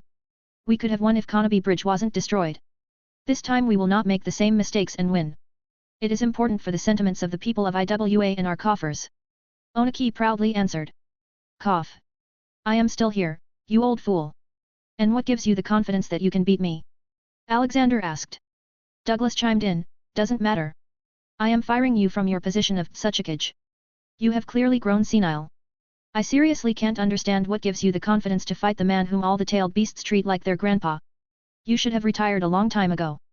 Oniki was a very proud, headstrong, and boastful individual. So it was normal if he got angry at this, you can't do this with me. This is my village. Isn't it the daimyo who allows the existence of Uegakur? Isn't it daimyo who appoints the Tsuchikage? And who is the daimyo? Oh, wait, it's me. Open your eyes, old kid. Your era is over, rest, and treat your back pain now. Douglas verbally scolded. Oniki knew no one could help him in this situation. The mandate of the public was also against him. May I know who the new Tsuchikage will be? Oniki asked. Douglas replied with a big grin, it will be me. It left Oniki speechless, why you? Yes, why not? Anyways, I don't have time to waste with you. I'm calling back all the shinobi. I also need the money to help the economy. He mumbled and walked to the box. He simply rotated the handle and opened it. How did you do that? Oniki asked. Hey? What do you mean? You don't know how to open doors? Douglas mockingly asked. No, I mean, I wasn't able to open it for so long and you opened it so easily, Onaki added. Doesn't that mean you've just grown old and weak? Douglas talked back. Not being able to handle more insults, he decided to leave and gather the council to do something about this situation. Now that the backup money box was open, he just needed to take back his position and defeat Konoha. Alexander, of course, knew what was on his mind. He decided to look into his sins. Onaki Category 3. Murder 9756. Indirect murder 15456. Kidnapping 69. War-provoking acts 6. Sin percentage 54%. Sigh. Alexander predicted that most of the ninjas in the world were in Category 3 because killing people was part of their jobs. They had normalized killing someone to the point where it just didn't matter. Onaki may have been a stupid man all his life due to his boisterous attitude, which was further due to his meeting and fight with Madara in the past. But, it still didn't change the fact that he had gone out of his mind causing all these wars. He needed some lesson or punishment. Onaki, you say you can defeat me. So let's fight. One-on-one. No third party or beast involved. He proposed. What are the stakes? Onaki asked. If I win, you will take classes from me about administration and follow my orders. If you win, I will give up Konoha to Uegakuer. He replied. Onaki's eyes widened in shock and the appearance of such an opportunity. He didn't think twice and agreed, I accept. Let's go to the public arena and fight there. Onaki excitedly flew away. He also called his secretary and told him to inform the council and also the public that they can watch the match to bear witness. Alexander quickly went to the arena, set the tailed beasts in nice seats, and waited for Onaki to arrive. Douglas was also making his first public appearance as the new Tsuchikage. But they all were late for some reason. Later, Alexander found out that Onaki had brought the IWA council to Douglas to pressurize him to not publicly reveal that he took over. They were apparently betting on Onaki beating Alexander. Douglas, like any other superior, would, he fired the whole council and launched an anti-corruption investigation. They didn't utter a single word after that. But, Onaki still planned to fight and get the public support in his favor. After waiting for an hour and hearing a dozen complaints from ever-proactive Kome about when the fun will start, Onaki finally appeared. There were a lot of people who came to see the fight. Though Alexander doubted that they only came to see Douglas, their messiah. No one was the referee in this. Douglas just shouted from his seat and the fight began. You can see Uegakuer on my Discord https://discord.gg/dghkrn or see them on Instagram https://www.instagram.com/MisterImmortal novel. 30 advanced chapters are available on patreon.com/MisterImmortal. Special thanks to Chesser Douglas Flower Umar Latif. 376. Back to Konoha. Onaki saw Alexander not attacking first. He was quite analytical in combat, normally feeling the potential opponent out first before engaging in direct combat. So, he wanted to check the waters first and started with simple attacks. Onaki was able to use earth, fire, wind, lightning, and yang release. He used earth release to create rock clones and massive golems to aid him. He sent those clones and golems to Alexander. Alexander didn't even move. He stayed there and let the attacks come to him. Once in range, Alexander raised his right hand towards the clones and motioned as if he was flicking something with just his index finger. Alexander did it just once. But there was no visible effect from it. Then suddenly, boom! Out of nowhere a gust of wind appeared near the clones and golems and destroyed them like they were nothing. It didn't just stop there, the gust of wind soon turned into a full-fledged tornado. It moved towards Onaki, who was still in shock. His testing the waters strategy had painfully backfired. Onaki quickly used dust release to disperse the tornado. He's pretty strong. But it seems he's not in the mood to play, Onaki thought. He used lava release and sent multiple attacks on Alexander and also changed the ground to lava. It didn't even make Alexander flinch. He just stood on the lava and looked at Onaki. Go on, prepare for whatever attack you wanted to use. I will wait. It was humiliating for Onaki, but he swallowed it in hope of having the last laugh. This time, he wanted to use particle style, atomic dismantling jutsu. It was a Kekii Toda, meaning bloodline selection. It was an advanced branch of jutsu that was more advanced than the jutsu class of Kekii Genkai, bloodline limit. The only known example was dust release, a combination of 3 different nature transformations of earth, wind, and fire. In this technique, the user creates a structure with a sphere located at its center, between the palms of his hands. The structure expands rapidly in size when being propelled towards its intended target and traps them inside its confines. The sphere then seems to explode with a tremendous amount of force, while the exterior walls of the structure effectively restrict the size of the blast radius, resulting in the destruction of everything and anyone caught within as they are pulverized into minute particles of dust. The technique wasn't limited to just affecting physical matter, it could also affect chakra-based defenses. The resulting damage that this technique could produce varies considerably, depending on the initial shape of the created structure. For example, when fabricated in the form of a cube, the structure possesses a relatively small blast radius, minimizing the possibility of collateral damage. However, the conical version was implied to be enough to potentially destroy an entire island. The size was also a big factor. And what Onaki was making was a conical structure and the size was as big as a small mountain. He trapped Alexander in it and started expanding the sphere inside it. It was obvious that the blast was going to be huge and powerful. Then it happened. Boom! Although the blast was contained inside the structure, it was still loud enough to shake the grounds. Crack! Just when Onaki thought he won, he noticed the invisible conical structure breaking up. The cracks grew wider and wider. Soon Alexander came out smashing it apart.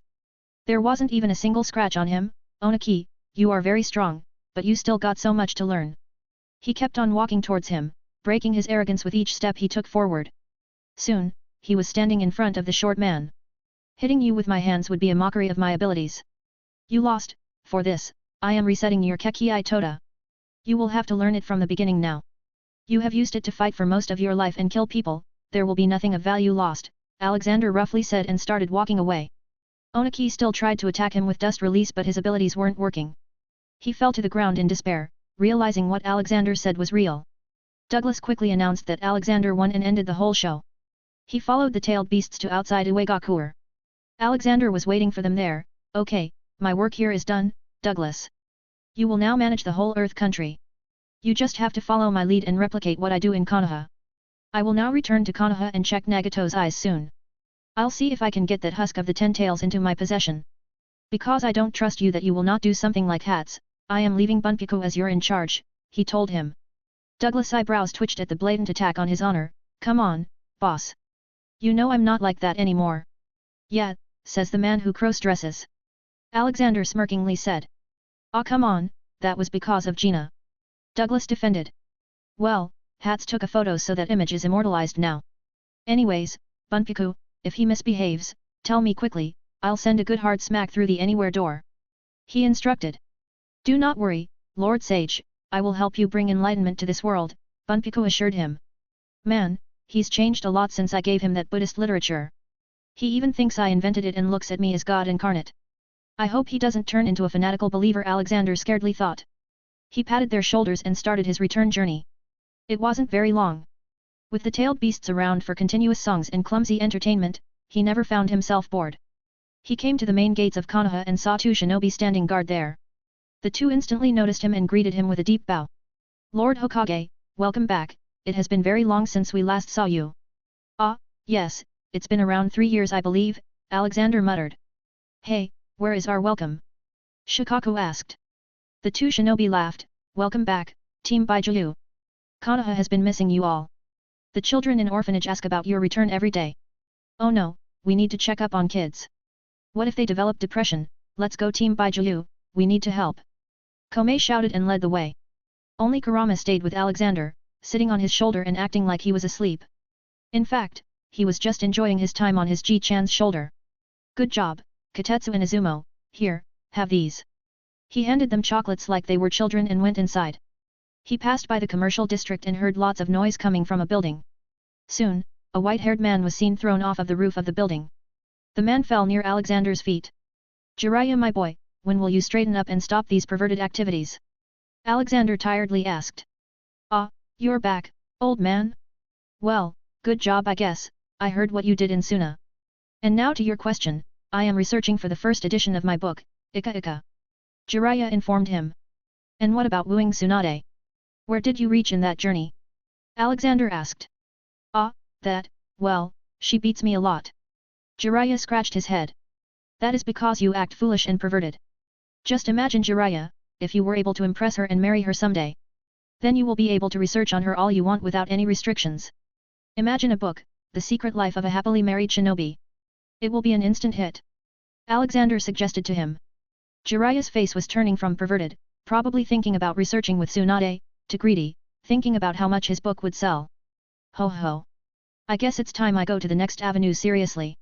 It's time to. Jiraiya wasn't able to finish speaking as an empty tin can hit his head. Jiraiya looked back and saw a small, probably 3 or 4-year-old blonde kid, grinning at him. Pervy Sage got caught again? Well, the bathhouse owner paid me well to keep an eye on a pervert after all. So it was you who ratted me out, Naruto? You little rascal, I'll spank you. Come here.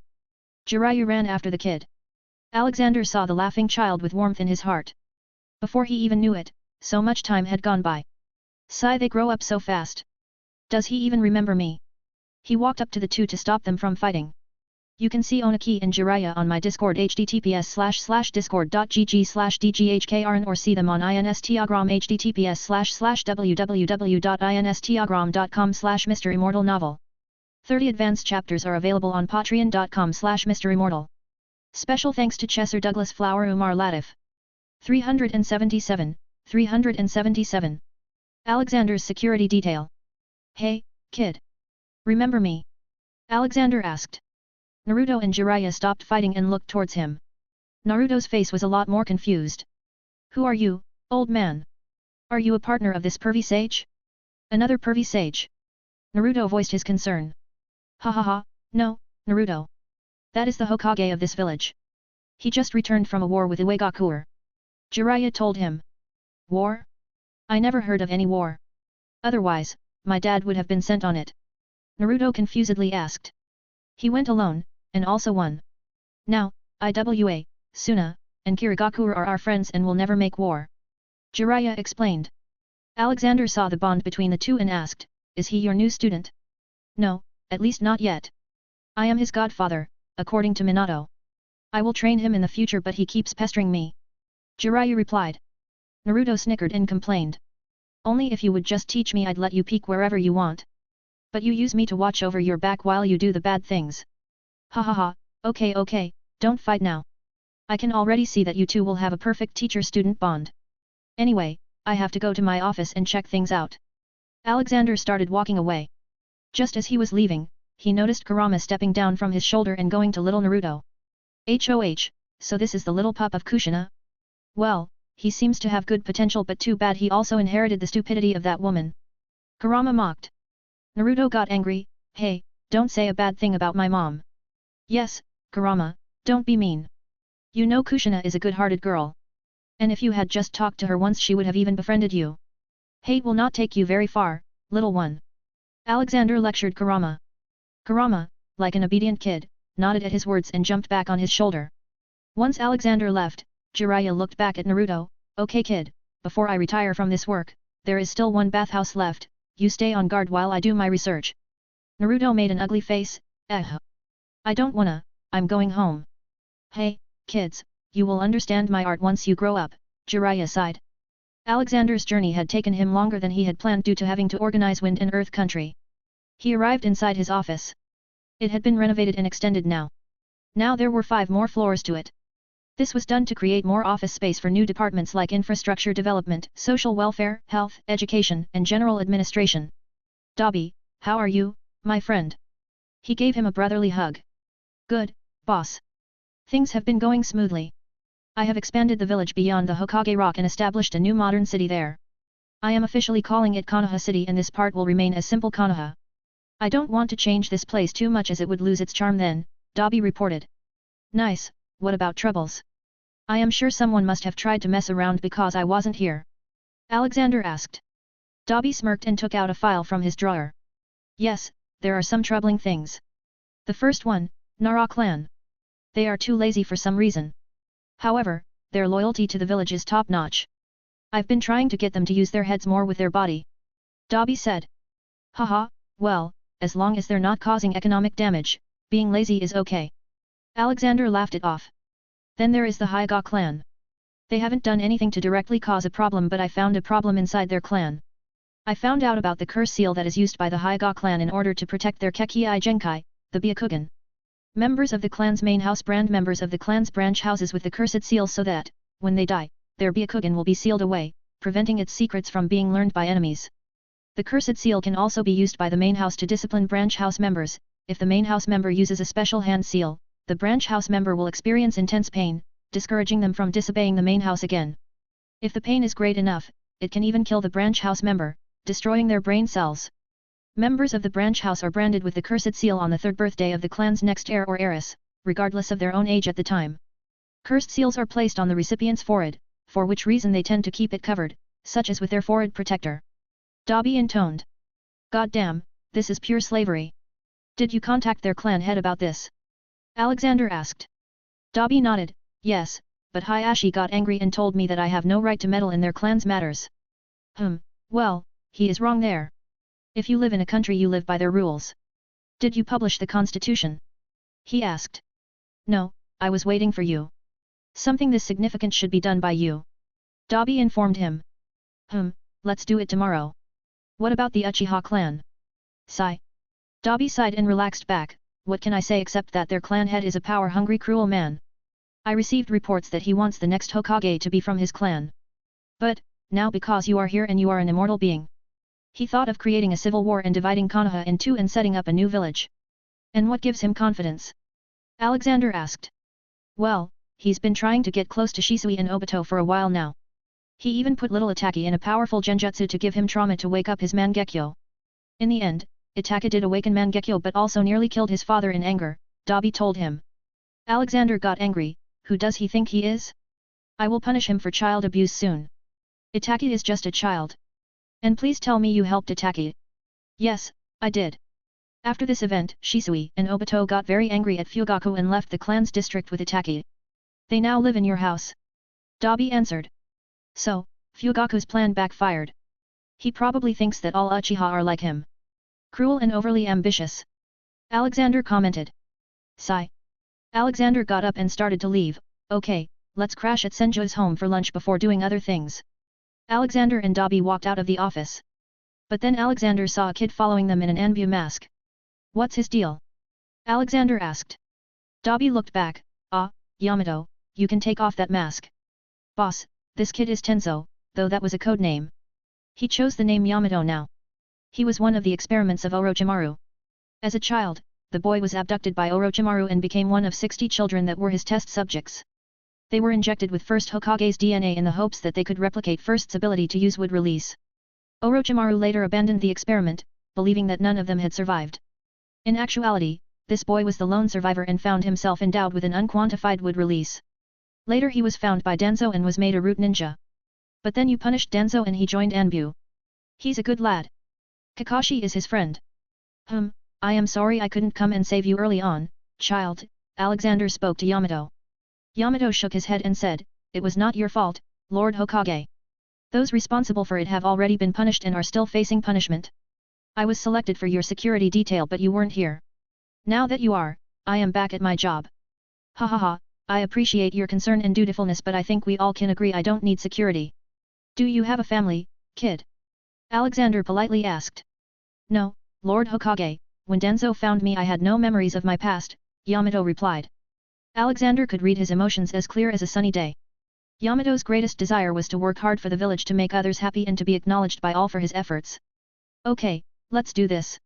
I am transferring you from Anbu to the Hokage Secretariat. Here, you will work for me as an underling rather than my bodyguard. Also, follow me, I will take you to meet someone. That old boy would be happy to meet another person with wood release power. He announced. Yamato was taken aback a bit, not able to understand if it was a promotion or a demotion. You can see Yamato on my Discord https://discord.gg/dghkrn or see them on Instagram https://www.instagram.com/MisterImmortal novel. 30 advanced chapters are available on patreon.com/MisterImmortal. Special thanks to Chesser Douglas Flower Umar Latif. 378. Hard-boiled. Alexander walked towards the Senjo compound with Dobby and Yamato. Everyone on the street greeted him. Most people of Konoha had somewhat gotten worried about their Hokage because they had not seen him for so long. But now, seeing him had relaxed many people. His return was already announced throughout the city on the public radio which Dobby had set up. They walked by the Ichiraku Ramen and heard a lot of commotion. The shop had been extended into another floor and a wider area. Toka had also hired some interns after many rounds of interviews. He looked and saw all the tailed beasts huddled there slurping on noodles. Naruto was also there and challenged them to a food contest. My little potatoes, I hope you don't get too fat. He reminded them. Saiken turned his blob body towards him. Pat pat. He patted his fat tummy with his chubby hands. Ji-chan, don't worry, I don't think I can get fatter than this. All the tailed beasts nodded. Yes, Ji-chan. We are just like you. With an endless stomach, hee hee. Shikaku added. Wahahaha, okay. Be sure to pay after eating. He loudly laughed and headed on his way. Old man.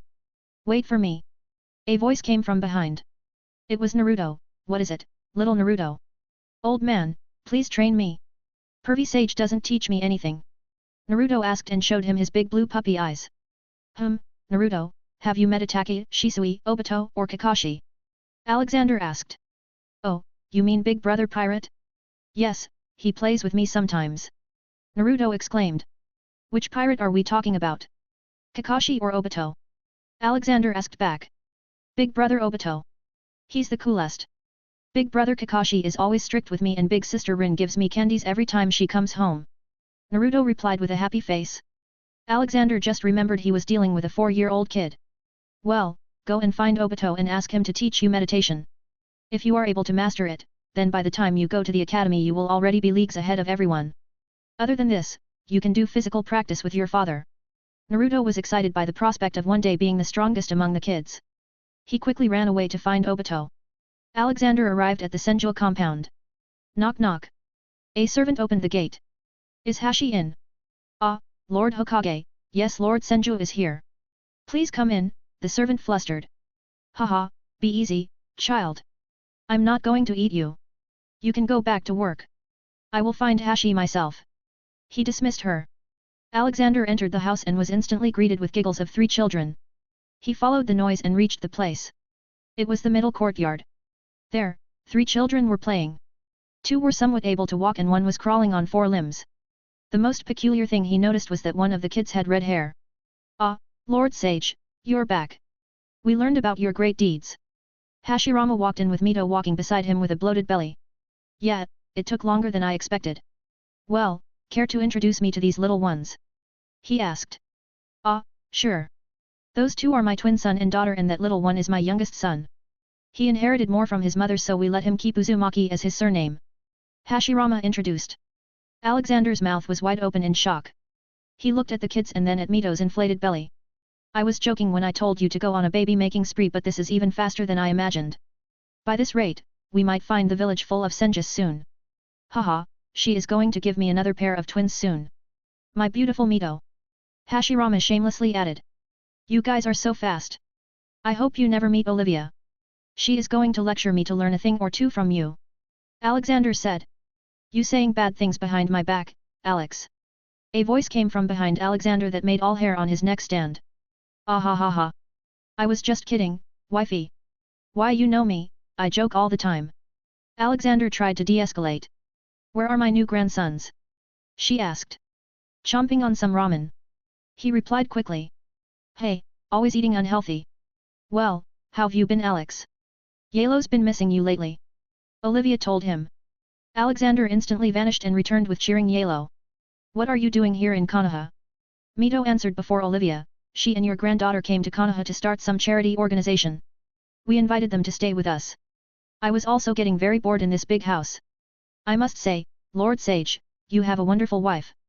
Alexander lovingly looked at Olivia and nodded, yes, she is the best. EST. EST. Alexander looked at Yellow with shock, damn, Yellow just tried to speak. Say, Dad. Yellow looked at his face with full concentration. Damn. Alexander's face and shoulders fell like all happiness from his life got stolen. It's all right, Yellow. We will try again later. And forget that word.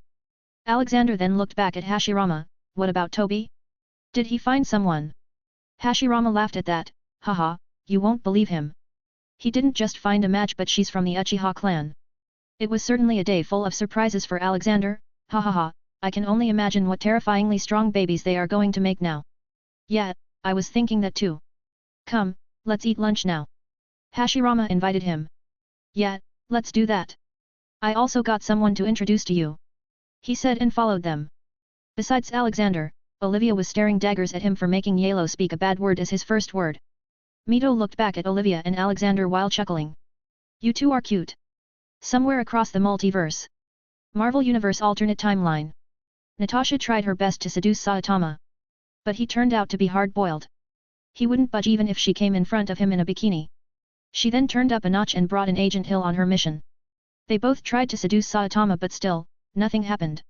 Sadly, Tony proved to be very fast in making a spacecraft for Saitama. Her target then simply left on his ship. Saitama had a star map with him already thanks to Alexander. His first stop was Asgard. Once reaching the palace, he simply walked into the throne room of Odin. Many Asgard soldiers had tried to stop him but all of them got beaten. Many were still holding his leg and getting dragged along as he walked in. "Why have you come here, human? This is no place for a mortal. Return while I let you." Odin roared from his throne in the royal hall. Saitama just stood there with no expression in his yellow jumpsuit. "I came here to fight you," Saitama blankly said. Odin stood up in rage and summoned his spear. He flew to Saitama to stab him with it. But Saitama caught the spear with his teeth and shattered it. Due to Odin's momentum, he still advanced to Saitama. Normal series, normal punch. Boom! He punched Odin in the face. Odin got thrown back. His body collided with his golden throne and destroyed it. It didn't just stop there, his body collided with a few huge pillars too. Bam! Saitama felt something touching his bald head. He noticed it was a flying ice spear. "Ah, you must be Loki," Saitama exclaimed. Loki looked at Saitama with full seriousness. He was in his battle gear. "Pleasure to make your acquaintance. Well, I defeated your dad. You should stand down now. You can't be stronger than him," Saitama warned him. Lesson number 1, never underestimate your opponents, Loki said. Just then, out of nowhere another Loki appeared beside Saitama. He had his poisoned dagger ready to kill Saitama. But Saitama caught Loki's face in his palm without even looking at him. "I am bored, do shops here sell hot pot?" "What?" Loki confusedly asked. Saitama just threw him towards where Odin's body was. Unlike Odin, Loki didn't have that much strength and passed out just by the small impact. Saitama awkwardly went to the bodies and saw them unconscious. At least they are not dead. My normal punch has also gotten stronger. Sigh, I need to find stronger people. Okay, I need to find this Galactus now. The old man said he didn't have a fixed location. Just like he came, he left back in his ship. Leaving behind Asgard in mayhem and uproar like the Ragnarok, just dropped a trailer on them and left. You can see Naruto, Mito, Seiken, Odin, and Saitama on my Discord https://discord.gg/dghkrn or see them on Instagram https://www.instagram.com/MisterImmortal novel. 30 advanced chapters are available on patreon.com/MisterImmortal. Special thanks to Chesser Douglas Flower Umar Latif. 379. Obito got the girl. Oh, Yamato can do wood release? I want to see what you can do first. Besides me, no one inherited my wood release in my family. Don't know about the recent 3 though. Hashirama said. Yamato nodded and performed a simple wood release to build a cage with spikes. See, I told you. He's got the talent. He just needs a good direction. Alexander praised. Hashirama thought for a second and then he looked at his wife, who nodded at him. From what you've told me, little Yamato doesn't have a family. Then, how about I adopt him? He will be my son, Yamato Senju. He already has my blood in him. Hashirama asked. Alexander just smiled, already expecting this result. He looked at Yamato. Well, I got no problem with that, but it is on Yamato to decide. Yamato was shocked by the turn of events. He had never thought this simple day would turn this complex. He longed for family and friends all his days since he was freed from Root. Now, it was suddenly in front of him and one of the greatest people in the world wanted to adopt him. He looked at Hashirama and Mito's kind faces for a second and then at Alexander, who gave him an encouraging nod. Say what's on your mind, kid, Dabi encouraged him. Yamato looked at Hashirama and nodded slowly. I would be honored to be your son. Hashirama came up to him and gave him a hug. Haha, sure kid. I'm gonna teach you all kinds of things. I hope you are not including your gambling habit. One Tsunade is enough. Mito scolded him. Hashirama laughed wryly. Come on, Mito. I haven't gambled since last year now and Tsunade has also stopped. Now, she keeps on studying medical stuff. She even taught me a thing or two about its theory. Mito didn't believe him. Oh really? What did she teach you? What was it? Ah, yes, mitochondria is the powerhouse of the cell, it even got your name in it.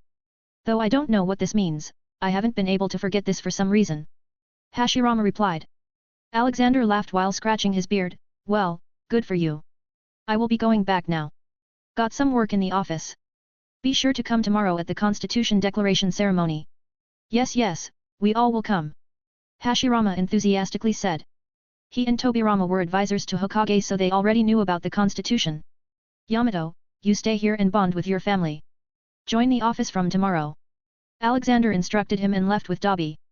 Alexander had to sign on a new document that day. It was a call for all the Uzumaki clan remnants in the world to come to Konoha and restart the clan here. There was also a safety provision in the scheme for the Uzumaki clan members. That if anyone harmed or stopped a member of the Uzumaki clan from coming to Konoha, then they will be named an enemy of Konohagakure, Tsunagakure, Kirigakure, Omegakure, and Uegakure. And would be hunted.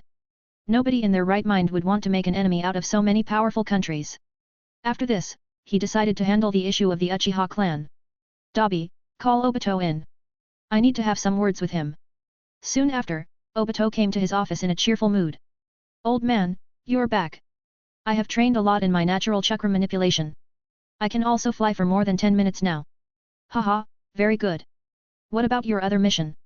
Alexander asked. Obito understood the meaning behind his words and embarrassingly smiled. I succeeded, I am really dating Rin, now. She eventually understood that Kakashi isn't for her. Though I had to get him caught reading Jiraiya-sensei's book. It was irreversible damage to Kakashi's image in her eyes. After that, she finally saw how awesome I always was. Good good, I am proud of you. Come, take a seat. I got something important to talk about with you. He invited him. Obito, I want you to replace Fugaku as the new clan head. He straightforwardly told him. Obito was left speechless. What? But how will I do that? I don't even know the elders in the Uchiha clan whose agreement is required to become the clan head, and also, how are you going to make the clan head step down from his position? Breathe boy, breathe, don't get so worked up. I will help you with all this. First, I want to tell you the reason. As you know, the current Uchiha clan is one filled with stupid hatred and hunger for power. All due to people like Madara and Fugaku who have been influencing the clan for so long. I need someone like you to lead them to a new sunrise. Change them, make them more friendly and likable. He stated. Obito seriously nodded. Yeah, I saw the condition of the clan. All they think about is getting strong. Itake was able to come out of it thankfully, but his little brother is still stuck there. Alexander nodded and told him about the plan. That is why you must do it. Currently, the strongest Uchihas are you, Shisui, and Itake with your Mangekyo Sharingan. Technically, you three should have the highest voices in your clans. So, I will be announcing something tomorrow. After that, Fugaku will surely voice out his opinion. I will be the bad guy and simply fire him from his clan head position or something like that, depending on what he does. Of course, he won't agree to it. Then you will come in and say you want to be the clan head. You two will fight and you will win. Elders will have to agree to you to save face. Whoa, you got everything planned. Well, if everything goes accordingly, I guess I will be having more work. Hey, what about my work as a jonin? Obito asked. Exempted. You will focus on your job of being a clan head, with a bit of dating here and there. Haha. He jokingly said. Obito smiled widely hearing that. Yeah, I guess Rin would be even more proud of me for this. But you gotta train more. You will be getting some classes from Dabi until your fight with Fugaku. Alexander advised him. Yes, old man, I will immediately go and start training. Bye. Obito ran away. He's probably more interested in showing off to Rin. Well, at least he's got a good heart. Phone rings. He picked up the call from Brian, currently the Mizukage of Kirigakure. Ho ho, how is my money maker doing? Hello boss, I'm good. I called you to invite you to my wedding. I have finally found the love of my life. Brian answered. Alexander looked at Dabi as if asking what this was about. But Dabi was also clueless. When did this happen? Alexandra asked. Oh, there was this amazing woman who challenged me for my position as Mizukage. I won the fight and she won my heart. Brian said like a love-struck teenager. And what is her name? Alexander inquired. Her name is Terumi Mei. You gotta come next month on the 25th. I am very excited. Brian said. Haha, sure, Brian. We all will come. Alexander assured him and hung up. Alexander looked back at Dabi, sigh even he found his significant other. When will you, Dabi? I am a man of nature and peace. I don't think I can find one in this war-torn world. Dabi replied. Ah, that was too emotional. It's all right, Dabi. There's got to be a hot and kind elf in the vast multiverse somewhere, and if you can't find someone, you will still have a dragon in heat. Alexander joked and ran out to check the village. You can see 17-18 years old Rin, Kakashi, and Obito on my Discord https://discord.gg/dghkrn or see them on Instagram https://www.instagram.com/MisterImmortal novel. 30 advanced chapters are available on patreon.com/MisterImmortal. Special thanks to Chesser Douglas Flower Umar Latif. 380. I am sorry Konoha. The next day, Alexander stood up on the roof of the Hokage office building. Down below were lots of people. In front of his mouth was a mic. People of Konoha, I can now assure you all that there will be no war with Suna, Iwa, and Kiri anymore. I have signed an eternal peace treaty with them. But, that is not why I have called all of you here. Because there are not going to be many wars and conflicts, slowly we will not be able to rely on missions and other combat-related things to keep the economy up. This is why I am going to bring economic reforms that will allow us to make more jobs in various fields. But, before that, I need to announce something else. I am establishing the Constitution. It is the basic principles and laws of a nation, state, or social group that determine the powers and duties of the government and guarantee certain rights to the people in it. Simply said, from now on, the law will be equal for all and transparent. A booklet of the whole Constitution will be published and distributed. This will provide you with justice, be it social, economic, or political. Liberty of thought, expression, belief, faith, and worship will be there. Equality of status and opportunity will also be promoted. Alexander was at least happy that the literacy rate was very high in the world. Most of the people knew how to read and write, so he was not worried about making people understand the Constitution as they could just read it. I will not go into too much detail. You can read it later. But let me inform you.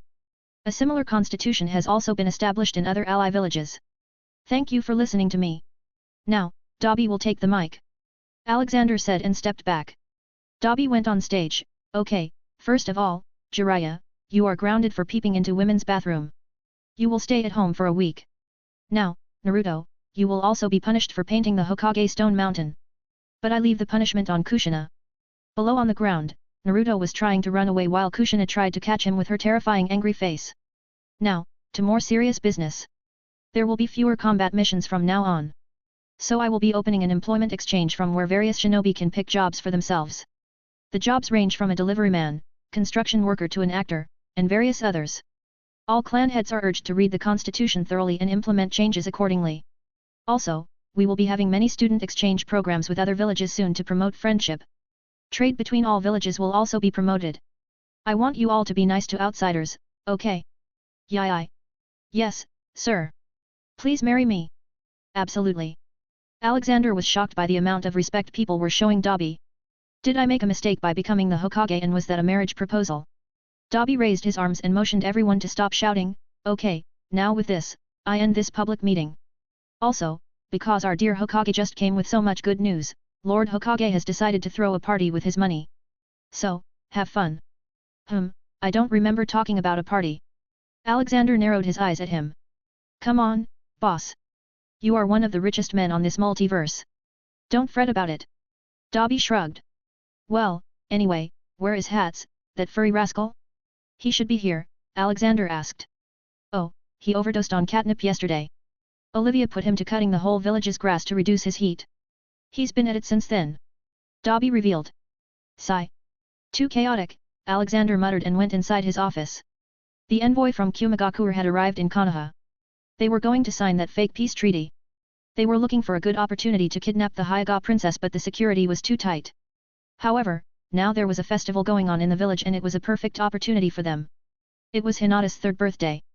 She was a little weak girl who lost all her self-confidence because of constant pestering from her father on how she needs to be great in everything and become the next clan head.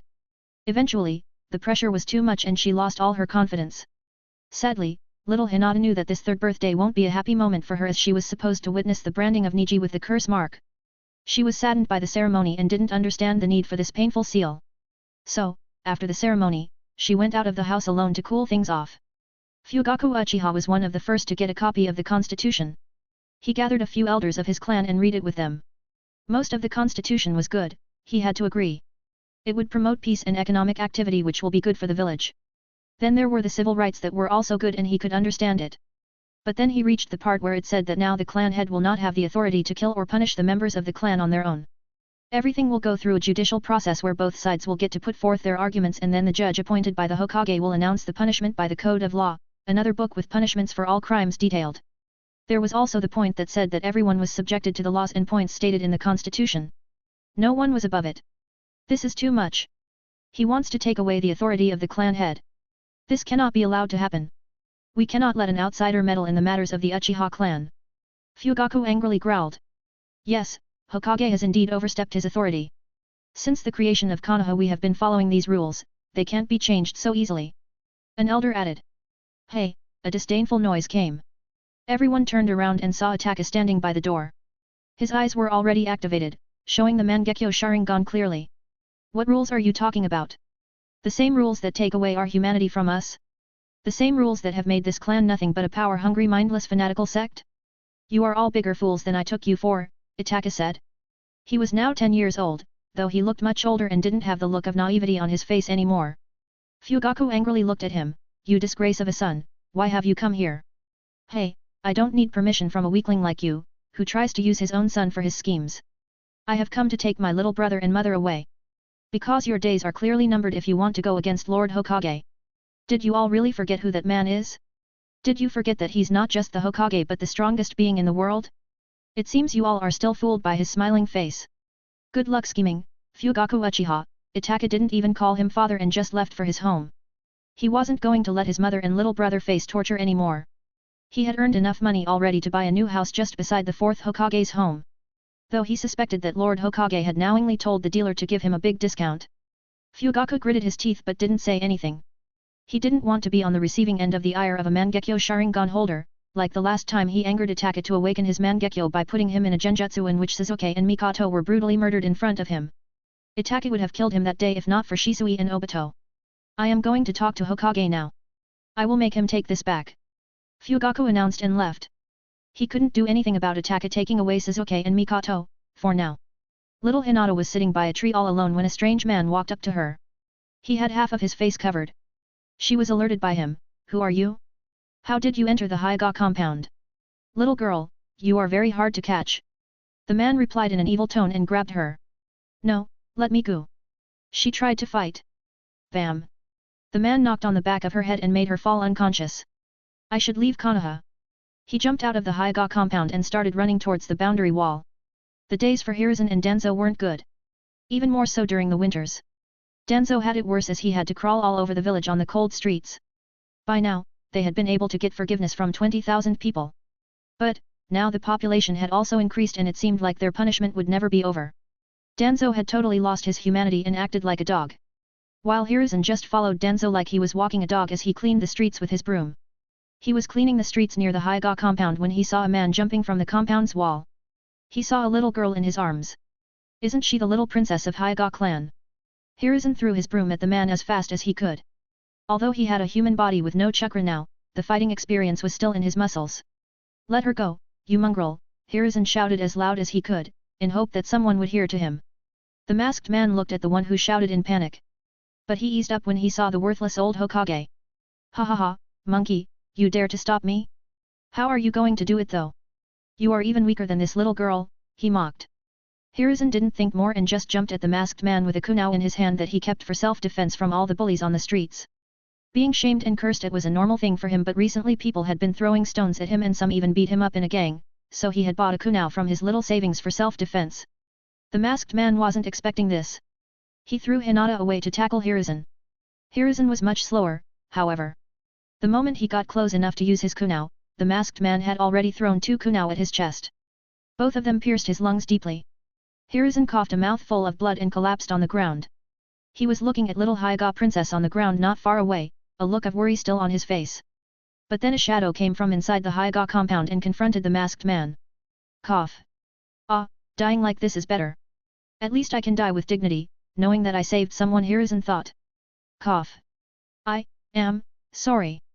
Konoha, he lightly muttered and closed his eyes to finally rest since his punishment started 3 years ago. Life slowly started diminishing from his old and weak body. You can see Ataka's eyes, Hinata and Hiruzen on my Discord https://discord.gg/dghkrn or see them on Instagram https://www.instagram.com/MisterImmortal novel. 30 advanced chapters are available on patreon.com/MisterImmortal. Special thanks to Chesser Douglas Flower Umar Latif. 381. Blackmail. The masked man was immediately killed by Hayashi Hyuga. He then saw Hiruzen down on the street in a puddle of his own blood. By that time many more people had arrived. The Uchiha police also came. They quickly sent Hiruzen to the hospital even though he looked lifeless. The masked man's dead body was handed over to the police. Hayashi checked Hinata and made sure she wasn't injured. The masked man was soon confirmed to be from Kumo and he had come as an envoy. Alexander was in his office when he was notified about the incident. He got up to leave. "Boss, the remaining 3 shinobi envoys from Kumo are here to talk to you." Dabi stopped him. Let's see what they are cooking." "Send them in," he allowed him. After a while, 3 shinobi in their full battle gear entered his office. Their faces showed anger. "What can I do for our dear envoys from Kumo?" Alexander asked, putting an emphasis on the word envoy as they all knew the truth. "Lord Hokage, we demand answers, how can you allow this to happen to our commander?" They screeched. Alexander calmly smoked his pipe. "Well, then your commander shouldn't have gone sightseeing inside Hyuga compound and tried to abduct a 3-year-old. You have no proof of that. For all we know, the clan head of the Hyuga clan killed our commander when we came here for peace talks. This is going to start another war, Lord Hokage. We urge you to punish them." The 3 haughtily said. "Care to tell me your names?" Alexander asked them. "I am Hasuko. I am Akio. And I am Eiji." Hats, come here." Alexander summoned. "Poof. What can I do for you, boss?" Hats appeared. His eyes were still reddened from the overdose of catnip. "I want you to interrogate these 3 and get them to tell the truth why they came here," he instructed. "Will you pay me in catnip?" Hats asked as his saliva dripped from the sides of his mouth. "Yeah, sure." Alexander agreed. He has really turned into an addict. I'll have to add that medicine to his catnip next time he planned. Hats cracked his furry knuckles and walked to the 3 shinobi. The next moment, he disappeared with them. "That takes care of it. Now to the next objective, let's go and see the dead body," he said and got up. But the next moment someone barged into the office without knocking. It was Asuma Sarutobi, son of Hiruzen. The moment he entered he ran up to Alexander and kneeled near his feet. But at the same time, out of nowhere, a few Anbu appeared and put their weapons aimed at Asuma. Alexander looked at Anbu angrily. "You fools, you were still secretly listening to me? This is my last warning, I don't need security, if you don't understand this I will dissolve the Anbu division. Go now." Then he looked at Asuma, still kneeling. "What happened, kid?" "Lord Hokage, please save my father. Although I know he is a criminal, but please save him. He has lost too much blood and Lady Tsunade said only you can do something. I am ready to take my father's punishments, in his place," he pleaded. "Why are you even doing this? I thought you hated him." Alexander asked. "He is still my father.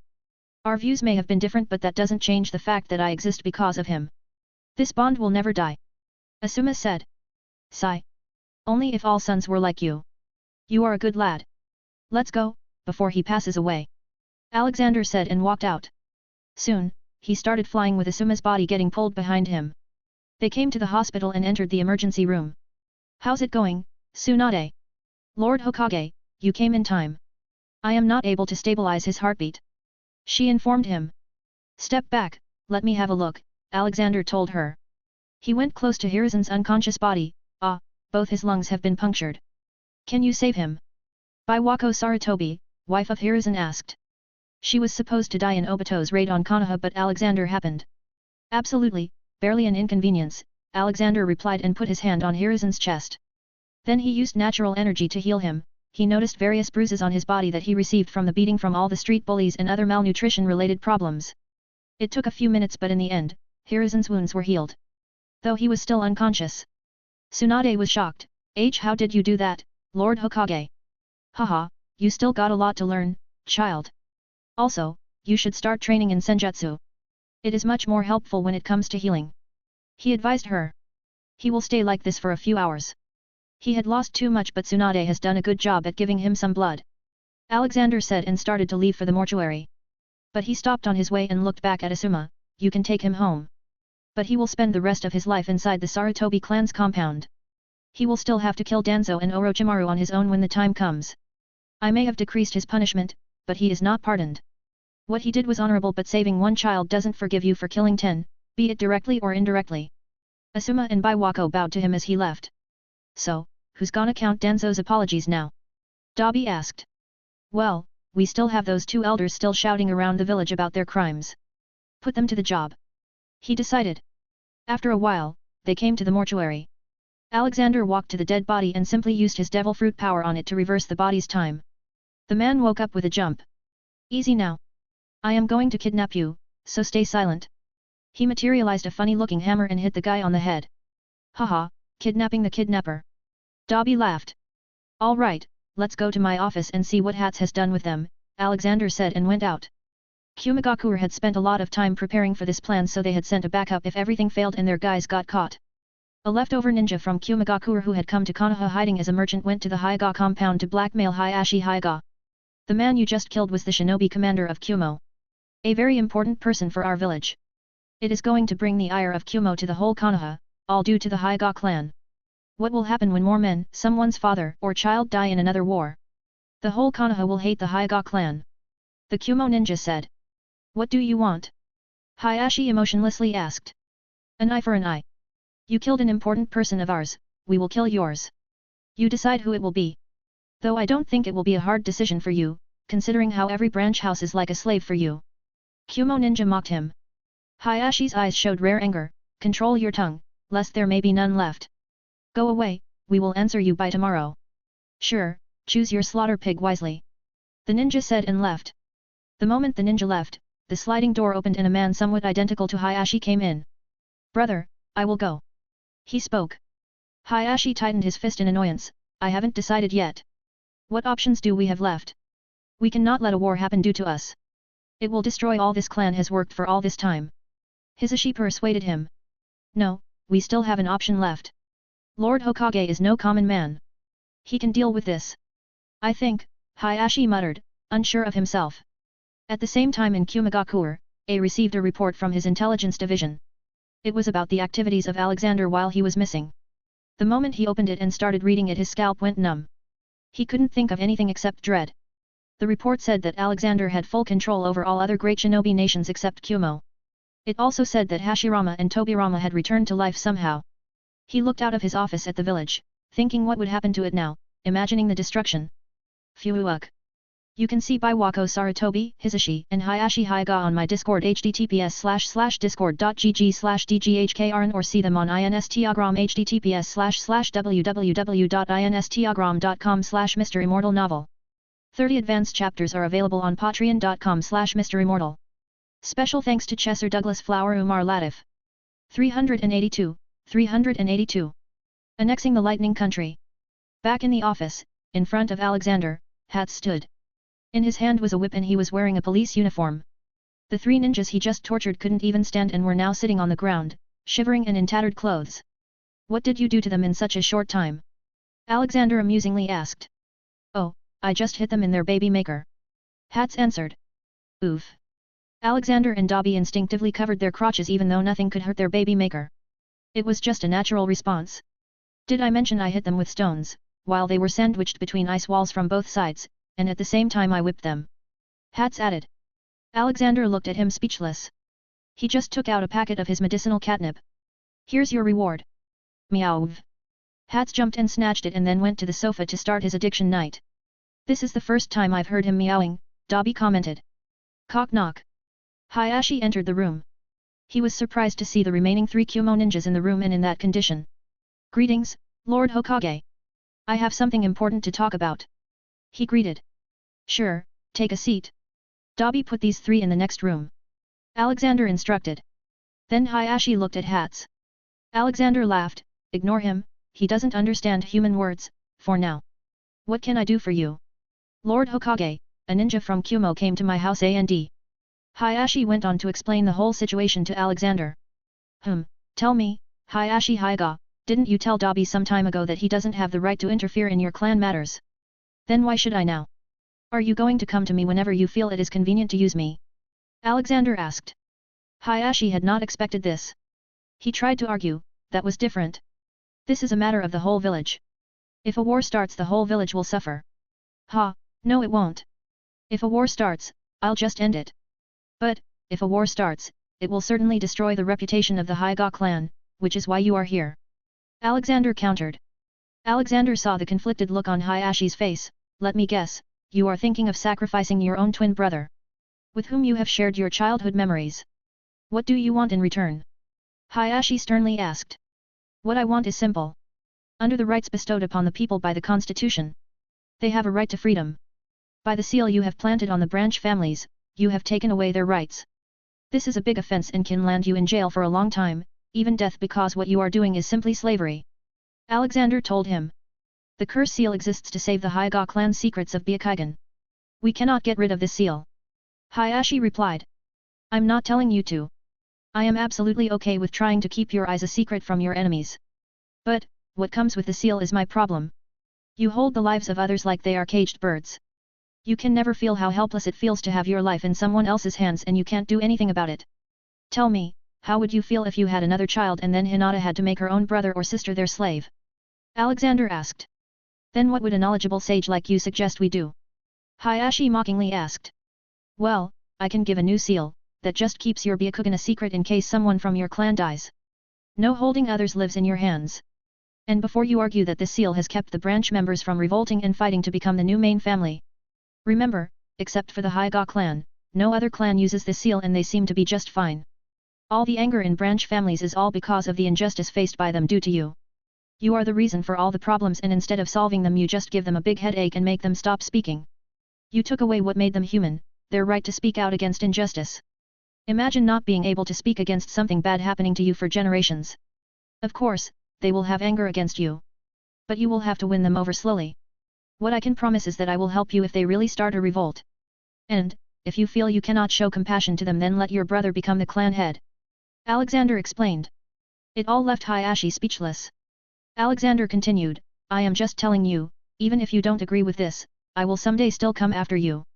You may think I am being too nosy but from my eyes, I see injustice happening. This is not the world it used to be, we are and will always be at peace now, I can assure you. I need some time to think about this, Hayashi demanded. Alexander agreed, sure. Now, let's hear what the Kumo shinobi has to say about this facade. Dabi brought in the three ninjas. Okay, I want you all to truthfully tell me why you came to Konoha, and before one of you decides to lie, the punishment for lying will be 24 hours with that cat. Alexander threatened them. Their faces lost all the colors and they rushedly started confessing. We were on a mission from Reikage. We were supposed to kidnap the Hyuga princess and bring her to Kumo so we can learn the secrets of Byakugan. Yes, we had planned if we got caught we would force the Hyuga clan to give up one of their own in the name of fear of starting a war. Another one of them confessed. Alexander slowly cracked his knuckles. Okay then, let's go to Kumo and talk with Reikage himself. In a few seconds, Alexander, Dabi, Hayashi and the three shinobi were standing in the Reikage office. Hayashi and the three shinobi were shocked beyond words. The pink door was magical. Currently, only Reikage was sitting in the office, all alone. Kid, I don't think you learned the lesson the last time. You turned out to be crazier than I thought. Boom. Alexander punched him in the face, throwing him at the wall. A lot of teeth fell out of his mouth. How dir you calm her? A asked in an unrecognizable voice, not being able to properly speak due to the loss of so many teeth. Magic, but you're going to see the not-so-nice side of magic. You dared to threaten to start a war when I had just ended one? Even when I saved your father from a war. You ungrateful, ignorant, and foolish man. Alexander scolded him. Soon, many Kumo shinobi started pouring into the Reikage office due to all the ruckus. Anyone who tries to save him will be beaten. Go and bring your father. Go. Alexander announced. B quickly went out to look for his father, who was chilling by a lake and fishing. Third Reikage used his lightning speed to appear back in the village. What is going on here? He loudly asked the moment he appeared inside his somewhat destroyed office. Ask your son, Alexander pointed out. The third Reikage looked at A with a questioning gaze. What did you do? A was beaten up a lot so he couldn't speak properly and it was hard to understand. So Alexander spoke, let me tell you. Your smart son here sent your Kumo commander and some other ninjas to Konoha in the name of signing a peace deal. But, their real motive was to kidnap the 3-year-old Hyuga princess to learn about their eyes. But, they all got caught and your commander was killed by Hayashi. That wasn't it. The ninjas then threatened war if Konoha didn't apologize for killing your commander and blackmailed the Hyuga clan head for handing over a member of the Hyuga clan to be killed. So, here I am, to get some answers and give punishment. No one is allowed to wage wars while I am in this world. If you do, you aren't just my enemy but an enemy of the world. If you don't believe me, listen to them. Alexander made the three ninjas he caught blurt out everything. Third Reikage was shocked and angered with this, what kind of stupid plan was this? Lord Sage controls 4 of the great shinobi nations, what gave you the confidence to do this? B. Tell me, is everything Lord Sage said right? He asked A. B simply nodded. Sigh. The third Raikage looked back at Hayashi and deeply bowed, I ask for forgiveness for my son's sins. Please forgive him this time. Alexander shook his head, no, not this time. The reason why I took control of other great nations is because most of the time, a war starts due to them. Under one rule, they have no reason to wage war. So, I am annexing the Lightning Country and Kumagakur. You have already lost my trust with your mindless attempt to start another war. Surprisingly, the third Raikage didn't oppose him. He already knew Alexander closely and was a very good friend of his, if it is you, I got no problem. As long as peace can ensue and people still live happily, I am ready to let this happen. Father, what are you saying? How can why? A tried to argue. Bam. He only received a slap from his father, perhaps, I rushed too much. You were not ready to become the Raikage. A boy like you who lived his whole life inside these walls in peace can never know the pain of war. I should have taught you better. Good, Dabi will become the new Raikage and daimyo. And here you go, your so-called peace envoys, though don't expect any work from them now. They are worth even less than a civilian now. He said and threw the 4 men at A. Hayashi was surprised to see the man he killed still alive. Ah, don't be shocked. I brought him back to life. Though I didn't have to use him to confess to his crimes. Alexander said. This shocked Hayashi too much, he just learned that the sage had control over even life and death. Alexander then looked at Dabi, you know what to do. You are the boss here now. I will return to Konoha and deal with the Hyuga clan matter. Fugaku Uchiha will also probably come to find me in the office.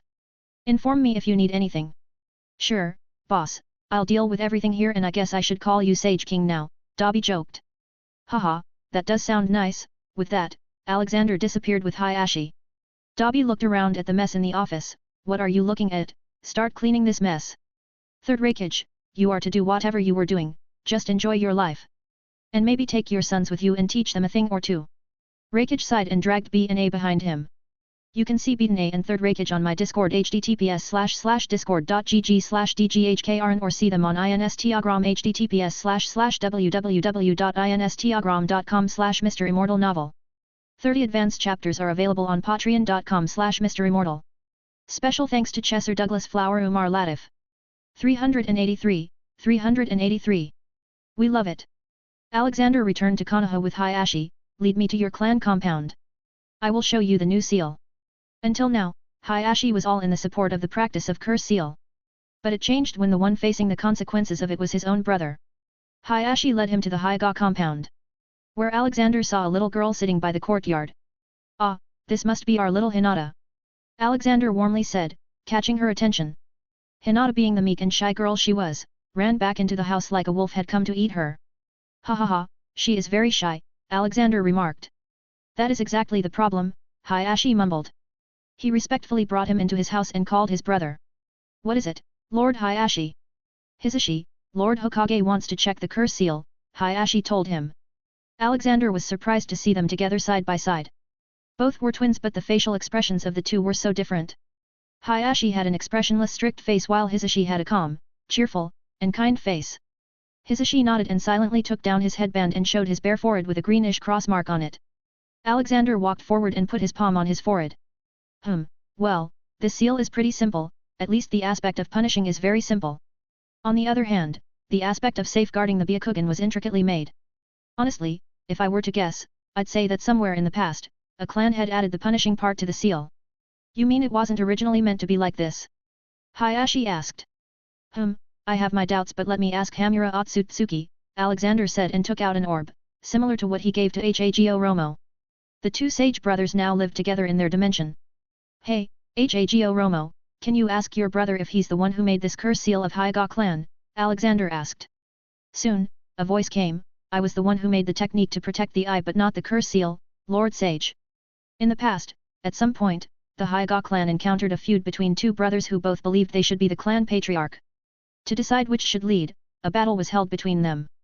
The victor became the clan patriarch and, in order to protect himself from the ire of his brother and his brother's family, they developed the Hyuga clan cursed seal. This cursed seal was forever branded on a majority of the clan as the branch family. From then on, whenever a clan had more than one child, it was their decision who would inherit the leadership of the clan. Hayashi and Hisashi were shocked not by hearing the story but by seeing the projection of Hamura. Both of them kowtowed to him. Hamura scoffed at them, "Get up, I am not some kind of a god that you need to pray to. You have poured dirt on the legacy I left behind. The Hyuga clan was meant to be honest and just, but you all corrupted the whole clan. My brother and I fought to stop the forceful slavery induced by our mother and here you are, enslaving your own clan." Hago Romo then appeared in the projection, "Calm down, brother. It is not their fault. Their ancestors were the ones who made the curse seal. They, on the other hand, have the chance to right the wrong." Alexander nodded, "Yes, this is why." Alexander put his hand back on Hisashi's forehead and edited the seal. It worked in a way that if the person dies their eyes will become dead like a hard drive in a microwave. He edited it and removed the part that allows the control of the seal to anyone else. Now, its only use was to safeguard Byakugan. He also told the method to Hayashi. "Done, now you just need to repeat this with all branch members of your clan. I hope you don't disappoint your ancestors and do the right thing." "All right, see you later then," Alexander said and dashed away. On his way out, he saw Hinata peeking at him from a corner. Alexander walked up to her, much to her shock. "Hey, little one. Don't run away from me. Do you know about me?" Alexander asked. She meekly nodded, "Yes, you are Lord Hokage." "Correct, but it is grandpa for you. Do you know what grandpas give to their grandkids?" he asked. She confusedly looked at his face and shook her little head.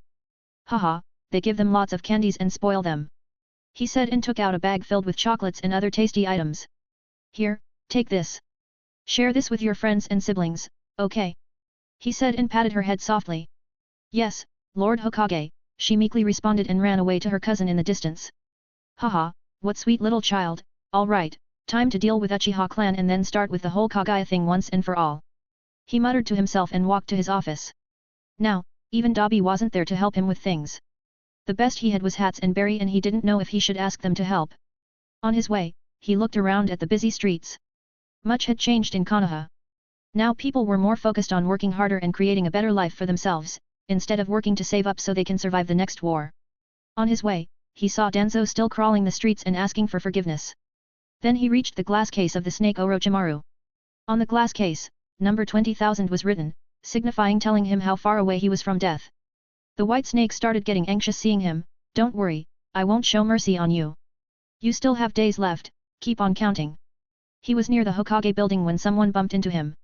He looked down and it was a boy in an all-green jumpsuit. Behind him, Kakashi was running at a similar speed and he also bumped into the back of the jumpsuit boy, sandwiching him between himself and wall like Alexander. "What are you two doing?" Alexander asked. "Ha ha ha, Lord Hokage, Kakashi and I were racing to Hokage Stone Mountain. I was showing him my power of youth." "Oh, I didn't introduce myself, I am. I know who you are Might Guy, right?" Alexander said. "Whoa, you know me?" Might Guy asked with a disbelieving face. "Of course, you are the student and son of the greatest taijutsu user in the world, Might Do," Alexander proudly said. Guy was left speechless by this, his eyes widening. "Why you know my father?" he asked. Alexander nodded, "Of course, he may not be able to use ninjutsu and genjutsu, he still has the strength to best even the best of shinobi. Why don't you go and bring your father to my office? I have something to talk with him." Guy excitedly nodded, Yes, I will." Guy started running away, but Alexander caught his collar. "Wait, you two were dangerously running around, so you will be working in my office for a few hours now and organizing the books and cleaning it." Kakashi and Guy's shoulders fell and they followed him behind. Alexander had a wide grin, "Hee, I might not have to use Hats and Berry." On his way, he saw all the tailed beasts marching towards his office in a neat line. They were singing a new song too. "Komei, Ji-chan gives us chocolates every day. All of them, we love it. Matatabi, Ji-chan gives us fish every day. All of them, we love it. Seiken, Ji-chan gives us tasty drinks every day. I.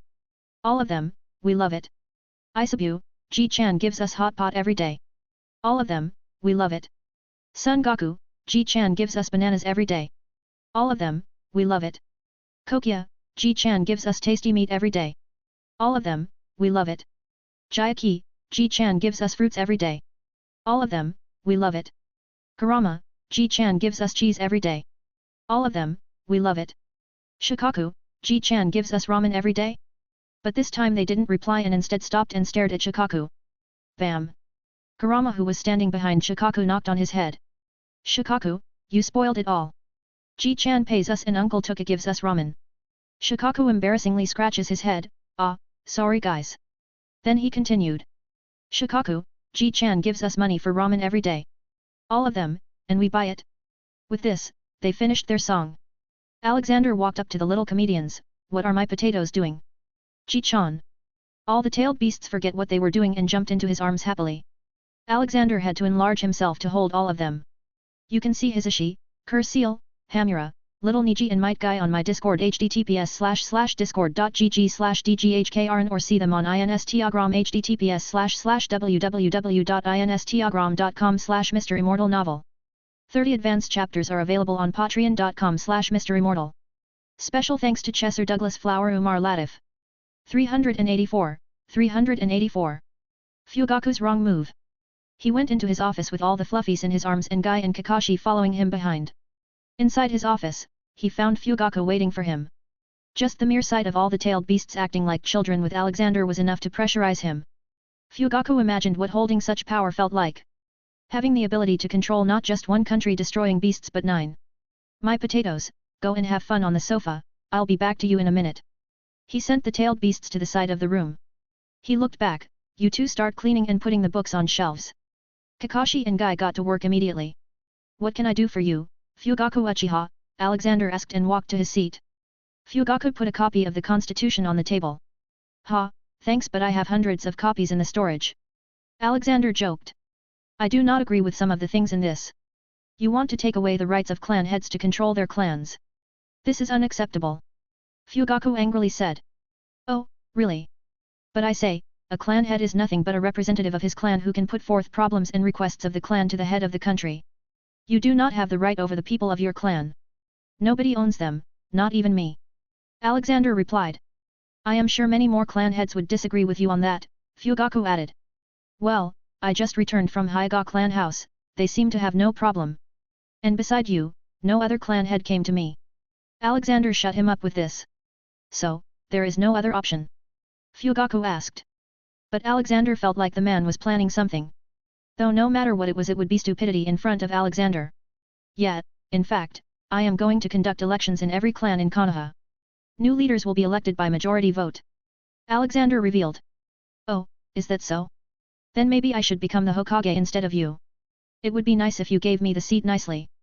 Fugaku said, viciousness apparent in his voice. Look, before you do something stupid, just remember who you are messing with. I hope you don't regret this later. I don't have any personal vendetta against you. Your methods of running the clan are outdated in this era of peace, that is why my rules are necessary. Alexander warned him and just waited to see what the man was planning. Soon, he noticed a weird pattern appear in his eyes. Oh, he also has a Mangekyo? No wonder he was confident in revolting and starting a new village, Alexander thought. Soon, he felt something attacking his mind. But his occlumency shields were too strong and it didn't take long for him to realize, he is using time torture on me. What was this called? Yeah, Tsukuyomi. Fugaku's eyes shined for a second. Alexander decided to go along and looked into Fugaku's head and saw what he wanted to torture him. He was disappointed with it. It wasn't much, just physical punishment and repeatedly brainwashing to make him docile and subservient to Fugaku. He also saw a few of his memories. In them, he saw that he wasn't in favor of revolting, and was forced to agree to it due to pressure from other elders. Alexander waited for the effect of Tsukuyomi to end. It was a terrifying technique that allows the user to alter the target's perception of time to torture their victim for hours, to days, to years depending on just how long the user wants to torment their victims, which all lasts 1/1000th of a second in real time. Fugaku had planned to torture Alexander for 5 years. Soon Alexander felt that the Tsukuyomi was ending, so he started to act. Lord Fugaku, I will immediately change the constitution. I will quickly send words to Lord Daimyo to sponsor you as the next Hokage. I will quit when you say, Lord Fugaku, Alexander spoke. Fugaku nodded with a smirk and then looked at the tailed beasts innocently playing on the sofa. Poof x8.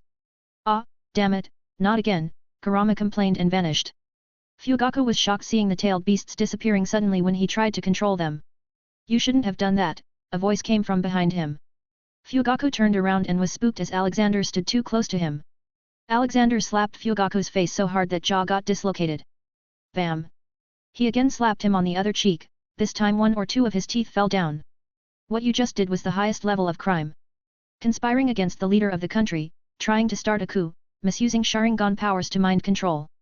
Misusing the powers to hurt the tailed beasts. I even wrote this part in bold characters in Constitution. You didn't just commit crimes against me, but the whole Konoha. Your eye powers are ineffective on me. If defeating me was so easy, I wouldn't be alive right now. I gave you a chance but you didn't take it. I don't care if you were forced to do this now, you are still an accomplice. Guards!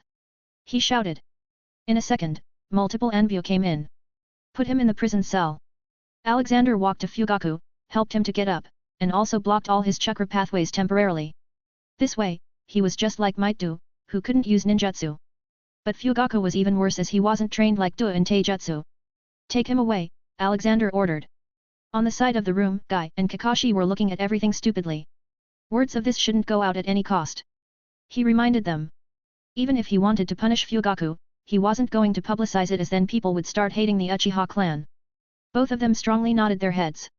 Then Alexander disappeared to check up on all the tailed beasts in Fihame. The tailed beasts were fine. He just found them playing with the phoenixes and unicorns. So, Alexander returned and called Obito, Itaki and his mother to his office. Old man, you called me. Obito came in. Behind him, Itaki was with his mother and little Sasuke, who was the same age as Naruto. Yes, I need to talk to you. Something happened not long ago. Alexander said. But first, he sent Sasuke to sit on the side and gave him an ice cream. Itaki, your father came here not long ago. He had Mangekyo Sharingan and tried to put me in a Tsukuyomi so he could become the Hokage. Then, he tried to put the little-tailed beasts under it. Of course, it didn't affect me and I caught him red-handed. I have put him in jail. He told them everything. They were surprised by this. But not Mikoto. She seemed as if it wasn't a surprise for her, and Itaki noticed it. Mother, did you know about this? Itaki asked her. She slowly nodded, yes, during the end of the war, your father gained the Mangekyo Sharingan due to some unknown method. He refrained from sharing this detail with most people. He thought he was the strongest Uchiha but later found out about you, Shisui, and Obito. He thought if you also attain Mangekyo, you would join him in his mission. Alexander nodded, although he didn't kill anyone that he shouldn't have, he still tried to endanger the peace. The mentality of the Uchiha clan must change as in my eyes, there are no clans and families, there are only humans. Fugaku will be trialed privately. Only a few elders from the Uchiha clan and other clans will know about this. He won't be executed but some other fitting punishment will be given. Mikoto bowed to him and thanked, thank you, Lord Hokage, by doing this you are protecting the dignity of the clan and my family. I only work for peace. Now, Obito, you will nominate yourself for the post of next clan head. Itaki, you along with Shisui will support him. You three are publicly known to have the Mangekyo Sharingan so you will have the loudest voice, he revealed. Itaki nodded, he was much at ease after finding out who the next clan head would be. He had seen Obito fight. He may seem like a goofy happy-go-lucky person but his skills were top-notch in every way. You can all go now, I will inform you when the trial starts, Alexander dismissed them. Boom. Lord Hokage, what did my son do? Did he break the rules? Might Do entered with a dramatic look on his face. The son and father looked and behaved exactly the same. No, nothing too big. But I did want to talk to you. Have a seat, Might Do, Alexander invited him. Might Do was supposed to die while fighting the 7 ninja swordsmen of the mist before the Kurama attack. But, because Alexander had control of Kirigakure even before he went to Konoha, the 7 swordsmen never attacked. You can see Fugaku's eyes, little Sasuke and Might Do on my Discord https://discord.gg/dghkrn or see them on Instagram https://www.instagram.com/MisterImmortal novel. 30 advanced chapters are available on patreon.com/MisterImmortal. Special thanks to Chesser Douglas Flower Umar Latif. 385. Gate of Death. Alexander admired Du. Du spent his entire career as a genin, causing many to look down upon him and earned him the epithet of the Eternal Genin. Despite this, after 20 years of tireless training, Du perfected how to use all 8 gates. Yes, Lord Hokage, what can I do for you? Du asked seriously. I want you to show me your 8th gate technique, Alexander asked him. Du was taken aback a bit. Lord Hokage, I would love to show it but you do know that the 8th gate causes the body to continuously heat up until it's been cooked from the inside out, reducing the user to ash. Even the power of my youth can't save me after that. I do know about this. But I am not an ordinary man, maybe I will be able to find a way to make it so you can use the 8th gate without side effects. My knowledge is vast. And, I can guarantee you that no matter what happens you will not die. Alexander assured him. Without waiting, Might Do stood up. If that's the case, I will show you the gate of death. Wait, not here, let's go to the forest of death. Kakashi, go and inform all the clan heads and Konoha advisors to come to the forest of death. Alexander ordered. Kakashi quickly ran out. Might Guy, on the other hand, was a bit worried about his father. Father, are you sure about this? He asked. Might Do showed a toothy smile. Ha ha ha, I never back down from a challenge, Guy. And didn't Lord Hokage assure me I wouldn't die? I trust him. It didn't take long and soon a small crowd gathered in the forest of death. So, who is going to be my opponent? Might Do asked. Alexander looked at the small crowd. Ah, there he is. Jiraiya will fight you. Jiraiya came forward while scratching his hand. He didn't know what he was supposed to do with an adult genin. Are you sure, old man? He asked. Yes, I am. Get ready, you two. Alexander told them and stepped back a bit. Jiraiya looked at the mustached man. Let's wait for him to start. Do first greeted Jiraiya as he was a respected senin. Thank you for agreeing to do this, Lord Jiraiya. In front of Jiraiya, Do stood still and started shouting. Soon Do's skin turned red as he opened the third gate, Gate of Life. There were more changes like pupils disappearing, the hair standing on end, and bulging veins all over the body.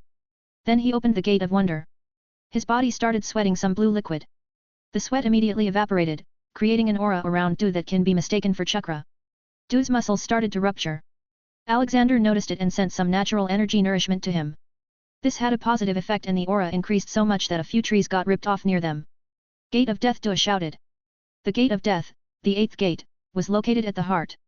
Do opened this gate by puncturing his chest with his thumb in order to direct the chakra there. In this gate, while open, the user's heart pumps at maximum speed, granting them power 100 times greater than they are usually capable of. A stream of blood gets emitted from the user's pores and hair, resembling a flaming red aura. Opening this gate allows the user to perform the evening elephant and night guy. It causes the body to continually heat up until it's been burned from inside out and reduces the user to ash. The burning was obvious on Do's body as it was already looking like degrading. Now! Do shouted. Jiraiya had instantly realized that this was not going to be easy. He got serious and waited for the strike. Boom! What was that? I didn't even see him coming, Jiraiya though, as his body was thrown away. He collided with a few trees before stopping. Alexander was honestly surprised by this. The power boost was immense. He doubted that Jiraiya would be able to deal with this alone. Hashi, Tobi, and Minato, you three join too. He told them. The three quickly jumped towards Might Do. Hashirama and Tobirama's strength was already a legend. Adding Minato's speedy attacks was difficult for Might Do to handle. Not to mention, Do's body was constantly in pain and getting destroyed, so he would get worse with time. But Do was still beating each of them every once in a while. The area of the Forest of Death was now deformed beyond recognition. It looked like a wasteland. The moment 3 minutes passed, Alexander told them to stop. More than this would surely kill Do. Even though he could revive him, he'd rather not let Do's son see him dying. Stop now, boys! He shouted. Everyone stopped whatever attack they were preparing. Alexander appeared before the still reddened body of Do. It was thoroughly burned and he was surprised the man was still standing and showing a smile. Did you like my power of youth, Lord Hokage? He asked. Alexander smiled and put his left hand on his shoulder. Do screamed in pain. His body from inside was burnt, so even a slight touch was immensely painful. Easy now, you will be healed in a jiffy, Alexander assured him. He used the healing technique on him, but it was not enough. So he took out a few healing potions and poured them over his body. Here, drink this. He gave him a bottle. In a few minutes, his normal skin color returned and his pain vanished. Might Do, being able to hold your ground against this many cage and beyond cage level ninjas is a feat that not many can do. You are a great fighter, Might Do. This is why I am promoting you to the rank of Jonin. Congratulations! He announced. Guy ran to his father excitedly.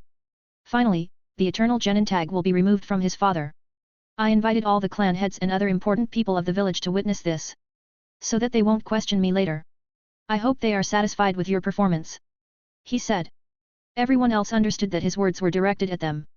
They all nodded their heads strongly. Good, now to the next matter. Many of you must be wondering why the Uchiha clan head is not here. Well, I have bad news.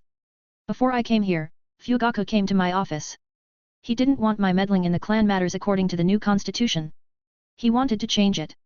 I rejected his request. Then, surprisingly, he activated his Sharingan, which turned out to be Mangekyo Sharingan. He tried to put me in Tsukuyomi and control the tailed beasts playing in the office. Of course, I was able to easily deflect his attack. But his crime was grave. I had him arrested. Now, I will judge him for his crime in front of you. I don't want this to go public as it would destroy the image of the Uchiha clan which I am trying to improve. So, I hope you all will keep your lips tight. None of them wanted to anger him so they nodded. Mikoto Uchiha and Itaki also came to witness the trial. Fugaku would also be given a chance to defend himself. After that, Alexander brought Fugaku. Fugaku Uchiha, you are charged with attempt to murder, treason, and attempt to cause unrest in the village. Also, misuse of Sharingan and Genjutsu. Do you have anything to say? He asked. Fugaku scoffed, what does it matter? You have already decided what you will do with me.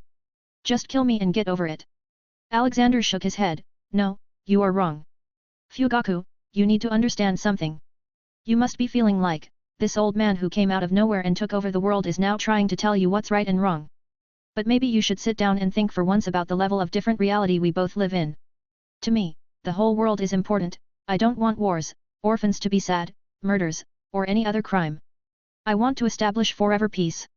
On the other hand, your eyes are only looking at the village. You want to be the Hokage and control this village. You don't care about anything else.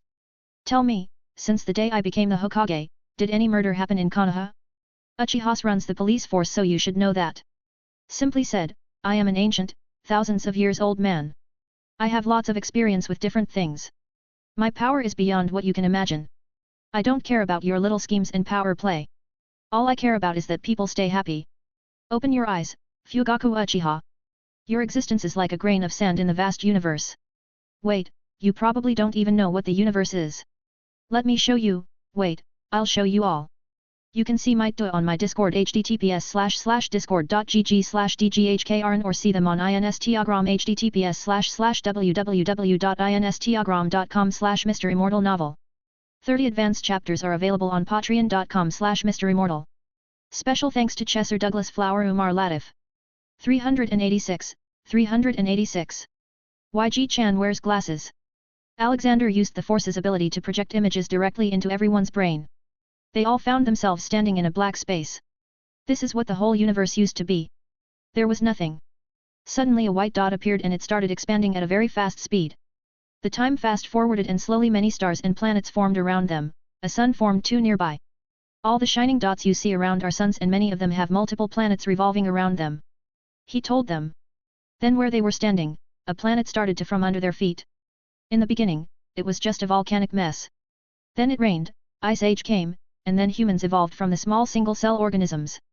This is the origin of humanity. Now, do you still want to conquer a small village or this small planet, knowing there could be hundreds of species in space like Kagaya Otsutsuki? Who may or may not be stronger than you all? What if they decided to visit someday and they don't turn out to be very friendly? He asked them all. With that, he also stopped the show. Soon the normal vision came back. But to their surprise, they weren't on the destroyed battlefield now. There was a jungle around them again, even lusher than before. Don't be shocked, I just healed the ground. Now, what do you have to say, Fugaku Uchiha? Alexander finally asked. Fugaku started speaking. This village was formed by the combined efforts of both the Uchiha and Senjo clan. But since its inception, we Uchihas have been facing discrimination. No matter what we do, people always look at us with suspicion. I wanted the Uchiha clan to have a chance to show that we are good, that we also want peace and progress in the village. But the fight between Madara and Hashirama had already sowed seeds of hatred. We were like third-class citizens in the village we helped to establish. Lord Tobirama also doubted the loyalty of my clan when he was the Hokage. After that, when we finally had a chance, Minato Namikaze was chosen. We are never considered for the post of Hokage even after being one of the strongest clan with the strongest warriors. I wanted to end this, which is why I attacked you seeing no other option. This is why I was always hard on my son, because I wanted him to be the one to break this chain. Fugaku said, looking at Itaki in the distance. Alexander somewhat agreed with his words. The Uchiha clan was indeed seen with a hint of suspicion. People seemed to fear them naturally. Sigh. I agree with you a little. But what you did to Itaki was absolutely wrong. You will certainly get punished, though it won't be an execution. I can forgive you for attacking me and my kids, but I cannot forgive you for the treason and what you did to Itaki. You need to ask for forgiveness from him. Alexander told him. Fugaku looked at Itaki quietly. I can forgive you for treating me like that. but never for treating Mother and Sasuke so harshly. You were my father only in name, as I rarely saw you acting like one. Itaka said and left. Alexander nodded at Shisui to follow him and talk to Itaka to ease him. Okay, Fugaku. Your punishment is that from now on, you will not be able to use your Sharingan. I am also locking your ninjutsu abilities to a genin level. You are also to fight Obito when he challenges you to the position of clan head. He will let you admit defeat respectfully. You can just claim that Obito has Mangekyo which cannot be beaten. He told him. All these things shook him, but he kept looking down and accepted it. He had seen too many things that day and had lost all his motivations after realizing how small he was. It wasn't just him though. Fugaku was now thinking how small he was to be so worried about keeping the clan head position when it was such a small thing that he had intentionally made big. Jiraiya was wondering if there existed alien beauties on whom he could do his so-called research. Hashirama and Tobirama were thinking about what alien societies would be like. Would they also be fighting people like them? Obito was thinking of taking Rin on a date someday to the beautiful space. Minato was wondering if he could use his flying thunder god technique and reach the moon. Might Do was thinking about spreading the power of youth to aliens. Might Guy was thinking about racing Kakashi to the moon. After this whole ordeal, Alexander returned to his office. He saw Barry, Hats, and all the tailed beasts doing something there while sitting in a circle. Hats seemed to be normal now, his medicinal catnip most probably got rid of his addiction. What are you all doing? He warmly asked. Oh, Ji-chan, we all are sharing stories from our life, Kokuo answered. Oh, then let me join you. Let's see what stories you got. He said and sat beside them. Dad, you will have to tell us a story first. Barry voiced. Oh, what do you want to know about? Alexander asked. They all thought for a second. Then Saiken spoke, why do you always wear glasses, Ji-chan? Oh, there is a story behind this. I wear them because I love to wear them. When I was just 6 years old, a small little boy like you all here. He picked up Matatabi beside him and put her on his lap and caressed her head. Hee hee. She and all the others giggled seeing that. As you know, I was an orphan, and never had money to buy things. Even our clothes used to be from second-hand markets and donations. Then one day, a wealthy man came to the orphanage to adopt a kid. He had a big long car and was wearing a nice suit. But what caught my attention was his sunglasses. They looked so good and I fell in love with them. I also wanted glasses but didn't have money. So, I followed the man to the waiting area. There, I saw him checking on a baby in the cradle. He had put his sunglasses on a table by the side. I went ahead and put them on, just to check them out. I was mesmerized by the change in colors. It felt so much nicer to look through them. But, the big man saw me and got angry at me. Saying how expensive it was and even if he sold me he wouldn't get the money back and I shouldn't have touched it. He snatched the glasses back and slapped me hard. Being a powerless little boy, I cried that whole night. But the next day I was determined, I decided I will grow up and buy the best glasses in the world and never take them off. So, I grew up and became the richest man in the world and bought all the glasses I ever dreamt of and never took them off again. Did you punish the bad man, Ji-chan? Matatabi intriguingly asked. I didn't need to. I looked for the man after growing big and found out that he was caught for child abuse and was in prison for 50 years. Alexander replied. Hee hee, Ji-chan, I want glasses too.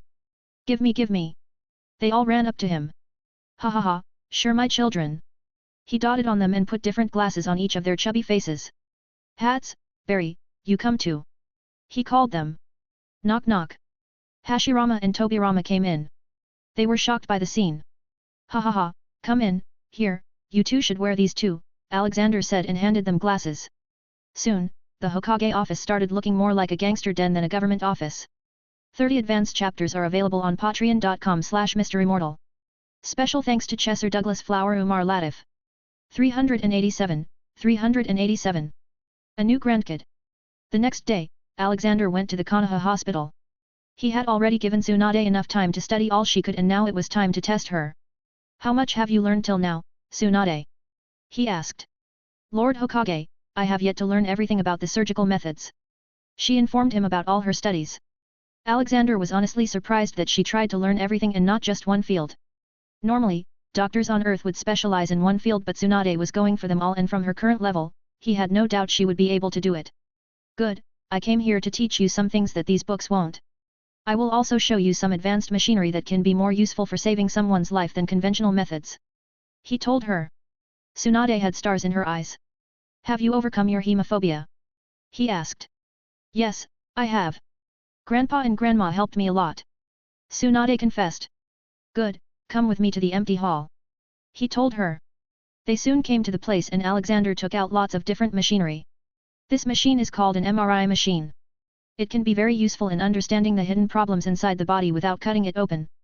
This one is an X-ray machine. It can be used to see through the human flesh and learn of a bone that is broken or if there is a foreign object inside the body. This one is a life-saving machine called ventilator. Alexander showed her many more machines and taught her how to use them. The precautions and steps to follow. You are doing very well, Tsunade. But you alone cannot do this completely. Hence, I will look for a talented assistant for you. Alexander suggested to her. Maybe I can be your assistant, Tsunade-chan, a voice came from the door. Alexander looked at it and saw a smiling Jiraiya with a bouquet of flowers. Arg, not you again. How many times have I told you, I won't go out with you. I am busy, Tsunade threw the bouquet back to his face. Oh? Does that mean you would go out with me if you were not busy? Jiraiya asked. Alexander noticed a very small blush on Tsunade's face. Ah, why don't you two join me for the marriage of Mizukage? He invited the whole Konoha. Jiraiya jumped at the opportunity. That would be great, old man, you don't worry, we will be ready. Jiraiya then pushed Alexander out so Tsunade could not refute. Pop. Boss, I need help, Hats appeared out of nowhere. Alexander kept on walking while the cat followed him while flying. What did you do now, Hats? He asked. I didn't do anything. In fact, I need to do something. I think I am getting out of control, my powers are becoming unstable. When I was not with you and lived in my realm, I never had to worry about causing problems. But now, my body is overflowing with chaos power. I need to let it out somewhere. Hats seriously said. Alexander stopped and looked at his face, but your face looks like you are lying. Hats innocently shook his head, no, boss. My face always looks like this. It's not my fault.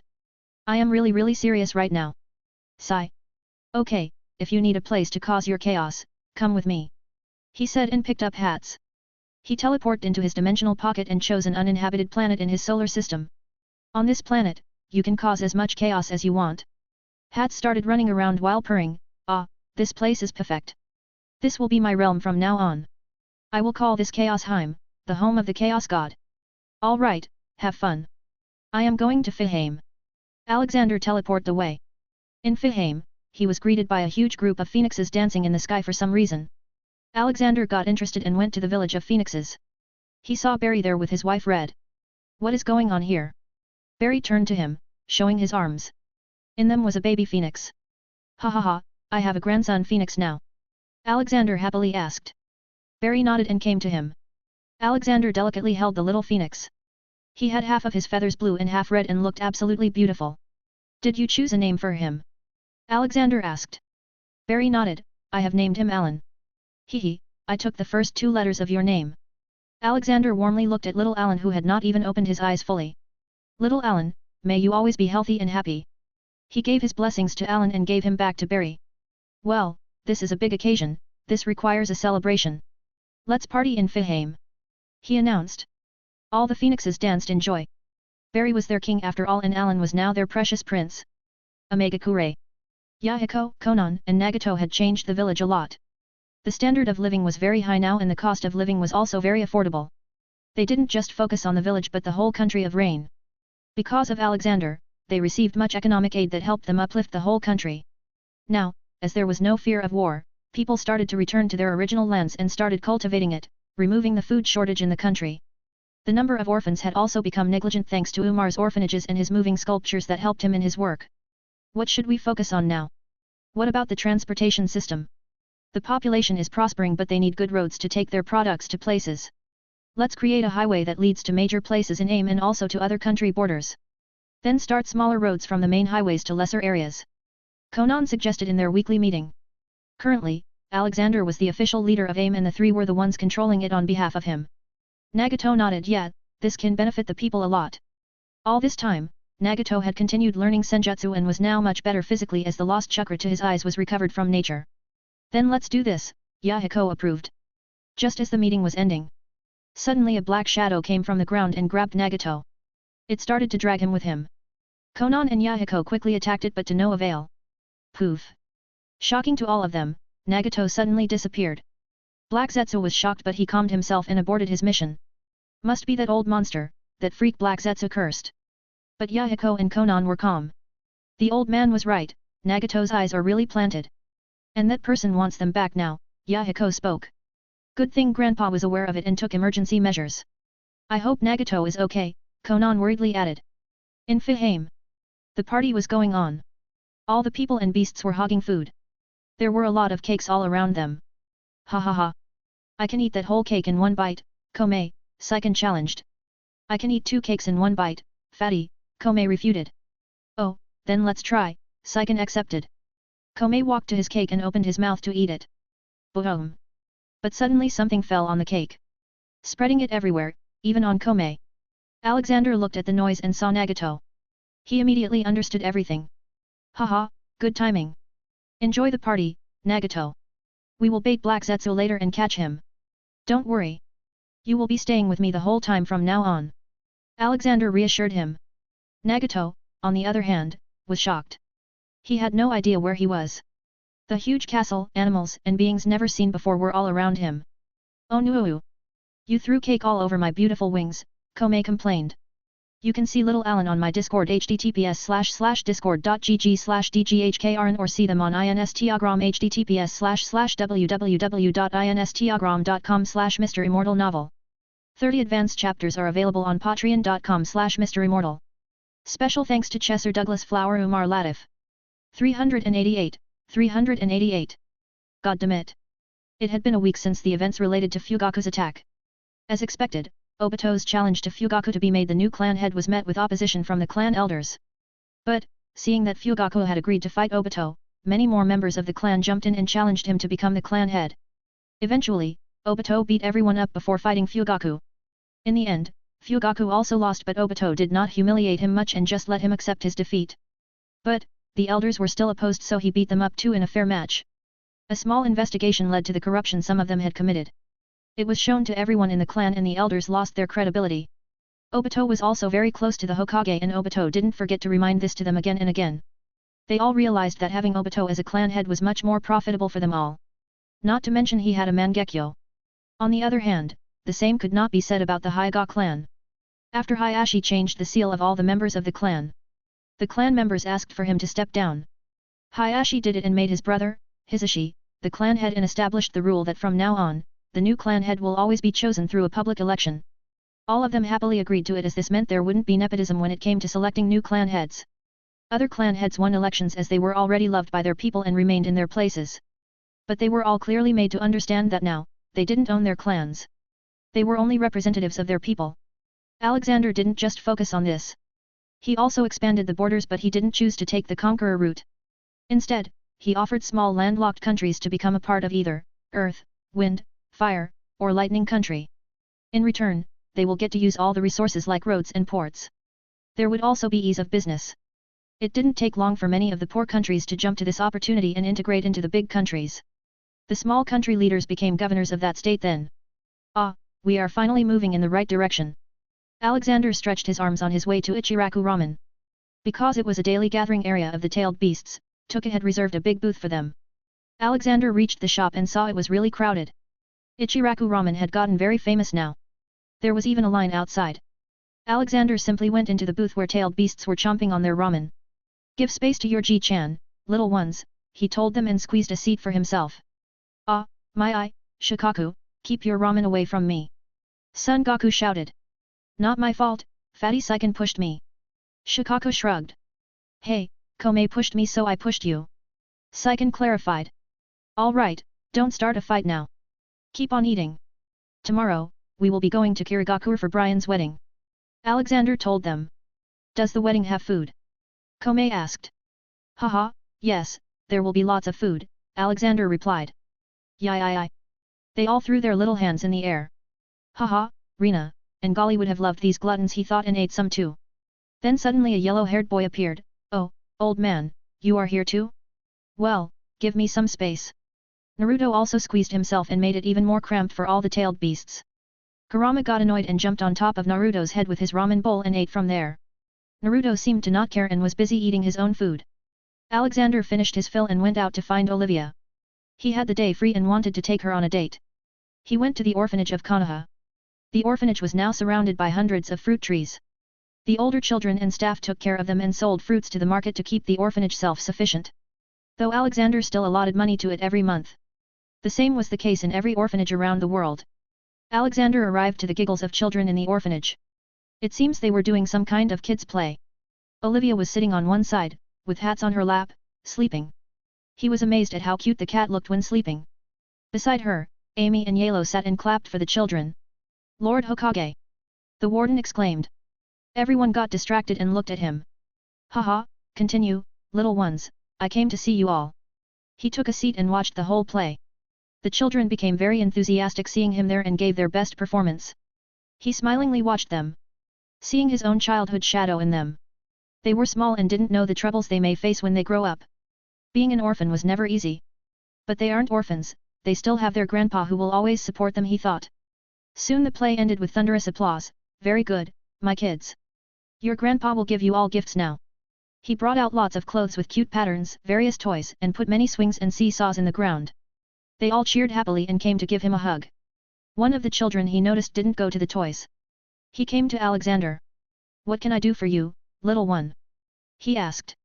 The kid seemed to be around Shisui's age. Lord Hokage, can I learn medical ninjutsu? The boy asked. What is your name, kid? Alexander inquired. I am Kabuto, the boy answered. Soon, the warden came to him. Lord Hokage, Kabuto is very talented in medical ninjutsu. I have already taught him all I knew and he has excelled in all of them. Oh, then take this letter to Tsunade in the hospital. Tell her that I sent you to be her assistant and learn from her. You will be paid too. Alexander told him. Kabuto's face quickly grew a big smile. He bowed. Thank you, Lord Hokage. Haha, go now, pick some clothes for yourself. It's getting cold these days. He nudged him to go. Then he looked at Olivia and gestured to her to come out with him. She gave the sleeping hats to Amy. The fat cat didn't even make a noise as if he was unconscious. What happened? Is everything okay? She worriedly asked. Alexander felt bad for not giving time to his family, and particularly Olivia. Things have become that his simply wanting to meet her felt like a big thing to her. A realization came that he used to think about her when she was not with him and now that she was with him he was neglecting her. Alexander warmly went closer to her and held her hand in his. I just wanted to go on a walk with my beautiful wife. Oh, so you remember me now, well let's go then. I don't have any work either. She agreed and they left. Olivia had her hand wrapped around his arm. You did the right thing by bringing peace to this world. I can't imagine how many little children would have suffered if you hadn't. How many more would have become orphans? She worriedly said. That's kind of my job, Alexander happily replied. And they love you for it. I may be selfish in saying you should spend more time with me, with family. But I am also proud that you put the well-being of so many unknown people before your personal life. She added. Thanks Oli, but let's stop talking about me. What about you, how have your days been going? Alexander asked. They slowly walked towards the top of the Hokage mountain. Well, my time is going great. I could have never thought my introverted husband would someday become a god. But I also miss growing old together. I guess all immortal beings go through this phase. She softly muttered. Yeah, I too miss the days when life was so simple. But, I have no regrets, I got to meet all my sweet children and so many more great people. Not to mention, I got you back. I'd do it again no matter what, if immortality is a curse, so be it. As long as you are with me, I'll go through anything. Alexander sternly replied. They had come to the top of the Hokage mountain by now. A cool breeze was touching their faces. Olivia lovingly looked into Alexander's eyes. A feeling of warmth spread around her body, the feeling of being loved was just so special. Me too, Alex, why else do you think I still withstand you leaving the wet towel on the bed after a bath? She joked and moved closer to him. She was always the first to initiate the kiss. It had been like this since their first kiss. Alexander slowly moved closer to her. Their lips were just an inch apart. Whistle. Suddenly a loud whistle disturbed their moment. They looked to the side and it was Leonidas and Natasha, standing there with a wide grin. Am I going to have a little sibling soon? Leonidas cheekily asked.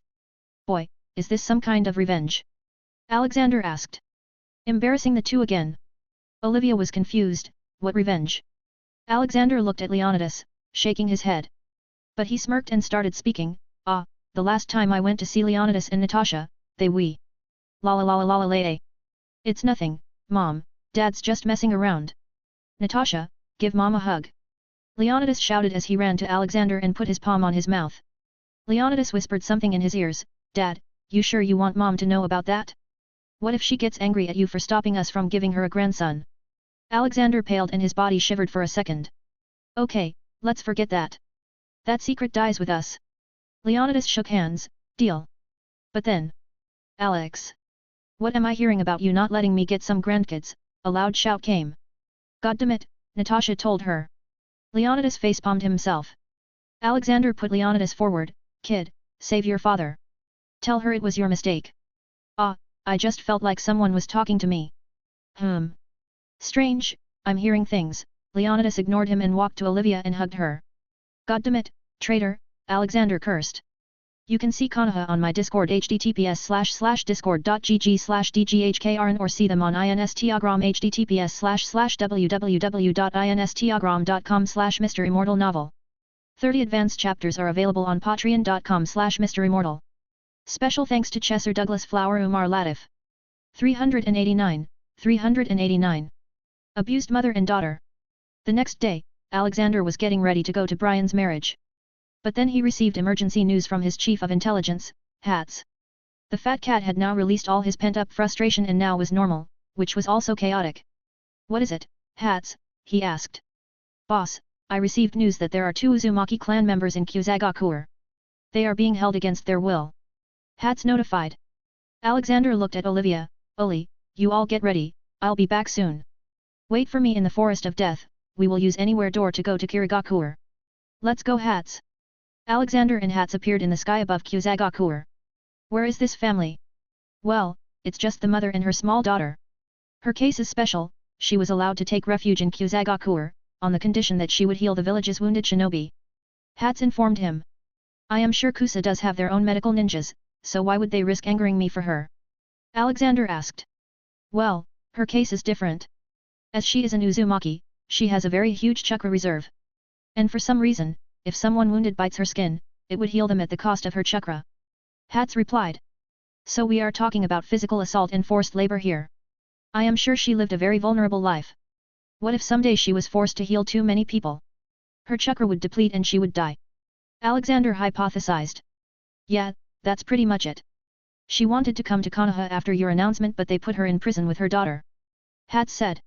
A very foolish thing. I warned them before. Now, punishment will be given. They didn't need to do this, even less so as there are no wars now. Let's go and find her. Alexander sadly spoke. He and Hats went straight to the prison barracks. But they didn't find them there. Let's check the hospital. If they were using her as a medical tool then they would keep her closer. Alexander suggested.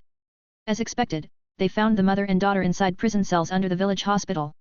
The little girl was curled in her mother's arms while both of them slept in a corner. He could see bite marks on the woman's arms. Then he noticed bite marks on the little girl's neck. He was very angry now. He waved his hand and the steel bars melted down. Hats, go and round up all the shinobi of Kyusagakur, gather its leader too. Hats nodded and vanished from the spot. The woman had woken up due to the noise and looked at him fearfully. Don't be scared, child. I am Hokage of Konoha. I have come to free you and punish Kyusagakur for doing this to you. He tried to ease her worries. Mommy, what happened? The girl woke up, rubbing her tired eyes. It's okay, Karin. Everything is okay now. Karen's mother patted her head. Yes, everything is fine now. Get up and follow me. Alexander told them. They got up quickly. Mommy, where are we going? Alexander walked to the little girl and gave her a bar of chocolate, to a new home. There are many children like you and you can play all you want. Your mother will also be there with you all the time and no one will come to trouble you. No biting? She innocently asked.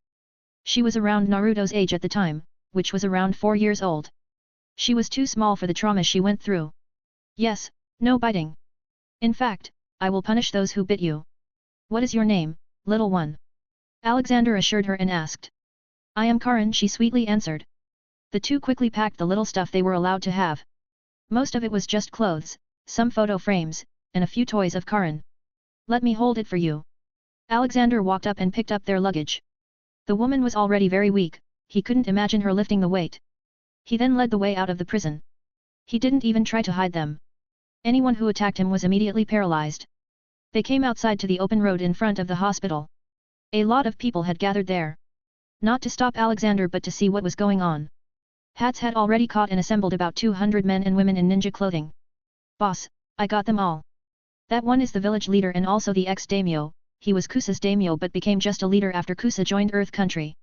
Hats pointed to the men and walked to the little red-haired girl. Mr. Kitty, Karin exclaimed. And I have another name now. Well, hello, my name is Hats. Hats introduced himself. Karin was a bit surprised but she acted with good etiquettes and introduced herself with a slight bow. I am Karin Uzumaki. You gonna eat that chocolate? Hats asked. Karin looked at the chocolate in her hand. You want it? Hats nodded. Can I feed you? Karin asked with sparkling eyes. Haha, that's even better. You can serve me, oh I mean feed me. Hats replied. On the other side, Alexander was addressing the crowd.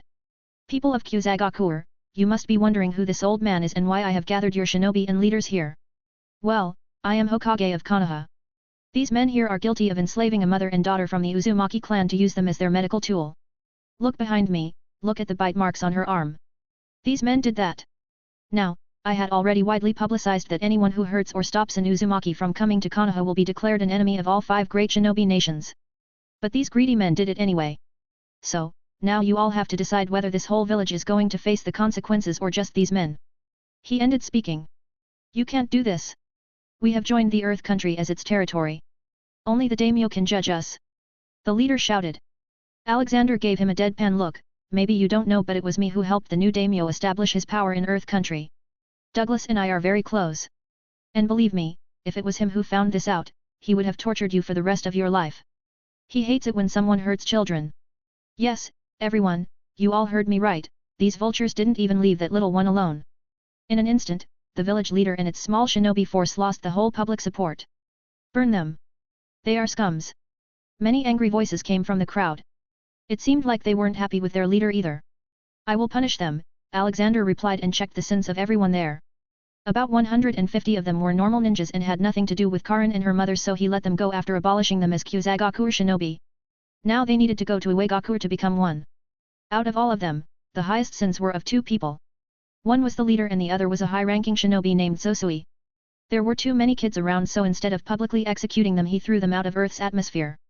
Just the escape velocity was enough to kill them, their dead bodies were going to stay in space for a while and then fall back to Earth, though even ashes won't remain then. The remaining 49 shinobi were stripped of their title and chakra and made normal people. They will go through intensive labor for 10 years and work to build the infrastructure of the village. Everyone, I am leaving one of my representatives here who will manage the village until someone from Daimyo's palace comes here to conduct new elections and choose a new village leader. I have seen the economic condition of this place so I will be leaving behind lots of grains. He announced and called a seraph out. After that, he walked to Karin and her mother. Let's go now. Many from the Uzumaki clan have already arrived in Konoha. Mito Uzumaki is the current clan head. He also quickly healed their injuries. He then used the anywhere door to appear inside the Senjo compound, near Mito. She got spooked by his appearance. Oh! My heart nearly came out of my mouth. Why can't you use the door, Lord Sage? Ha ha ha, maybe next time. I had an emergency, Mito. He told her the whole story about the mother and daughter. Mito got emotional and hugged the two. I am sorry you two. You had to face so much hardship because of the destruction of Ozashiagakur. But don't worry now, we have a warm home for you. Come. She dragged the two with her to the dining hall to get them something to eat. She had sensed their physical condition. Although Alexander had healed them from inside, they still looked pale from outside. Let's go to the marriage, Hats, Alexander said and operated in the forest of death where everyone was waiting for him. Okay, get in line, everyone. I will show you all something crazy now, Alexander announced. With him, there were all the tailed beasts, Olivia, Hats, Nagato, Jiraiya, and Tsunade. Leonidas and Natasha were going to rest in Fihame. Though they could join them whenever they want. He took out his pink anywhere door and chose the destination as Kirigakur. He opened the door and said, "Move in, we have already arrived at our destination." Jiraiya and Tsunade were shocked. This is amazing. We just crossed the sea. Yes, we did. Now, my little potatoes, come with me, I'll show you where you can eat food. He told them. Tailed beasts happily followed him. They only came to eat after all. Olivia, on the other hand, took Jiraiya and Tsunade to the marriage ceremony hall. After settling the tailed beasts, Alexander went to find Dobby, Douglas, and Ragnarok. You can see Karan on my Discord https://discord.gg/dghkaran or see them on Instagram https://www.instagram.com/MisterImmortal novel. 30 advanced chapters are available on patreon.com/MisterImmortal.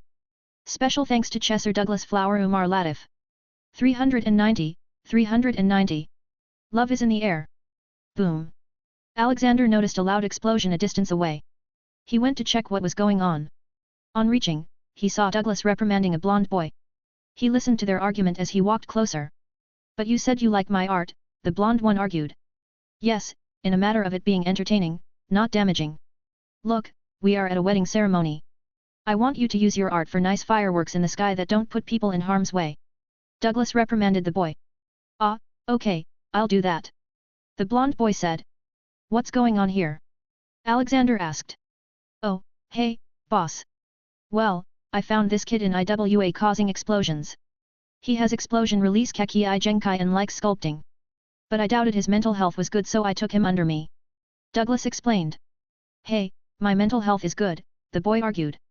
What's your name, kid? Alexander asked. I am Diodara, I guarantee you will like my art. Diodara introduced himself. You certainly are a weird one, kid. I know another boy who is good at sculpting. But he is more of a calm one. Alexander said. What? A competitor? I must defeat him, Diodara complained. Ah, he's certainly not good in his head. Alexander took out a small medicine bottle. Here, eat one daily. Your mind will become sharp. Diodara instinctively caught it. Go away and prepare now, I don't want any mistake. If I find any I will cut your salary. Douglas threatened him. Diodara scaredly ran away to set up fireworks. Where are Ragnarok and Dobby? Alexander asked. Saw them hogging some food a while ago, Douglas said. They made their way to the food area and saw the activities. On one side, the tailed beasts were sitting on their chairs on a round table, with clothes tied around their necks and spoons in their little hands. On the other side were Dobby, Ragnarok, and Olivia. But Alexander didn't go there, he instead went to Jiraiya and Tsunade, who looked like they weren't enjoying their time. What did he do now? Alexander asked. He said I am fat because I was eating a lot, Tsunade complained. Jiraiya had broken a big rule when dating a woman. Talking about their age or weight was a death sentence. Haha, then I'd say he's blind. You look absolutely perfect, also, the food here is specially made and has very low fat in it. You can enjoy it all as much as you want and still not get fat. Let me suggest something as a punishment for Jiraiya. Alexander walked close to Tsunade's ear and spoke. Just make him your butler for today, tell him to do whatever you want. He suggested. At least this way they would be together. From all the accounts of both of them, he knew that Jiraiya already liked her in a romantic way, but Tsunade didn't. At least not yet. She did like him a lot no matter how he was, but she was yet to see him as a potential partner. Jiraiya had been in love for so long, even when he saw Tsunade falling in love with someone else, he didn't try to sabotage it or act jealous. He was just happy that she was happy, like a true gentleman. Tsunade most probably hated Jiraiya's lewd side and it was holding back their relationship. Tsunade looked at Jiraiya schemingly. Yes, let's do this. At the same time, Alexander talked to Jiraiya mentally. You dumb kid, I have given you a chance to be with her. Act like a gentleman, and tell her your honest feelings after finding the right time. There is also going to be a dance later, so try to take her on that too. Jiraiya nodded lightly, trying to hide his smile. After that, he returned to his family. Ji-chan, the food is very tasty, Komei shouted to him as he was passing by. Haha, enjoy as much as you want. There is no limit today, he told them. Yai, then let's have another round of pudding, Komei cheered. No, let's have 10 rounds, Son Goku added. Yes, pudding. Pudding. They started chanting like little children. Alexander let them be and went to Dobby and Ragnarok. How are you two? Good, my country is doing great, Dobby answered. Mine too, although it is all sand, I am teaching them how to make pretty glass. I sometimes feel like I'm playing one of those video games that Barry plays. Ragnarok said. Haha, yeah, you may feel like that sometime. But keep in mind, the people are not games, they have real lives, Alexander warned. I know that, Alex. Tell me about your next plan now. You have already taken over the known world. Ragnarok asked. Well, now we will focus on uniting the world. United in such a way, economically and culturally, that everyone forgets about any borders. Alexander told them. They all nodded at that. Then are you going to be the king? They asked. No, not king. We will make it so that it looks like I was selected by you all to lead. Just call me Sage Cage or whatever. Alexander said.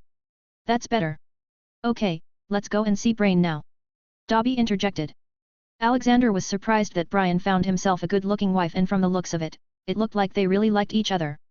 Though his wife was slightly taller than Brian. Ha ha ha, a surprise but a welcome one nonetheless. I am happy for you, Brian, Alexander congratulated him.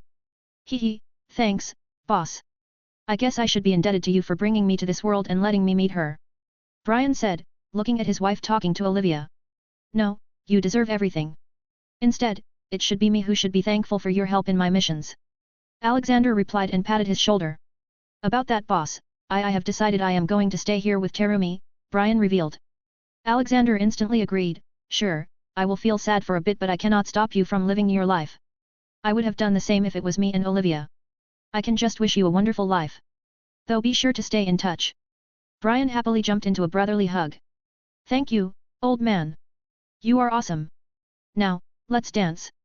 It was already nighttime. Then the music started playing, and many slow fireworks started to light the sky up. The beautiful lights in the sky added a romantic charm to the night. Alexander invited Leonidas and Natasha too for the dance, but soon the two went to the side and sat by the lake and romantically looked at the lightened sky. Alexander expected to get some grandkids soon. Soon, everyone took to the dance stage. The tailed beasts were also wiggling their bellies here and there with cups of ice creams in their hands, having no care about the world. Blue Fang had come with his adopted son, Haku, and was dancing with him. Berry and Red were romantically flying in the sky near them and singing songs, affecting the place even more. My beautiful wife, care to join me for a dance? Alexander asked with a bow. Olivia blushed a little, of course, Alex. It is rare for you to take the initiative. He wrapped his arm around her waist while she put one hand on his chest and the other on his shoulder. With the beat, they danced slowly. Alexander noticed from the corner of his eyes, Jiraiya had also somehow gotten Tsunade to dance. Though they looked sloppy, it was still romantic in a different way. God knows how Tsunade let Jiraiya put his hand on her waist. Both were obviously drunk. Alexander had his doubts that the Phoenix's songs were a big factor in this, it seemed love was really in the air. He then let everyone else enjoy their moment and looked into Olivia's eyes, reflecting the colors of the fireworks. Oli, have I ever told you how beautiful you are? Alexander softly asked. Yes, millions of times, she sweetly replied. And I will never stop, he said and abruptly pulled her closer and kissed her lips. It was not just him, there were many more couples, kissing on the dance floor. On the side of the dance floor, Hats was sitting with Nagato, babysitting him. Ah, what a night, I need to find myself a mate too, Hats muttered and drank his fire whiskey. Nagato was silent all the time. He was really happy at that moment. The scene in front of him was crazy. All the cages of all great shinobi nations were gathered and acting so friendly. World peace was truly achieved. Give the eyes back, suddenly a hissing voice came and a black shadow started rising from the ground near him.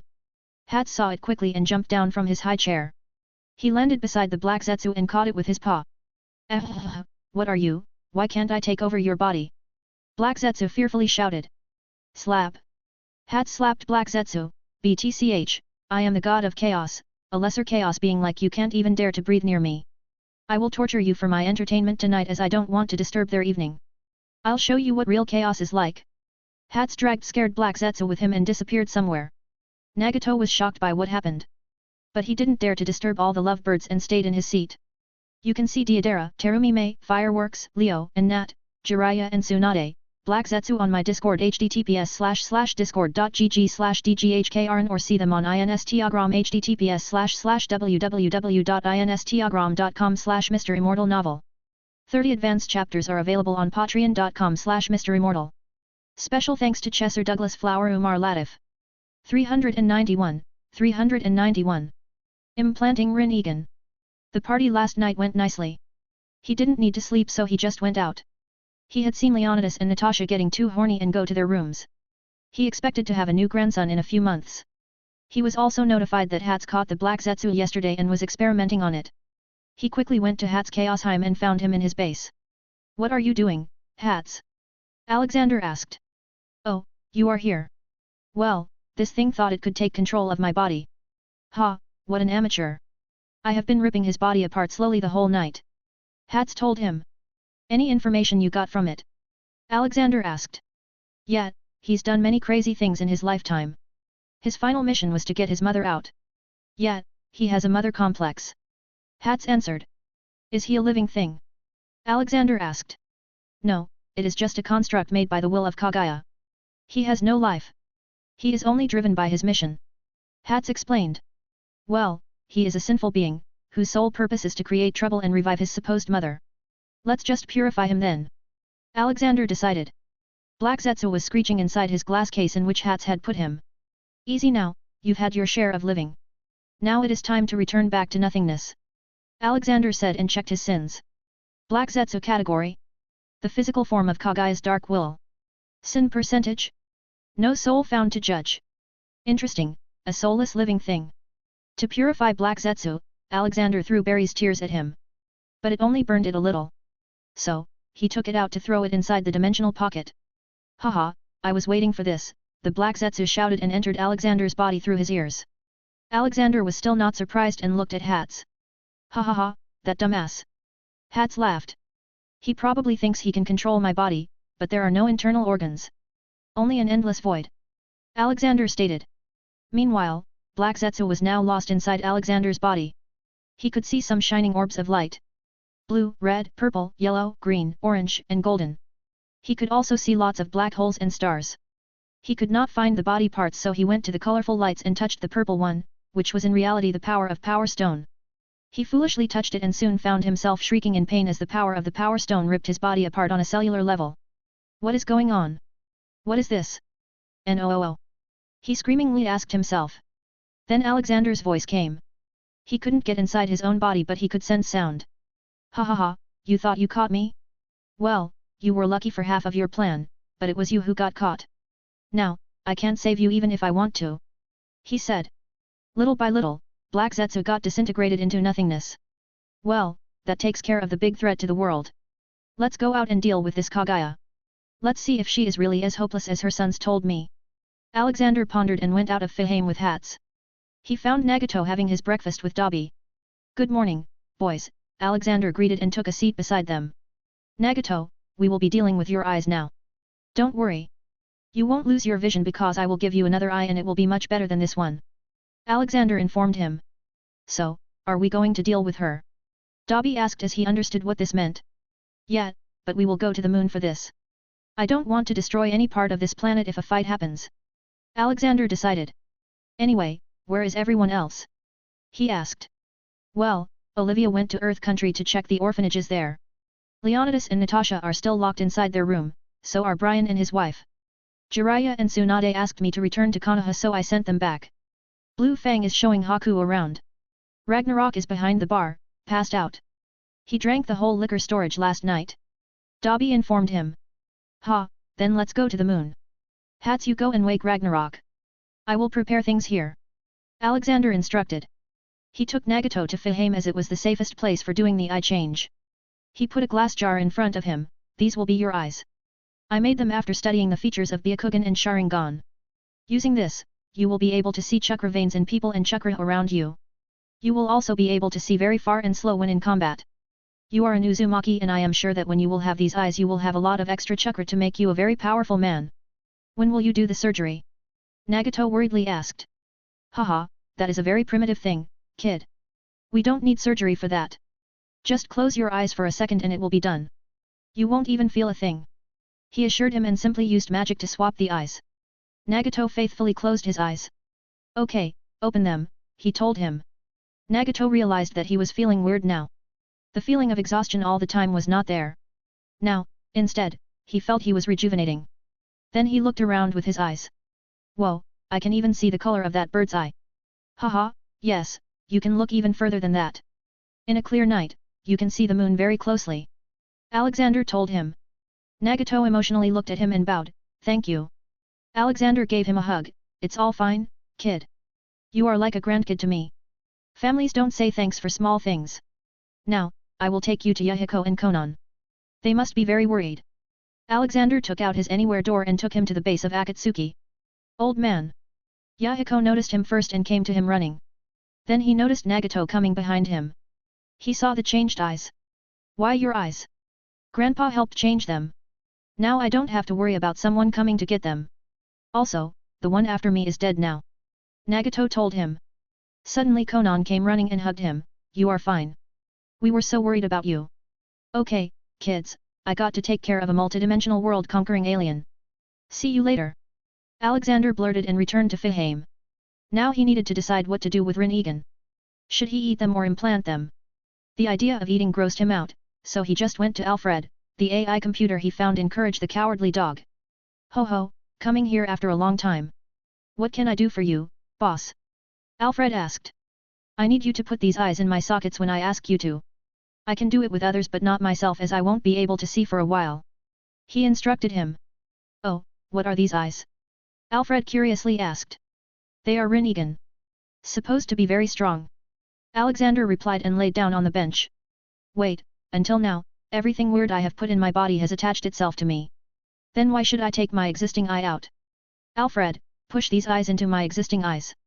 Alexander decided and ordered. Are you sure, boss? I mean, you could blow up. Alfred warned.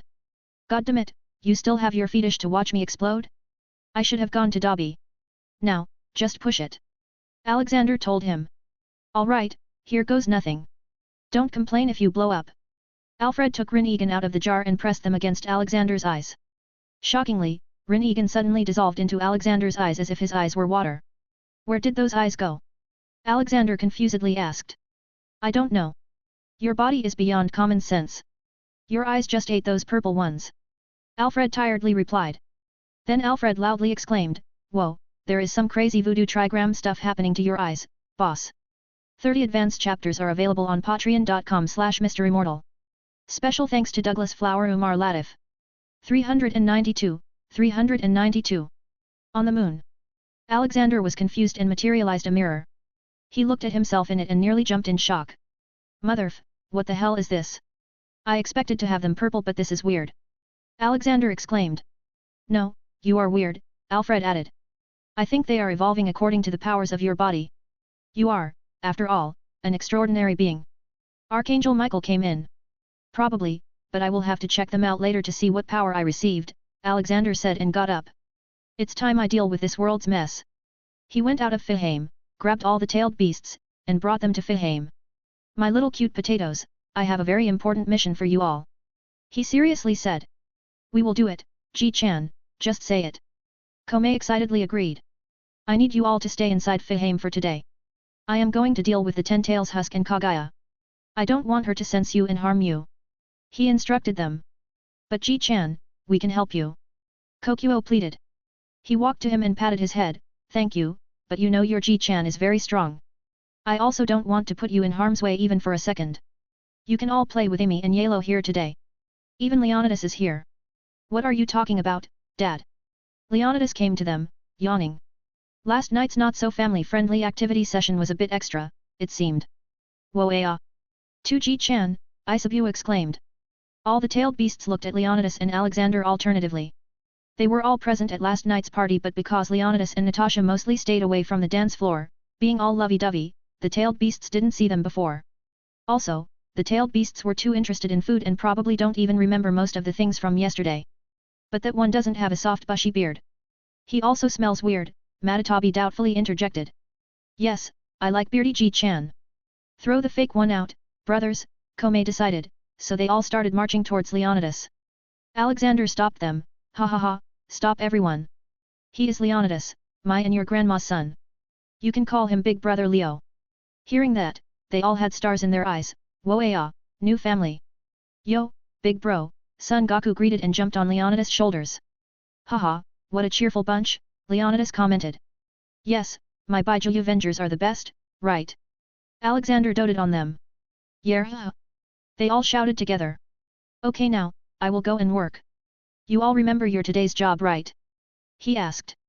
Yes, we will stay here and play with Big Brother, Shikaku replied. Alexander nodded and went out. Alexander had given the task of waking Ragnarok up to someone he shouldn't have.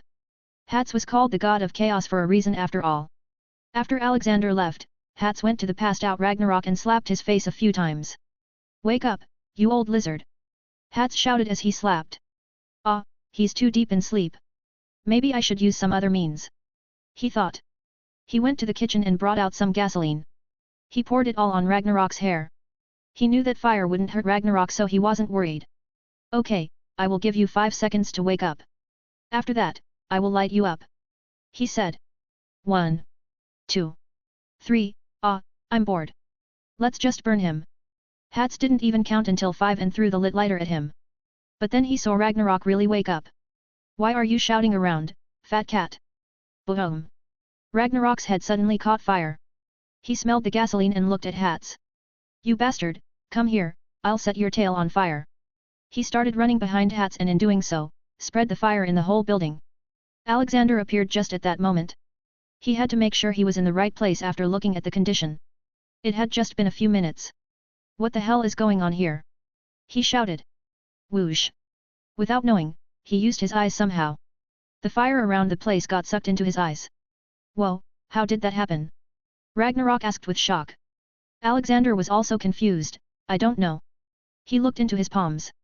Without even trying, a fire lit up in his palm. I think I know what I can do with these eyes. I can possibly absorb and use any power now. Truly overpowered. Alexander deduced. But he needed to do more tests to make sure what his limit was. He quickly took out his power measuring watch and saw how close he was to God's strength. Haha, 39% instead of 30% from a while back. Not too bad. Who knew this eye could be so helpful? Okay, let's go and kick some alien butts, he cheered. Wah, I'm going to Grandma, you go. Hats said and vanished. He probably wanted to run away from Ragnarok. He valued his fur a lot and didn't want it to catch fire. Okay then, it's just us 3. Let's go. Alexander said and took out the anywhere door. He just opened it and on the other side was the moon. Ah, the scenery never gets old.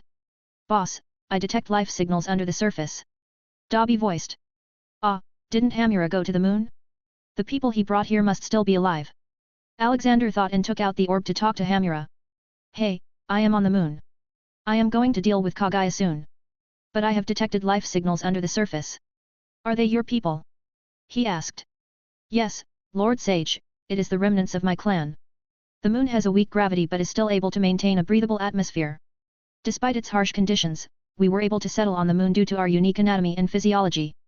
To improve its habitability and allow the population to thrive, I built the Tensagen at the center of the moon, granting my people light, for powering their equipment, and allowing them to control the moon's movements. They have continued to put their Byakugan in the Tensagen to keep it strong and going. I also created a vast environment on the moon's interior surface, complete with oceans, mountains, forests, and various animal species. However, this environment was far smaller than the full size of the moon itself. There is also a portal to Earth underground. But sadly, after my death, my clan has changed a lot. They have divided themselves into 2 sides. The main branch and the branch family. The 2 have fought each other. The main family wants to preserve the Earth and the branch family wants to destroy the Earth as they think the people on Earth are hopeless because they weaponized the chakra. Alexander scoffed, Hey, aren't they weaponizing the chakra too? Hypocrites! What is with you and your family? In every major problem, there is the Otsutsuki clan's hand behind it. Also, is everyone blind here now? There aren't many left and those that are, have generated heightened senses, Hamura said. What a headache. Okay, I will go and deal with them first. Can't have these suicidal fools run amok here. Alexander tiredly said and walked to a crater. He jumped inside and made himself intangible and passed through the surface. The next moment, he found himself in a mountain valley with forests and earth-like things. Gotta give it to him, making this place inside the moon must have been hard, Ragnarok commented. Well, he was a god-like being according to human standards. If it is easy for me to make planets, it shouldn't have been hard for him to make this small place. Let's look for people now. Alexander suggested. They flew around the whole area. In some places, they found abandoned villages, possibly destroyed by internal fighting. After a few minutes of searching, they finally appeared in a small village with a tall building. It was most probably the center of the moon. He could see the big Tensagen, lighting up the whole underground area. As expected, his entrance was detected by everyone and they came out to confront him. Who are you? Why have you come here? An old man asked who didn't look too different from Hamura. There were a few more of his clan members standing behind him. You can see new eyes and moon dwellers on my Discord https://discord.gg/dghkrn or see them on Instagram https://www.instagram.com/MisterImmortal novel. 30 advanced chapters are available on patreon.com/MisterImmortal. Special thanks to Chesser Douglas Flower Umar Latif. 393. Little Kaguya. The first thing the people of the Otsutsuki clan noticed was his eyes. They all knew about Byakugan, Rinnegan, and Sharingan but not this. Although they couldn't see, they had something like a sensory vision. And their senses were telling that the three people in front of them were immensely powerful. I am Alexander, also known as the Sage of Beasts. This is Ragnarok, the Dragon King, and this is Dobby, the Elf King. Alexander gave the made-up names. Are you not from the earth? The old Otsutsuki man asked. Yes and no. We currently live on earth but are not originally from there. Just like your little clan. Just like your clan creator, Hamura. Alexander said. He wanted to portray himself as big and knowledgeable so he could get these people to listen to him. Do you know Lord Hamura? The man asked in shock. I do, and he is not happy with you all. The way you misinterpreted his words is truly astonishing. Alexander said, surprising him. Care to tell me your name? Alexander asked. I am Hamatsuo Otsutsuki, the current clan head. What were you saying about the words of Lord Hamura? Please tell us. Hamatsuo pleaded. Okay, in fact, I will let Hamura tell you himself. He needs to scold you all a bit. He revealed and again summoned Hamura with the orb. In an instant, Hamura's projection appeared. Seeing it, all the Otsutsuki men kneeled down. Lord Hamura, you are back, Hamatsuo exclaimed. I'm not. This is just an astral projection of my body. I still live in the chakra. I am very disappointed in you all. You killed your own people using the chakra and dare to judge the people living on earth. What makes you better than them? Hamura angrily asked. But Lord Hamura, it was your will that we look after the earth, Hamatsuo clarified. I never said that. I just told you to keep a watch over the earth and observe how it evolves. It was you all who misinterpreted them to destroy the earth. Hamura scolded. And these dumbasses killed their own people for it, oof. Ragnarok commented. Everyone turned to look at him with big eyes. Cough. Anyway, what you did was dumb, that is a fact. But you can correct the wrongs now. I can move you all to earth because there is no point for you to live here. Not after I will be done with Kaguya. Alexander stated. Hamura silently nodded at his words, yes, there is no need to live here. Destroy the Tensagen too. Making it was a mistake. Sacrificing your eyes to it seemed to have also blinded your judgment. Hamatsu was sweating by now due to the angry face of Hamura. Go and tell your whole clan to pack up. You all will come to me then. Alexander instructed them and sent them away. Okay, now let's deal with Kaguya, why don't you tell Hago Romo to also come and join in? Say hi to your mum. Alexander suggested. Alexander then concentrated on his eyes and tried to summon the husk of the 10 tails. He had no idea what it looked like but he still did it. Boom. Suddenly a big tree-like thing appeared in front of him. I guess this is it. So, how do we get her out of this? Dobby asked. Hago Romo was quick to answer. We sealed her in it using Chibaku Tensei, a powerful fuinjutsu which can only be used by those who have awakened the 6 paths senjutsu. It combines the 6 paths yin and yang powers. I'm sure you can somehow unseal it too. You bet I can. I got so many powers I don't even remember them all. Most of the time it's just a wave of my hand and the job gets done. Alexander shruggingly said. He walked to the husk and put his palm on it and tried to sense it. His senses went deep within it like it was some kind of a void. He kept on going and finally found signs of life. But it wasn't just one. There were many life signs, though they were weak and nearly identical. Only one sign felt strong and still conscious. He tried to look for it and finally saw a figure. It was a girl in white robes, she had wooden horns on her head too. But he was surprised by the scene as Kaguya didn't look like an old woman at that point. Instead, she looked like a small 8 or 10-year-old child. She was currently sleeping, curled into a small white ball. Around her were a few made-up animals like rabbits and puppies. There was also a photo frame with both Hago Romo and Hamura. Alexander understood that what he was seeing was the most vulnerable state of Kaguya. She had been locked in here for 1,000 years, in this utter darkness. She probably made all this stuff around her with her chakra to feel less lonely. He lightly walked to her. But she didn't seem to sense him. Alexander was still unsure about what Kaguya's motive was and why she turned from a peace lover to a peace destroyer. He looked into her mind as smoothly as possible. He was immediately greeted with the dream she was seeing right now. Forgetting the memories, he decided to see what it was as it seemed the scenes were from Kaguya's childhood. Kaguya's memory, not canon. In a Japanese-style house on some planet.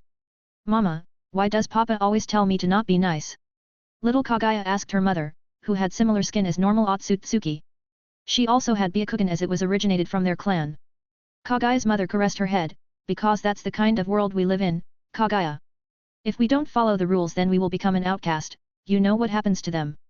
But I don't want my little brother to do bad, Kagaya said and hugged her mother's inflated belly, which was harboring another life. It is our destiny, Kagaya, we cannot run from it. Her mother tried to ease her. 3 years later. Bam! I told you not to play with those rabbits. They are for your training. For you to kill. Kagaya's father slapped her very hard. But they are innocent, she retorted while crying. There are no innocents in the world, Kagaya. There are only weak and strong always stomps the weak. So you better start acting like a true Otsutsuki. We are just a small branch family, if we are weak, we die. Her father harshly told her and left her on the ground, crying, turning into a small curled ball. 2 years later. Kagaya had started to act tough to not get punished by her father anymore. Even though she hated it, she still did it. Mama, where is Kuma-chan? She asked. Kuminari Otsutsuki was her younger brother on whom she doted over. Your father is training him outside. Her mother replied. Kagaya got worried, but he's only 5. Your father has very high hopes for him, her mother helplessly replied. She was just a weak member of the clan and basically only existed to serve her husband. That was the reality she had accepted. It was the kind of world she lived in. Survival of the strongest. Kagaya went out to look for her brother and see how he was doing. But when she came to the courtyard, she saw her little brother all bloody and beaten up. There were bruises over him and her father was still beating him. He will die, father, she shouted. No, he won't. He will heal and get stronger. That's the Otsutsuki way. He coldly replied. She could only look helplessly. 2 years later. She was now 10 and her brother was 7. They both had decided to act tough in front of their father but will always be their true selves with each other. But, good things soon came to an end. I will be choosing the next family head from among you two. For this, you will fight each other and the winner gets it. Understood? He firmly ordered. Yes. Yes, father. For the two, it was just like a normal spar. They had done it many times previously. They thought it was also going to be like that and they would soon be stopped and judged on who did better. But, something was different that day. Kagaya noticed the plain never-changing face of her mother and a scary smirk on her father's face. Soon her fears started to turn to reality. It had been 3 hours since they started fighting but her father didn't stop them. Kuma was already near total exhaustion. She went closer to her brother disguising it as an attack and whispered, "Just fall down, Kuma. Let's end this." But their father heard them and roared in anger, "No. This fight won't end unless one gets total victory, by killing the other." You can see Ten Tails Husk and Little Kagaya on my Discord https://discord.gg/dghkrn or see them on Instagram https://www.instagram.com/MisterImmortal novel. 30 advanced chapters are available on patreon.com/MisterImmortal. Special thanks to Chesser Douglas Flower Umar Latif. 394. Everything lost. Kagaya's face fell. She looked at her mother and pleaded, "Mother, please say something. What is father saying?" But her mother stayed silent. Instead, her father spoke, "No, she won't say anything now. She's the one who's been spoiling you all this time. I have taught her a good lesson. Now, do as I say or both of you will die. Our clan is blessed with a long life, I can always have more children." Kagaya heard the scream and turned to look at her brother. He was running towards her sloppily with a sword in his hand. Her first instinct was to defend. It was like muscle memory. Clank! Their swords clashed and created sparks. She expected for him to stop then but he didn't. He spun with his sword and tried to cut her stomach. She again tried to block the attack. Clank! But, she noticed Kuma had instead jumped to hug her suddenly. Soon, the realization hit, her eyes widened in horror and fear. She then heard a whisper in her ears, I am sorry, big sister. I love you. The next moment, Kuma's body fell down. He had jumped onto Kagaya's sword voluntarily and stabbed himself in his heart. Kagaya blankly stared towards the empty space in front of her. The whole world had gone silent to her small ears. Her tired body finally fell down as if there were no bones. She looked at the lifeless body of her brother that still had its eyes open. She was broken. The remaining glow from her face that a child should have vanished. Her eyes became like there was nothing. No expressions, no feelings. Clap clap. Splendid. Strive for strength and you can have all the happiness you want, Kagaya. You will be my successor. Your training will start tomorrow. He announced as if he had done a great deed and left her alone in her sorrow. Finally, tears started flowing down from her expressionless face. She crawled up to her brother's body and caressed his white hair. All she could feel was the cold body. She then finally closed his eyes. Mama, I want to kill father, she resolutely spoke.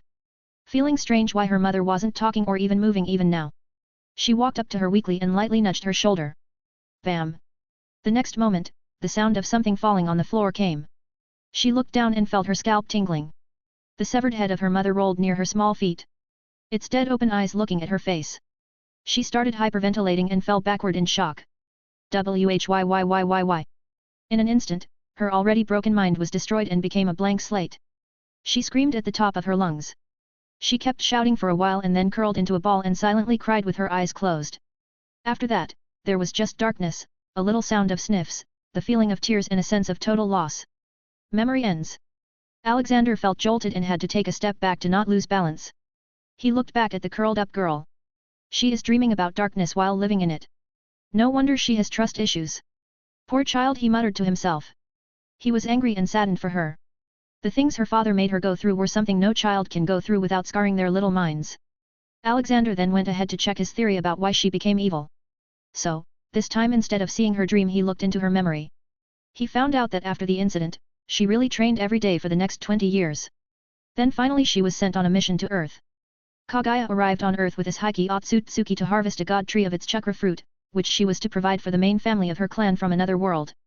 Oh, there was another one who came with her, Alexander exclaimed. After spending some time on Earth which was filled with fewer humans and more animals, she developed an attachment for the planet she was meant to destroy. She liked the simple-minded animals and people. She felt a feeling reignite in her heart. The feeling of wanting peace. Seeing that she was dimensions away from her home worlds, she made a decision. She betrayed his Heike in the process and left him for dead. Later she was discovered by the people of the land of ancestors, who brought her before their emperor, Tenji. Identifying herself as the god tree's guardian, Kagaya used a mysterious power to wipe Tenji's memories of the encounter and subsequently settled among his people, becoming recognized as his concubine. Growing closer to the emperor, she eventually fell pregnant. Later, as told by Hago Romo and Hamura, she was betrayed by Tenji. But she still wanted peace. So, she ate the chakra fruit and cast the infinite Tsukuyomi to stop the wars and slowly unite the world by releasing people from it. But, at the same time, Alexander felt her mentality shift a little. Somehow, a person who only wanted peace started developing the signs of all the 7 deadly sins. It was as if something had corrupted her. Then she gave birth to her children. She loved them wholeheartedly and was happy to have a life she always desired. But when she found out they could harness the chakra, her mind started changing. Often seeing her sons with doubt. She became emotionless regarding humans and considered them ants. Even though her good friend who gave her life for her was a human. It all didn't make sense.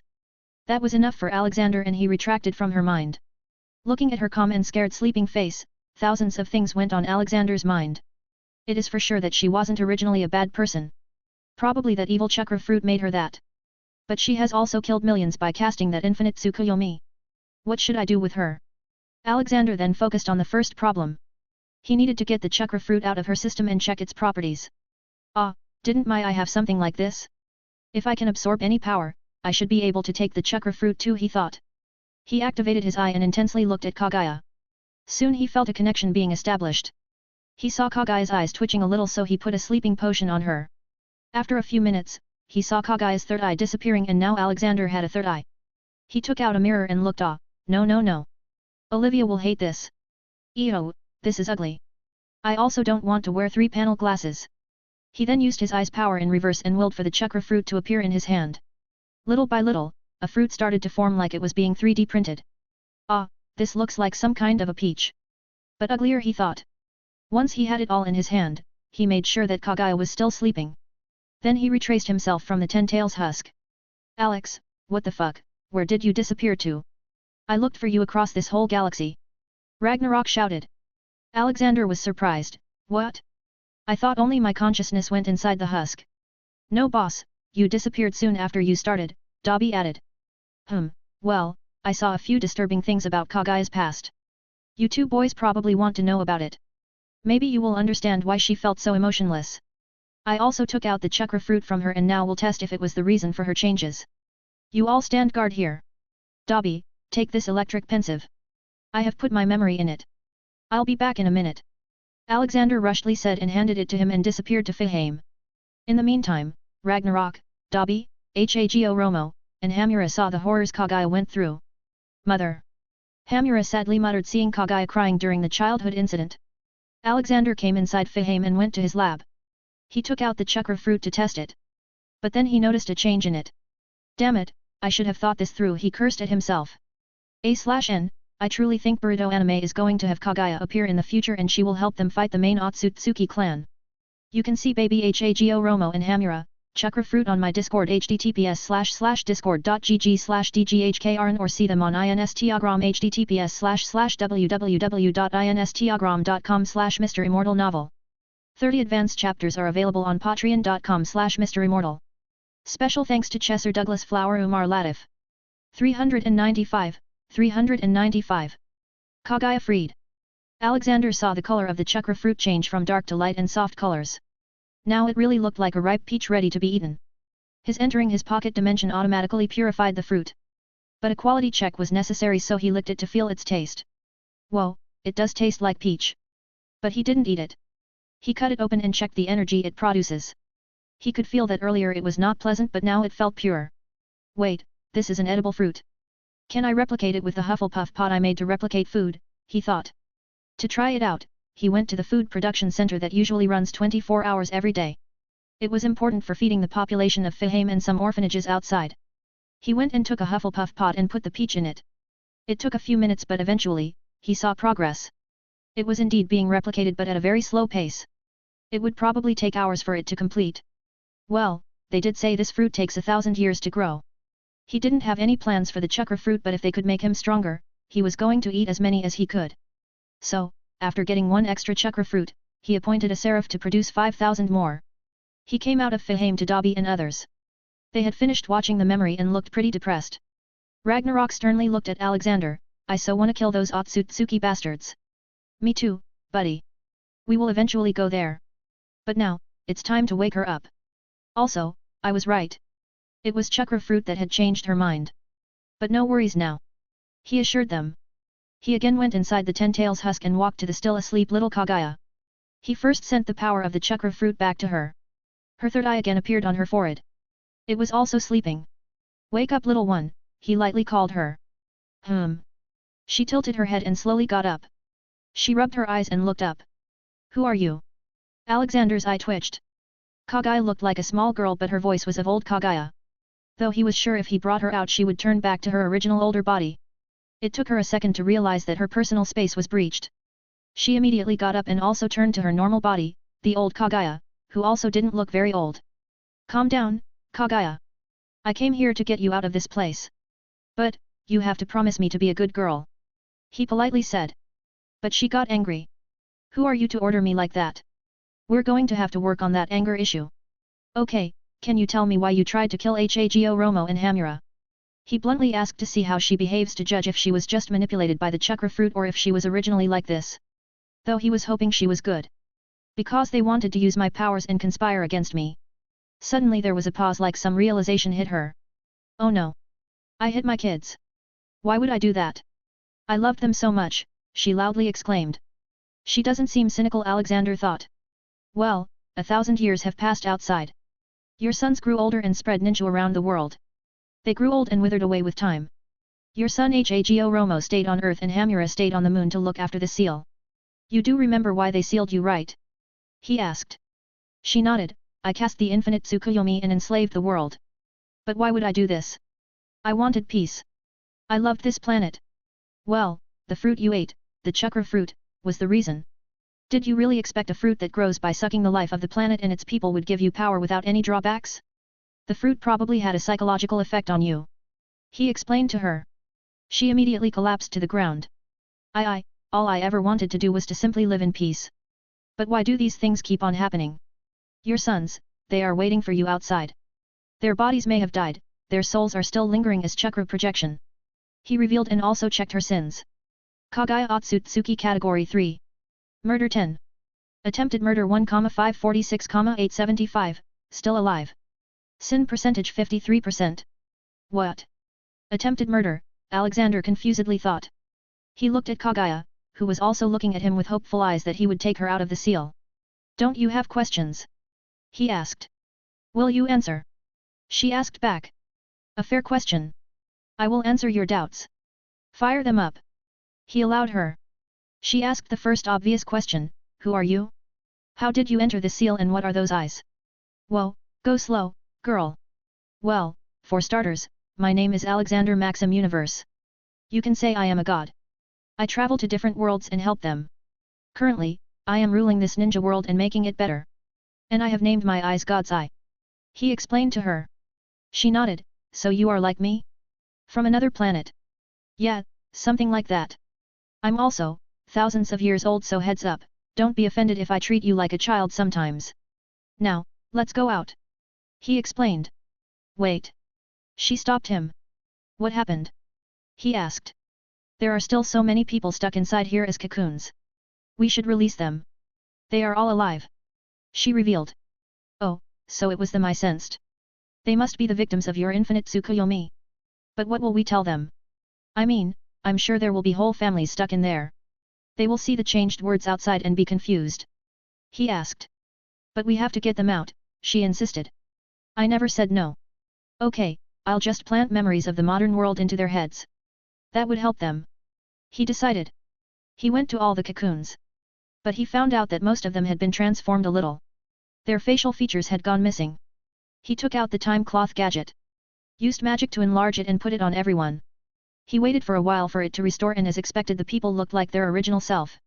He quickly severed their connection with the ten-tail husk and the cocoon. Outside, Dobby and Ragnarok had gone bored, so they were playing chess. Ah, he's taking too much time, what if he's doing something not family-friendly in there? Ragnarok asked, making Hago Romo and Hamura uncomfortable. Dobby scoffed at the idea. Ah, I had forgotten you were in heat. Boss isn't like that. He'd probably die than be with anyone except Olivia. He's an ultra simp. Ragnarok laughed. Who's the simp? Alexander's voice came from behind him. Ahaha. I was worried about you, Alex. Ah, she must be Kaguya. Pleased to make your acquaintance. Ragnarok showed a total change of attitude. Kaguya was less interested in the humanoid dragon and noticed the projection of her sons. Hago and Heimu. She ran to them and tried to hug them. But she fell to the other side face first. Alexander facepalmed himself and helped her get up. They are just projections. They are intangible. He reminded her. Tears welled up in her eyes. Forgive me, my children. I wasn't a good mother to you. Hago Romo and Hamura also looked very emotional and sat close to her. Although they had fought her in their life, they still remembered all the love she showered on them when they were small. It was not your fault, mother. You ate the fruit with good intentions. What happened later was not something anyone could have predicted. Hago Romo consoled her. Alexander let them have their mother-son reunion while he dealt with the husk. He first summoned all the people out. At the same time, he implanted memories in them without any intrusion into their privacy. He taught them about how to live in modern society and other values of modern society. They all still looked clueless, and naked. He immediately conjured clothes on their bodies. You can see Kaguya up and Kaguya crying on my Discord https://discord.gg/dghkrn or see them on Instagram https://www.instagram.com/MisterImmortal novel. 30 advanced chapters are available on patreon.com/MisterImmortal. Special thanks to Chesser Douglas Flower Umar Latif. 396, 396. Naruto's Weird Jutsu. Everyone, listen. I am the ruler of Earth and I will get you settled in a very nice village. You don't have to worry about food and water for as long as you are not financially stable. Okay? He asked the crowd. They all nodded at him, albeit confusedly. He then waved his hand and lots of tents appeared. There was also a food station. Dobby, go and help them. Ragnarok, go and see what those members of the Otsutsuki clan are doing. I told them to be here. He instructed the two. Then he looked back at the mother and sons. He went to them to talk about her original home world. Kaguya, can you tell me where your home world is? I'm gonna have to deal with them to truly bring peace. They are simply too barbaric to be left alone, and even if left alone they will come here. He asked. She looked back at him with sparkling eyes. Hago Romo and Hamura told her all they knew about Alexander and what he was doing all along. I know the location of where I came from. But I don't know where our home world is. Only the main family is allowed to be on that planet. All of our branch families were spread throughout the space. Every 1,000 years we are to give chakra fruit to the main clan as a tax for letting us branch clans exist. If 1,000 years have really gone by, then they will surely come again. To harvest the fruit and destroy this place. She explained. So if I were to go to the planet you came from, catch the most important person there. Will he know where the main clan lives? He inquired. Yes, he would. As the branch family's clan head, he is supposed to personally take the tax to them. She revealed. Good, I will be going there someday then. But for now, I need to solve this messy planet. Can't leave it at the mercy of power-hungry people. He muttered. Alexander walked to the husk of 10 tails and stored it in his pocket dimension. He was going to find a good way to use its wood later. Maybe I should make a nice table with it. Okay, let's go to Earth now. I had originally expected there to be a big fight, but who knew you were just a little injured rabbit. Come, I'll show you the new ninja world. He said and gave her his hand to grab. Like a small child, she held it and walked by his side. Alexander was really treating her like a child after he saw her as a small girl. The orbs of her sons flew behind them. Soon, Ragnarok returned with the whole Otsutsuki clan. Haha, these fools had no idea what to do to their Tensagen and tried destroying it but couldn't. I just used your time cloth and gave their eyes back to them. Good, follow me now. We will return to Earth. Alexander took out the Anywhere door and crossed it. It brought him straight to the top of the Hokage mountain. Slowly all the people crossed the door and came to the mountain top. From there they saw the whole mesmerizing scene of Konoha. This is beautiful. Kaguya exclaimed with her sons nodding. Yes, it is. And this is just the beginning. He told her. Dabi, you help these people settle down in the new buildings. I will take Kaguya to my office and introduce her to some people. You too, Hamitsu, you follow me. He instructed and led the way. Kaguya and Hamitsu exclaimed every once in a while, seeing all the new stuff. This place is called the Hidden Leaf Village. Mainly a village made for ninjas to live in. There are millions of humans in the world right now, he said. Hamitsu, the head of Moon's Otsutsuki clan, had come to Konoha a while ago, but it had changed a lot since Alexander came. Ah, Gramps. Naruto appeared out of nowhere. Oh, who is this grandma? Are you cheating on Grandma Oli? He curiously asked. Cough, no, Naruto, she is your ancestor. Alexander jokingly said. Naruto took it very seriously and deeply bowed, my respects to the ancestor. Will you see my new jutsu? Kaguya's face changed as if she saw a cute little puppy. She crouched to his height and caressed his hair. His whole clan is a descendant of Hago Romo, Alexander revealed. He is also my son's reincarnation, Ashura, Hago Romo added, surprising Alexander. Whoa, so we need to find the other one now, Alexander muttered. What do you want to show me, child? Kaguya warmly asked. Naruto excitedly took a few steps back. Hehe, you will love it, Grandma. Reverse harem jutsu. Naruto shouted at the top of his lungs. Alexander facepalmed himself, already seeing what was going to happen through his observation haki. A cloud of smoke appeared and disappeared, leaving behind 6 nude men. But there was a problem. Wahahaha. God damn it. Ragnarok started howling in laughter. Alexander also started laughing. Naruto's jutsu didn't work correctly. Instead of beautiful men, there were 6 extremely obese and ugly naked men. You could only get grossed out and not attracted. He walked up to Naruto's main body and gave a fist of love. You fool, you want to get fined for public exposure. And so ugly at that. Ow, it hurts, and I practiced it so many times before. It works fine. Naruto said and turned back to normal. When did you practice it? Alexander asked. Just before seeing you, I practiced it 5 times, Naruto replied. Bam. Your chakra is depleted. You are just 4 years old, kid. He reprimanded him. Ha ha ha ha, what an amusing child. Kaguya started laughing suddenly. She sounded really cheerful and happy. Even Hago Romo and Hamura were shocked by this. Thinking that this was how their mother was originally supposed to be. Go home and tell your dad to come to my office, Alexander told Naruto. Okidoki, old man, Naruto cheerfully replied and ran to his home. On their way, people greeted Alexander and the shop owners tried to give whatever they were selling to him for free. He had to slowly make his way. Kaguya, on the other hand, was enjoying the social interactions after 1,000 years. They all love you, she spoke. Haha, of course, they do. Ending the everlasting war, uniting the world, and making their lives better will make that happen anywhere. You just show them kindness and care and they will reciprocate it in most cases. Alexander responded. Finally, they reached the Hokage office. Alexander found Hashirama and Tobirama working there. How's it going, boys? The two looked at him and the guest in surprise. We are good, Lord Hokage. Who is this? Oh, this is Kaguya Otsutsuki and these are ghosts of Hago Romo and Hamura. I told you about them, right? Alexander answered without much thought. Both Hashirama and Tobirama were shocked. You mean the world destroyer and the sage? Yes, but she was not bad. It turned out that the chakra fruit she ate was rotten. Anyways, she will be staying with us for a while. He revealed. He was still unsure about what to do with her. After a while, all the important people of various clans came to his office. Hisashi, that is Hamura Otsutsuki, the creator of the Hyuga clan. You can go and talk to him. That man there is also from the Moon's branch of the Hyuga clan. He told him. Obito, Hashirama, and Mito, that is Hago Romo Otsutsuki, indirectly the originator of your three clans. You can ask him anything you want. He informed them. Then Alexander introduced Kaguya, and she is the originator of everything. So, she's like your big grandma. Lord Sage, has anyone from my clan come to this world after me?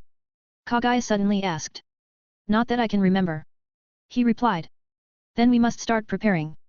When they come, they will try to destroy everything. She warned. Ha ha ha, it is okay, I can handle them. No matter how many come.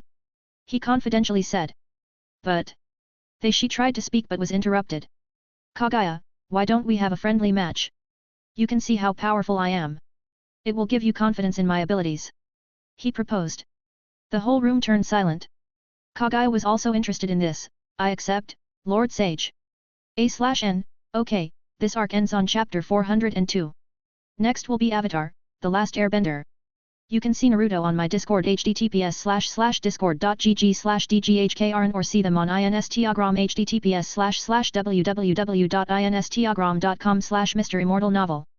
30 advanced chapters are available on patreon.com/MisterImmortal. Special thanks to Chesser Douglas Flower Umar Latif. 397. Finally, peace. Everyone gathered in the forest of death to see the sparing. Hago Romo and Hamura already knew the outcome but didn't stop their mother as they wanted her to understand the scope of Alexander's powers. Kaguya still had too much pride after all and she needed an utter defeat to bring her feet back on the ground. This is going to be bad. I feel bad for this forest.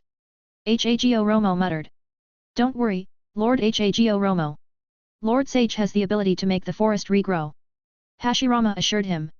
A distance away, Mito was talking to Kaguya. Lady Kaguya, are you sure? I have not seen Lord Sage unable to do anything till now. Thank you for your concern, but I must see where we stand. I may have been corrupted back then, but I don't want this world to be destroyed by the hands of people from my clan. Not after you all have come so far and achieved peace. Kaguya emotionally said, taking a glance at the ghost of her sons. Lost time may never come back, I can at least try to redeem my sins. She muttered. Alexander was always ready, let's spar now, Kaguya. We've got a lot more work to do later. They both could fly, so to save the ground a bit they flew a few hundred meters in the air but still watchable for the people on the ground. You try your attacks first, Alexander told her. Kaguya suddenly summoned blackish balls out of nowhere. They then turned into long spears. Truth-seeking spheres, she spoke the name of the attack. They were orbs of black chakra of variable size. They were a mix of the 5 elements and natural energy and could obliterate anything at contact, cancel normal techniques, and overcome regenerative powers. They could also be used to channel their wielder's powers, stuck to people, sent as projectiles, and detonated in a devastating atomic blast. Alexander didn't even move and caught the spears in his hands. He could feel it was a very unstable thing and held the power of nature in it. It was like an atomic bomb in his hand. Just without the radiation part. This is an impressive attack.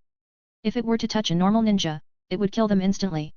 He praised her attack, ignoring her gawking face. But Kaguya wasn't much surprised. If she could do this, there was no reason why a so-called god can't. A person who could break the Chibaku Tensei seal so easily could not be weak. She decided to take her next attack physically. Suddenly a big dark pink exo-body formed around her. It looked like Susanoo, but this was much different. It looked more like a physical extension of her body than just a hollow armor. She teleported to Alexander and punched him. Alexander did the same and as expected. A big boom resounded in the air which even dispersed the clouds around them. Haha, you are very powerful, Kaguya. If even with this much strength you are worried about the Otsutsuki clan, then they must be really strong. He commented and punched the exo body. Immediately cracks appeared on it. Finding out that Alexander wasn't even using his full power, she decided to defeat him in another way. She used a major ability of her called Amenaminika, her mightiest and most versatile power. It granted her access to several dimensions she created. She can instantly teleport to one of them, bringing anyone and anything with her. By this, she was removing them from the real world, with no hope of escaping. Alexander let her do her spatial attack as he didn't feel threatened at all. In fact, there was another thought going on in his mind, when was the last time I died? Soon, Kaguya and he disappeared and came to an endless lava field with a giant volcano in the middle. Oh, I sense we are in a different dimension. Did you make it? He asked. Yes, it is one of those I made. If you can come out of this place I will accept defeat. She announced and vanished. Alexander looked around at the toxic fumes coming from the lava and extreme heat making it highly dangerous. But there was nothing different or interesting except a huge statue that looked like some kind of demon of the Otsutsuki clan. He could apparate out if he wanted but he just took out his anywhere door. Kaguya returned to the real world and flew down to everyone. What happened to Lord Sage? Hashirama worriedly asked. I have trapped him in one of my alternate dimensions. It is impossible to get out of it and if he can then I cannot defeat him, she explained. Her two sons nodded at her words. But Ragnarok laughed, wahaha, we'll see. Yeah, he's going to appear soon, Dobby added. As they said, a pink door appeared out of nowhere. The knob turned and the door opened, then Alexander walked out. The people near the door felt the extreme heat coming from the other side. It even started burning a few trees. Alexander just waved his hand and stopped the fire. Haha, I won I guess. Kaguya and her sons had their jaws falling. Hago Romo knew about the door but they didn't expect it to be able to cross dimensions. They had expected him to come out eventually, but not this soon or this easily. How did you? Hago Romo asked. It was very easy, you see, the dimensions Kaguya created were actually a sub-dimension, that was a part of this one. So, it was no big deal. In fact, if one of you were to get stuck into my dimension, then you wouldn't have been able to get out no matter how much you tried. He revealed. Can you also make dimensions? Kaguya curiously asked. Alexander nodded, dimensions and many more things. Now, do you accept defeat? Yes, fighting any more will only destroy nature here. But can I ask how much power you were using while fighting me? Kaguya asked. About 5%. He nonchalantly said and started walking to the village, leaving behind everyone gobsmacked. If the legendary rabbit goddess who was the mother of the legendary sage of six paths was only equal to such a small fraction of his power, what can Alexander do if he utilized it all? They all thought this in horror and a bit of relief that he was a nice man and on their side. Alexander let Kaguya live in the Senju compound. It was the biggest and the least populated living area in Konoha. The repopulation of their clans would take a lot more time. Her sons also spent time with her for as long as they could. She told them many small things about her life which she could consider happy moments. Alexander, meanwhile, got back to work. He wanted to make the whole world inclusive and interconnected with each other. Even though he knew that it would take a lot of time for people to forget their past hatred and lifestyle that had been going on for years. This world was also filled with all kinds of crimes and he couldn't just make them disappear. It would at least take him tens of years to even change them slightly. But, one thing he could do was to make all the schools in the world nurture the children as the best possible citizens. They were young and moldable so he was putting a lot of emphasis on it. He also needed the people to travel from one country to another and from one village to another. All the shinobi villages in each country would be labeled as capital cities/states of that country. He also sent instructions to Ragnarok, Douglas, Dobby, and Brian to start modernizing their respective regional administrations. The countries were smartly divided into states and states were divided into districts and small counties. A regional representative would then be elected by the people. For now, Alexander was establishing himself as the head of everything. Any country that held Konoha in bad view was now changing for the better or at least had become neutral as Alexander had supplied them with resources that made their lives much better. Bam!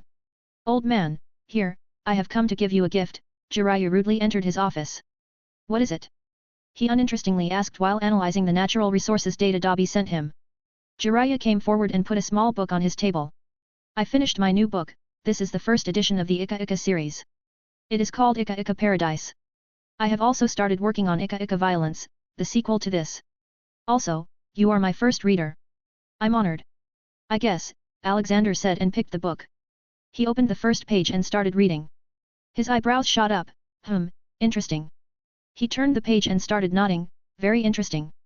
I can already tell it's going to become a bestseller. Jiraiya smiled from ear to ear, haha, I knew it.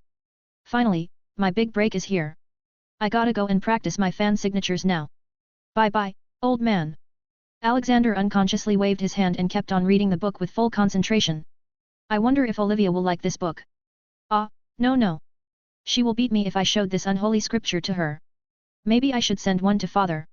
He muttered. You can see Lava Dimension and Jiraiya's book on my Discord https://discord.gg/dghkrn or see them on Instagram https://www.instagram.com/MisterImmortal novel. 30 advanced chapters are available on patreon.com/MisterImmortal. Special thanks to Chesser Douglas Flower Umar Latif. 398. Soggy bananas. Because Alexander had dealt with all the bad things on the planet, now nothing was stopping the world from entering its rapid development stage. There were no wars anymore. Alexander kept on working and before he even knew it, 10 years went by. World purity improved a lot and changed from 60% to 78%. In the past 10 years, many things changed. For one, the popularity of the tailed beasts skyrocketed. So much so that people started making statues of them as decorations and many requests were received by his office for naming major streets of Konoha to all the tailed beasts' names. They all loved and respected them. Though there were still many voices of hate against them, but he ignored them as they were a tiny minority. Alexander was also happy with the convenience that came with having ninjas work in the construction field. As traveling between countries was very much promoted, all kinds of ninjas with various expertise moved to various villages. Alexander hired Yamato and Hashirama to use their wood release to create ships, wooden housing, and many other big warehouses for industries. The father and son were making a fortune these days and were filling the Senju family coffers. He hired some ninjas from Uegakure who had a high affinity with earth element to start making strong roads connecting all villages and cities. He also looked around the world and hired people who had the nature transformation Kekii Genkai that could produce and manipulate steel. They were made to start laying railway tracks with the help of other ninjas. Alexander also focused a lot on the scientific advancement of the world as he knew that unless people get the taste of the convenience provided by modern appliances they wouldn't stop their backward way of thinking. He had also started teaching about pollution control and population control from the start so it won't become a pain later on. As this world was different, their industrial revolution was also different. There was no need for coal when they could use fire release, wind release, thunder release. There were also many Kekii Genkai users who could create magnets from sand and they were very useful in creating big generators and motors. Alexander had introduced thousands of ways for ninjas to use their ability and get rich. He taught them the power of solar energy from the start and everyone started installing solar panels on their homes, office or warehouses. Whatever Alexander did would become a trend. He had eradicated hunger from the world, though it was entirely because of him and the world still needed to change a lot. He connected even the remotest parts of the world with each other. With roads, railways, and simple keypad mobile phones. He introduced wireless communication to them a bit later as he had to teach them a lot before reaching that stage. Because being a ninja was very convenient in day-to-day life and it also gave good prospectus in the job market, all the new generation kids would enroll in ninja school. Where Alexander had included ninja studies with regular studies. Because normally every human had chakra in them, it was only a matter of how much, so he invented a way for everyone to at least be able to use a small amount of chakra for his daily life. He created a wristwatch that would concentrate the body's chakra in that hand when the person wants to use it. It was also restricted so one may not kill themselves by depleting themselves. This way he made the word truly equal as all could use chakra. Right now, Alexander was standing in a private execution hall. Danzo had recently finished his punishment and had asked for forgiveness from all the residents of Konoha, be it human or an animal. He had called Hiruzen to fulfill his punishment of killing his own so-called friend and favorite student. "No, I can help you, Lord Hokage. Give me a chance," Orochimaru pleaded. In the past 13 years, he had tried all he could to escape but never succeeded. Alexander didn't show any mercy. Those kids you murdered must have pleaded too before being killed. Did you let them go? Danzo, on the other hand, was silent. He had lost his ability to stand up and walk due to crawling for 13 years. Hiruzen, do it. Behead them with your sword. I hope you haven't lost that much strength. He ordered. You don't need to scrutinize them anymore, Lord Hokage, they've already been through Ino. Alexander didn't let Hiruzen complete. Don't speak in front of me about mercy. Stop with about these wise words of yours. You are a criminal, Hiruzen, you don't have a moral high ground against me. If you feel sorry for them, think about all the Uzumaki children you let die. The number of Uchihas Danzo killed. Just complete your punishment and go back to your compound, I don't have time to waste here. Alexander angrily told him. Hiruzen walked behind Danzo with his sword. He lifted it in position. I wish I had never met you, Danzo. Slash. With a clean cut, he beheaded Danzo. Then he walked behind Orochimaru. You have been a great disappointment. Just like you. I should have taken Danzo's offer earlier and killed you. Orochimaru hissed. Hiruzen's eyes widened hearing that. This was the first time he heard that even his favorite student wanted to kill him. Slash. With that, Orochimaru also died. Alexander used his powers and burned the bodies. You can go back to your house now, Hiruzen, Alexander ordered him. Hiruzen nodded and started walking out. But he stopped and looked behind. Thank you for truly achieving what I used to dream about. Konoha, this world is a much better place now. He left after saying that. Boss, what about the two elders? Dabi asked. Throw them on to their families and never let them leave the houses. They will soon die from various painful illnesses as their bodies aren't supported by chakra anymore. If I kill them while letting Hiruzen alive, I'd be a hypocrite. Alexander replied. Okay, this is done, let's go to the meeting now. After that, I'll be going to deal with the Otsutsuki clan. World purity will probably improve a lot after that. He said. So we don't have much time left here? Well, I did like the natural surroundings of this world. It was kind of like fresh air. Dabi responded. Yeah, it was. But, who knows, maybe the next world will be like this too. Until then, let's focus on our current job. Alexander went to his office. It was also modernized now and had a separate area for meetings. Okay everyone, I need to make an announcement. I will soon be going to the home world of the Otsutsuki clan to eradicate the biggest threat to us, he announced. The small crowd of people from various regions of the world started talking. When will you be going, Lord Sage? Shikaku asked. He was the director of intelligence right now. I don't know, in a few days maybe. Kagai will be coming along with me. Ragnarok and Douglas will remain here to oversee the management of the planet. He revealed. Everyone breathed a sigh of relief. There were still a few anti-peace elements around the world who would try to take advantage if the umbrella of peace called Alexander disappeared. But him leaving Ragnarok and Douglas behind was enough. Ji-chan, will you take us too? Matatabi asked. All the nine-tailed beasts had their own seats in the meeting room. Not this time, kids. They might try to catch you there. But, don't worry, you will always have a home with me in my dimensions. He assured them. Just then, Jiraiya stood up. Old man, I want you to catch a man. He's been going around the village and poking people's butts. But nobody has seen what he looks like and people have nicknamed him the butt poker shadow. I wasn't even able to see him and he was able to poke my butt. Alexander's eye twitched at the absurdity of the request. All right, I'll look into it. Okay, the meeting is dismissed. He announced and left for Minato's home. They had invited him because it was a birthday celebration of Naruto's little sister. Jiraiya was also invited so he followed him. So, when are you going to propose Tsunade for marriage? Alexander asked. I don't know, old man. It was so hard to finally make her see me as a love interest. I don't know how long it will take to make her see me as husband material. Jiraiya honestly replied. Haha, well, you should hurry up. You are getting old now. Lest you might find your banana going permanently soggy. Alexander joked and kept walking. Jiraiya understood the joke and laughed loudly. Ha ha ha, then does that mean your banana is also soggy? Ha, I'm an immortal being. My banana was and always will be like steel. Alexander proudly replied. I don't believe you, Jiraiya retorted. And I won't try to prove it. I don't swing that way. Who knows, you may be researching something new for your new book. Alexander doubtfully looked at Jiraiya. Hey, I'm not like that either. Jiraiya clarified. Sure, says the man who gets turned on by Naruto's weird jutsu. Alexander japed back at him and walked away. With the fatal damage taken, Jiraiya followed him quietly. 30 advanced chapters are available on patreon.com/MisterImmortal. Special thanks to Chesser Douglas Flower Umar Latif. 399, 399. Daily Life Song. Inside Minato's home. Naruto was a friend of all the tailed beasts as he was often seen eating ramen with them. So, Naruto had invited all of them to the party and the 9 gluttons had arrived even before Alexander. The house was just beside Itaka's house and the two families were very good friends. In the beginning, Sasuke and Naruto used to fight a lot but slowly they developed a good brotherly bond. They also shared their admiration for the cool big brother Itaki. When Alexander entered he was greeted by loud talking noises. Looking around the walls, he saw lots of photographs of baby Naruto. Haha, he grew very fast, Jiraiya commented. Yeah, it seems that way, Alexander muttered and entered. He came upon the tailed beasts performing a new song and apparently it was about their daily routine. He walked in silently and took a seat to watch it.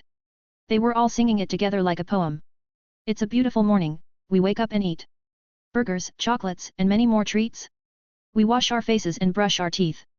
Then look for our Ji-chan for some more treats. Ji-chan is a busy. So we help and make it easy. And he gets the work done in a tiny jiffy. He plays with us then. Because it's just 11 past 10. We wait for our lunch. But we had a hunch, that Ji-chan had planned for our lunch. Soon rang a bell, the door opened then. Came in a man, with a big metal box and a lot of cans.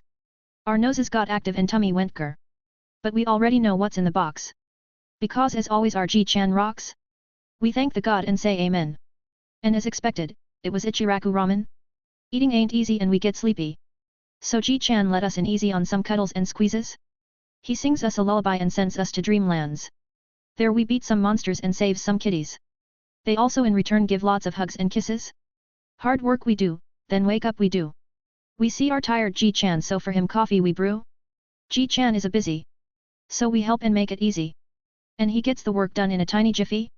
Then comes the night, we sit on his left and right. We feast with Ji-chan because our relation is tight. Then we play with guests. It always feels the best. Then go to our rooms to have some more rest. We sleep with smiles, in hope that morning comes fast. Because we want this life to forever last. Let's sing it together, Ji-chan, you are the beast. We will love you till eternity and the rest. As soon as they stopped, loud clappings resounded in the room. Alexander, of course, was the loudest. He treated the little beasts like his own children. They have been vocal about their love for him from the start and he feels it. He stood up while clapping and walked to the little beasts. That was an amazing song, my lovely potatoes. Come here and give Grandpa a hug. Ji-chan. They shouted and jumped into his arms. Alexander held them tightly all for a while. Okay, let's start with little Nina's birthday, Alexander said. Naruto was 14 right now, and his little sister was 6. Naruto was currently a genin and was teamed up with his friend Sasuke in Team 7. Naruto and Sasuke had saved a lot of money to buy the present, but the two ended up fighting over what to buy so they split the money. Naruto eventually bought a plushie toy for his sister that looked like a ramen-filled bowl. Sasuke on the other hand bought a plushie in the shape of Kunao. Alexander took out the present and gave it to the little red-haired girl. Hey there, Nina, this is for you. She chubbily held the doll which was even bigger than herself. She looked visibly happy. Thank you, Grandpa, you get a kissy. She planted a kiss on his cheek and went to the side to open the box and see her doll. By now, Alexander was recognized as the grandpa by the whole world. All the kids and young people would call him Grandpa. Except for Naruto. Old man, I learned a new jutsu, do you want to see it? Naruto excitedly came to him. As long as it's not your pervert jutsu I'm okay, Alexander said. Naruto's harem jutsu had become quite famous around the village these days. Many men who didn't know about Naruto were still searching for the hot blonde girl of Konoha. I tried it on you, it didn't work. I was going to show you this. Naruto said and focused on his palm.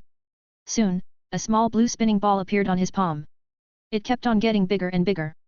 Bam! A wild hand appeared and knocked on Naruto's head. It was Kushina in her angry mode. Naruto, how many times do I have to tell you? No ninja stuff in the house. What if you hurt someone? Naruto lost his balance and his hand was about to touch the floor with the raised nan. It would surely destroy their small house if it happened. Whoops, careful, kid. You could have destroyed the building. Alexander caught him and also made raised nan disappear. Naruto looked back at Kushina and apologized, sorry, Mom. I just wanted to show Grandpa my new move. Kushina stopped her anger too, then you should do it outside, Naruto. You need to be responsible now, you have a small sister. Naruto in the beginning was very naughty and argued with his parents a lot but Alexander then took him to the Konoha's orphanage and showed him how lucky he was to have parents, a home to go to. Unlike the children there who had nothing but still strived to be happy. He told him that if he had not arrived in time in Konoha he wouldn't have parents. Since that day, he really started appreciating his mom and dad. Haha, follow me outside, Naruto. I will show you more variations of raised nan. He offered to lighten up his mood. Ah, Sasuke should come too. He said to the boy nearby. Sasuke was also initially a very spoiled brat but Alexander, Naruto, Itachi, Shisui and Obito easily corrected him. Talking about Itachi and Shisui, both of them were now governors of other states of Fire Country. Obito was still the clan head. In fact, Obito was already 27 years old and his wedding was coming up soon. Rin was still with him and they still acted like a new couple. Kakashi meanwhile had become the biggest fan of Jiraiya's Ika series and this made most of the girls see him in a bad light. Alexander and Naruto came to the backyard where a makeshift shuriken training field was made for his training. This is where Minato trained Naruto. Have you gotten used to Sage mode? He asked Naruto. You bet. Pervy Sage also taught me to fly, but my control is bad and I always fall on my butt. Naruto complained.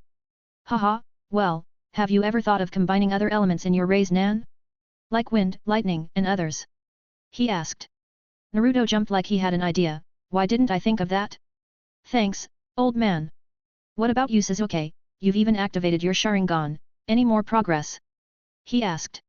Yes, Kakashi-sensei has taught me Chidori, Sasuke said and demonstrated it. Alexander touched the electricity without worry, very destructive, but you need to increase its power if you want to match the Raise Nan. Why not try adding fire to it? And have you thought about getting yourself a sword? I am sure it will be very helpful. He recommended it.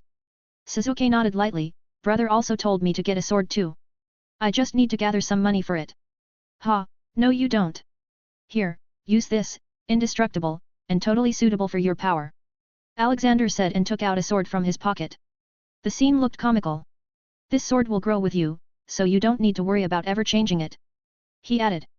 Sasuke carefully held it in his hand with a hidden excited grin. He looked at his own face in the reflection on the blade. This feels amazing. Of course it is, wa. Alexander was interrupted. Ow! What the hell was that? Naruto's loud shout came and he was thrown a few feet in the air before falling down. Something poked my bit, he shouted. Alexander quickly covered the whole area under his senses and finally found a thing hiding inside Sasuke's shadow. So you are the one poking people around Konoha these days. Alexander charged at the shadow. You can see Naruto's house, photo frames, little beasts, and Naruto on my Discord https://discord.gg/dghkrn or see them on Instagram https://www.instagram.com/MisterImmortal novel. 30 advanced chapters are available on patreon.com/MisterImmortal. Special thanks to Chesser Douglas Flower Umar Latif. 400. The Purge of Otsutsuki Clan. Alexander grabbed the shadow and pulled it out. As soon as he did that, his shoulders slumped because he recognized the man. This was the man who was now like a curse to him. No matter how much he tried he would always appear and spoil his mood. Hehe, you finally caught me, my sexy man. Now, please poke me. Goddammit Wade, I thought I sent you back to Marvel World. How did you get here? Alexander tiredly asked. I have absolutely no fucking idea and I don't really care. I spent a few days with my Vanessa, Death, and Gaia but then I started missing you. Soon, I felt like a fire igniting in me and I found myself here. Deadpool fanatically told him. Alexander threw him away and cleaned his hand with a sanitizer. And why have you been poking people's butts? I was researching about how it feels to get heavily poked. Initially, I saw a masked guy doing it with this dumb kid but I learned very fast. Oh, I then also somehow teleport to a weird ship where you were having a conversation with this winged guy. I poked him too in front of you. But the result was not satisfactory and I returned here to learn more. Deadpool explained. Whoa, so the Deadpool who poked Pusai Tart's butt wasn't the original Deadpool but this one from the future, Alexander realized. Boom. Suddenly Ragnarok appeared. Where is he? Where is that bastard? I can smell him from 1,000 miles away.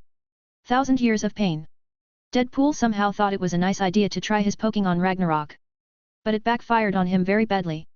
Deadpool's fingers were crushed by the hardness of Ragnarok's draconic thick ass. Haha, wrong move, Wade. Now face this. Ragnarok laughed. Poof. Goddammit, Ragnarok, stop this fartnado fire, Alexander shouted at him. But by the time Ragnarok stopped, Deadpool had turned to ashes. Sai, you do know he's going to reappear soon. Alexander reminded him. It will take a while for that to happen. I just found a hack for peace now. Ragnarok replied. Alexander looked at shocked Naruto and Sasuke. Don't worry kids, that man was a retarded criminal. Don't worry about him. You two go in and play, I've got to go to work. Send Dobby out too, will you? Okay, Raggy, you stay here and keep an eye on everything with Douglas. He instructed. Don't worry Alex, you just give those criminals hell for me. They are high-grade bastards. Ragnarok said. Are we ready to go, Lord Sage? Kaguya flew down beside him. Yes, we're just waiting for Dobby, Alexander replied. Soon Dobby appeared with all the tailed beasts and many children hanging all over his huge body. Kids were using his arm as a swing and the tailed beasts were just having fun and playing with him. Elves were loved by everyone it seems. Okay little ones, we gotta go to serious work. You all go back in and play with the fat cat. Alexander proposed. As expected they cheerfully ran to annoy Hats. Hats was like a fun uncle to them whom they enjoyed annoying but the uncle also loved them enough to not get angry. Hats also showed them fun pranks. Alexander then took out his anywhere door. Okay, Kaguya, I need you to open this gate while remembering your home. You just need to think about the location. Kaguya nodded and went ahead. Alexander and Dobby followed her and crossed the door. Alexander looked around and saw the same Japanese-style house he saw in Kagaya's dreams. This house had given Kagaya more sad memories than good. He also put all of them under invisibility. Dobby could feel the emotional storm she was going through. He went ahead and patted her head, "Let's go and look for the branch clan head." She nodded and followed Alexander behind. Dobby flew beside her and consoled her. "Did I ever tell you how I met Alexander?" Kagaya shook her head. "I was a slave to humans once. My whole species was enslaved by a group of powerful humans." He started. "How is this possible, Lord Dobby? You are even stronger than me." Kagaya interrupted him in disbelief. "Haha, I wasn't always this strong and tall. In those days I was just a small 3-foot-tall elf that was born to serve others. My species was brainwashed to the point that we all thought if we don't serve others we are bad. But I was different. I always longed for freedom. I had a very bad mouth and that got me beaten many times. Then Alexander came and freed my whole species, helped me get stronger, and learn what it meant to be truly free. So, Kagaya, I can just advise you to not hold yourself hostage to your past. Do not let it enslave you. It's bad for the mind. Besides, I am sure you'd want to live happily after we are done with this. Boss has told me he got a surprise for you." He revealed. Kagaya silently nodded. She had never thought that the kind big Dobby had such a past. She decided to ask something then, "What about Lord Sage? Where is he from? Now that you've reminded me, you and Boss have had kind of the same experience." "Well, there was a time when he was also immortal. But, because of greed, his 2 sons betrayed him and killed him. Later he ascended to become a god. At least your sons truly loved you, Kagaya, but Boss can't even be sure of that and I think it still bothers him sometimes. He's pretty good at hiding his personal problems." Dobby finished. Kagaya looked at Alexander's back and thought how she would have felt if her sons had really turned evil and betrayed her. "Why don't you talk to him?" she asked Dobby. "I want to respect his privacy. Olivia on the other hand can, so I will tell her to talk to him." He decided. Alexander took them out of their discussion and stopped. "I think we are here. The biggest building is usually where the boss lives." "Yes, this is the palace," Kagaya confirmed. "What do you want, Kagaya?" "Most of them have committed heinous crimes. Killing them would be a boon to the world." Alexander asked. "Spare the innocents only. With these radicalized members alive, we will never be able to change," she thoughtfully said. "Okay, let's find the clan head first." He decided. The 3 quietly infiltrated the castle and looked for the clan head. It was currently the night time and the clan head was probably sleeping. Soon, as expected, they found him, but with his 5 wives. He was also fat and looked weird. But Alexander had expected this from a planet ruler clan head. The man was supposed to be the highest authority and could do anything here. Alexander first went ahead and looked into his memory for the location of their main clan base. He found out that it was near a red supergiant star in another dimension. But now he knew the location, going there was no problem. Now it came to the punishment. He went ahead and slapped the hell out of his face to wake him up. The fat Otsutsuki woke up with missing teeth and face so swollen that even his mother wouldn't recognize him. "Wa? Phoaau?" The fat Otsutsuki asked fearfully. "You are a very big sinner, you got this position by gifting 10 chakra fruits to the main clan. This means you killed 10 planets and most probably there was life on them. For this, you will not only die but will be disgraced." He first put him on time torture in which he would never be able to obtain the chakra fruit and it would always get stolen from him by little Naruto and Sasuke. He would then be punished by the main clan and die miserably. Physically, Alexander tied him in a very ugly BDSM position with ropes and then gave him a heart attack. He was a category 4 sinner so his soul was supposed to stay in hell till eternity, which is why Alexander didn't waste too much time on him. "Okay, let's head out. Dobby and Kagaya, you will team up and purify these lands. I will go east, you go west and cover the whole planet." He instructed them. Alexander then went on his judgment spree. All the Otsutsuki who had already worked to harvest chakra fruits were killed.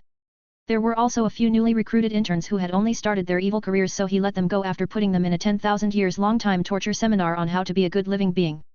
Soon, Alexander found Kagaya's father. But this man was not his to judge. 30 advanced chapters are available on patreon.com/MisterImmortal. Special thanks to Chesser Douglas Flower Umar Latif.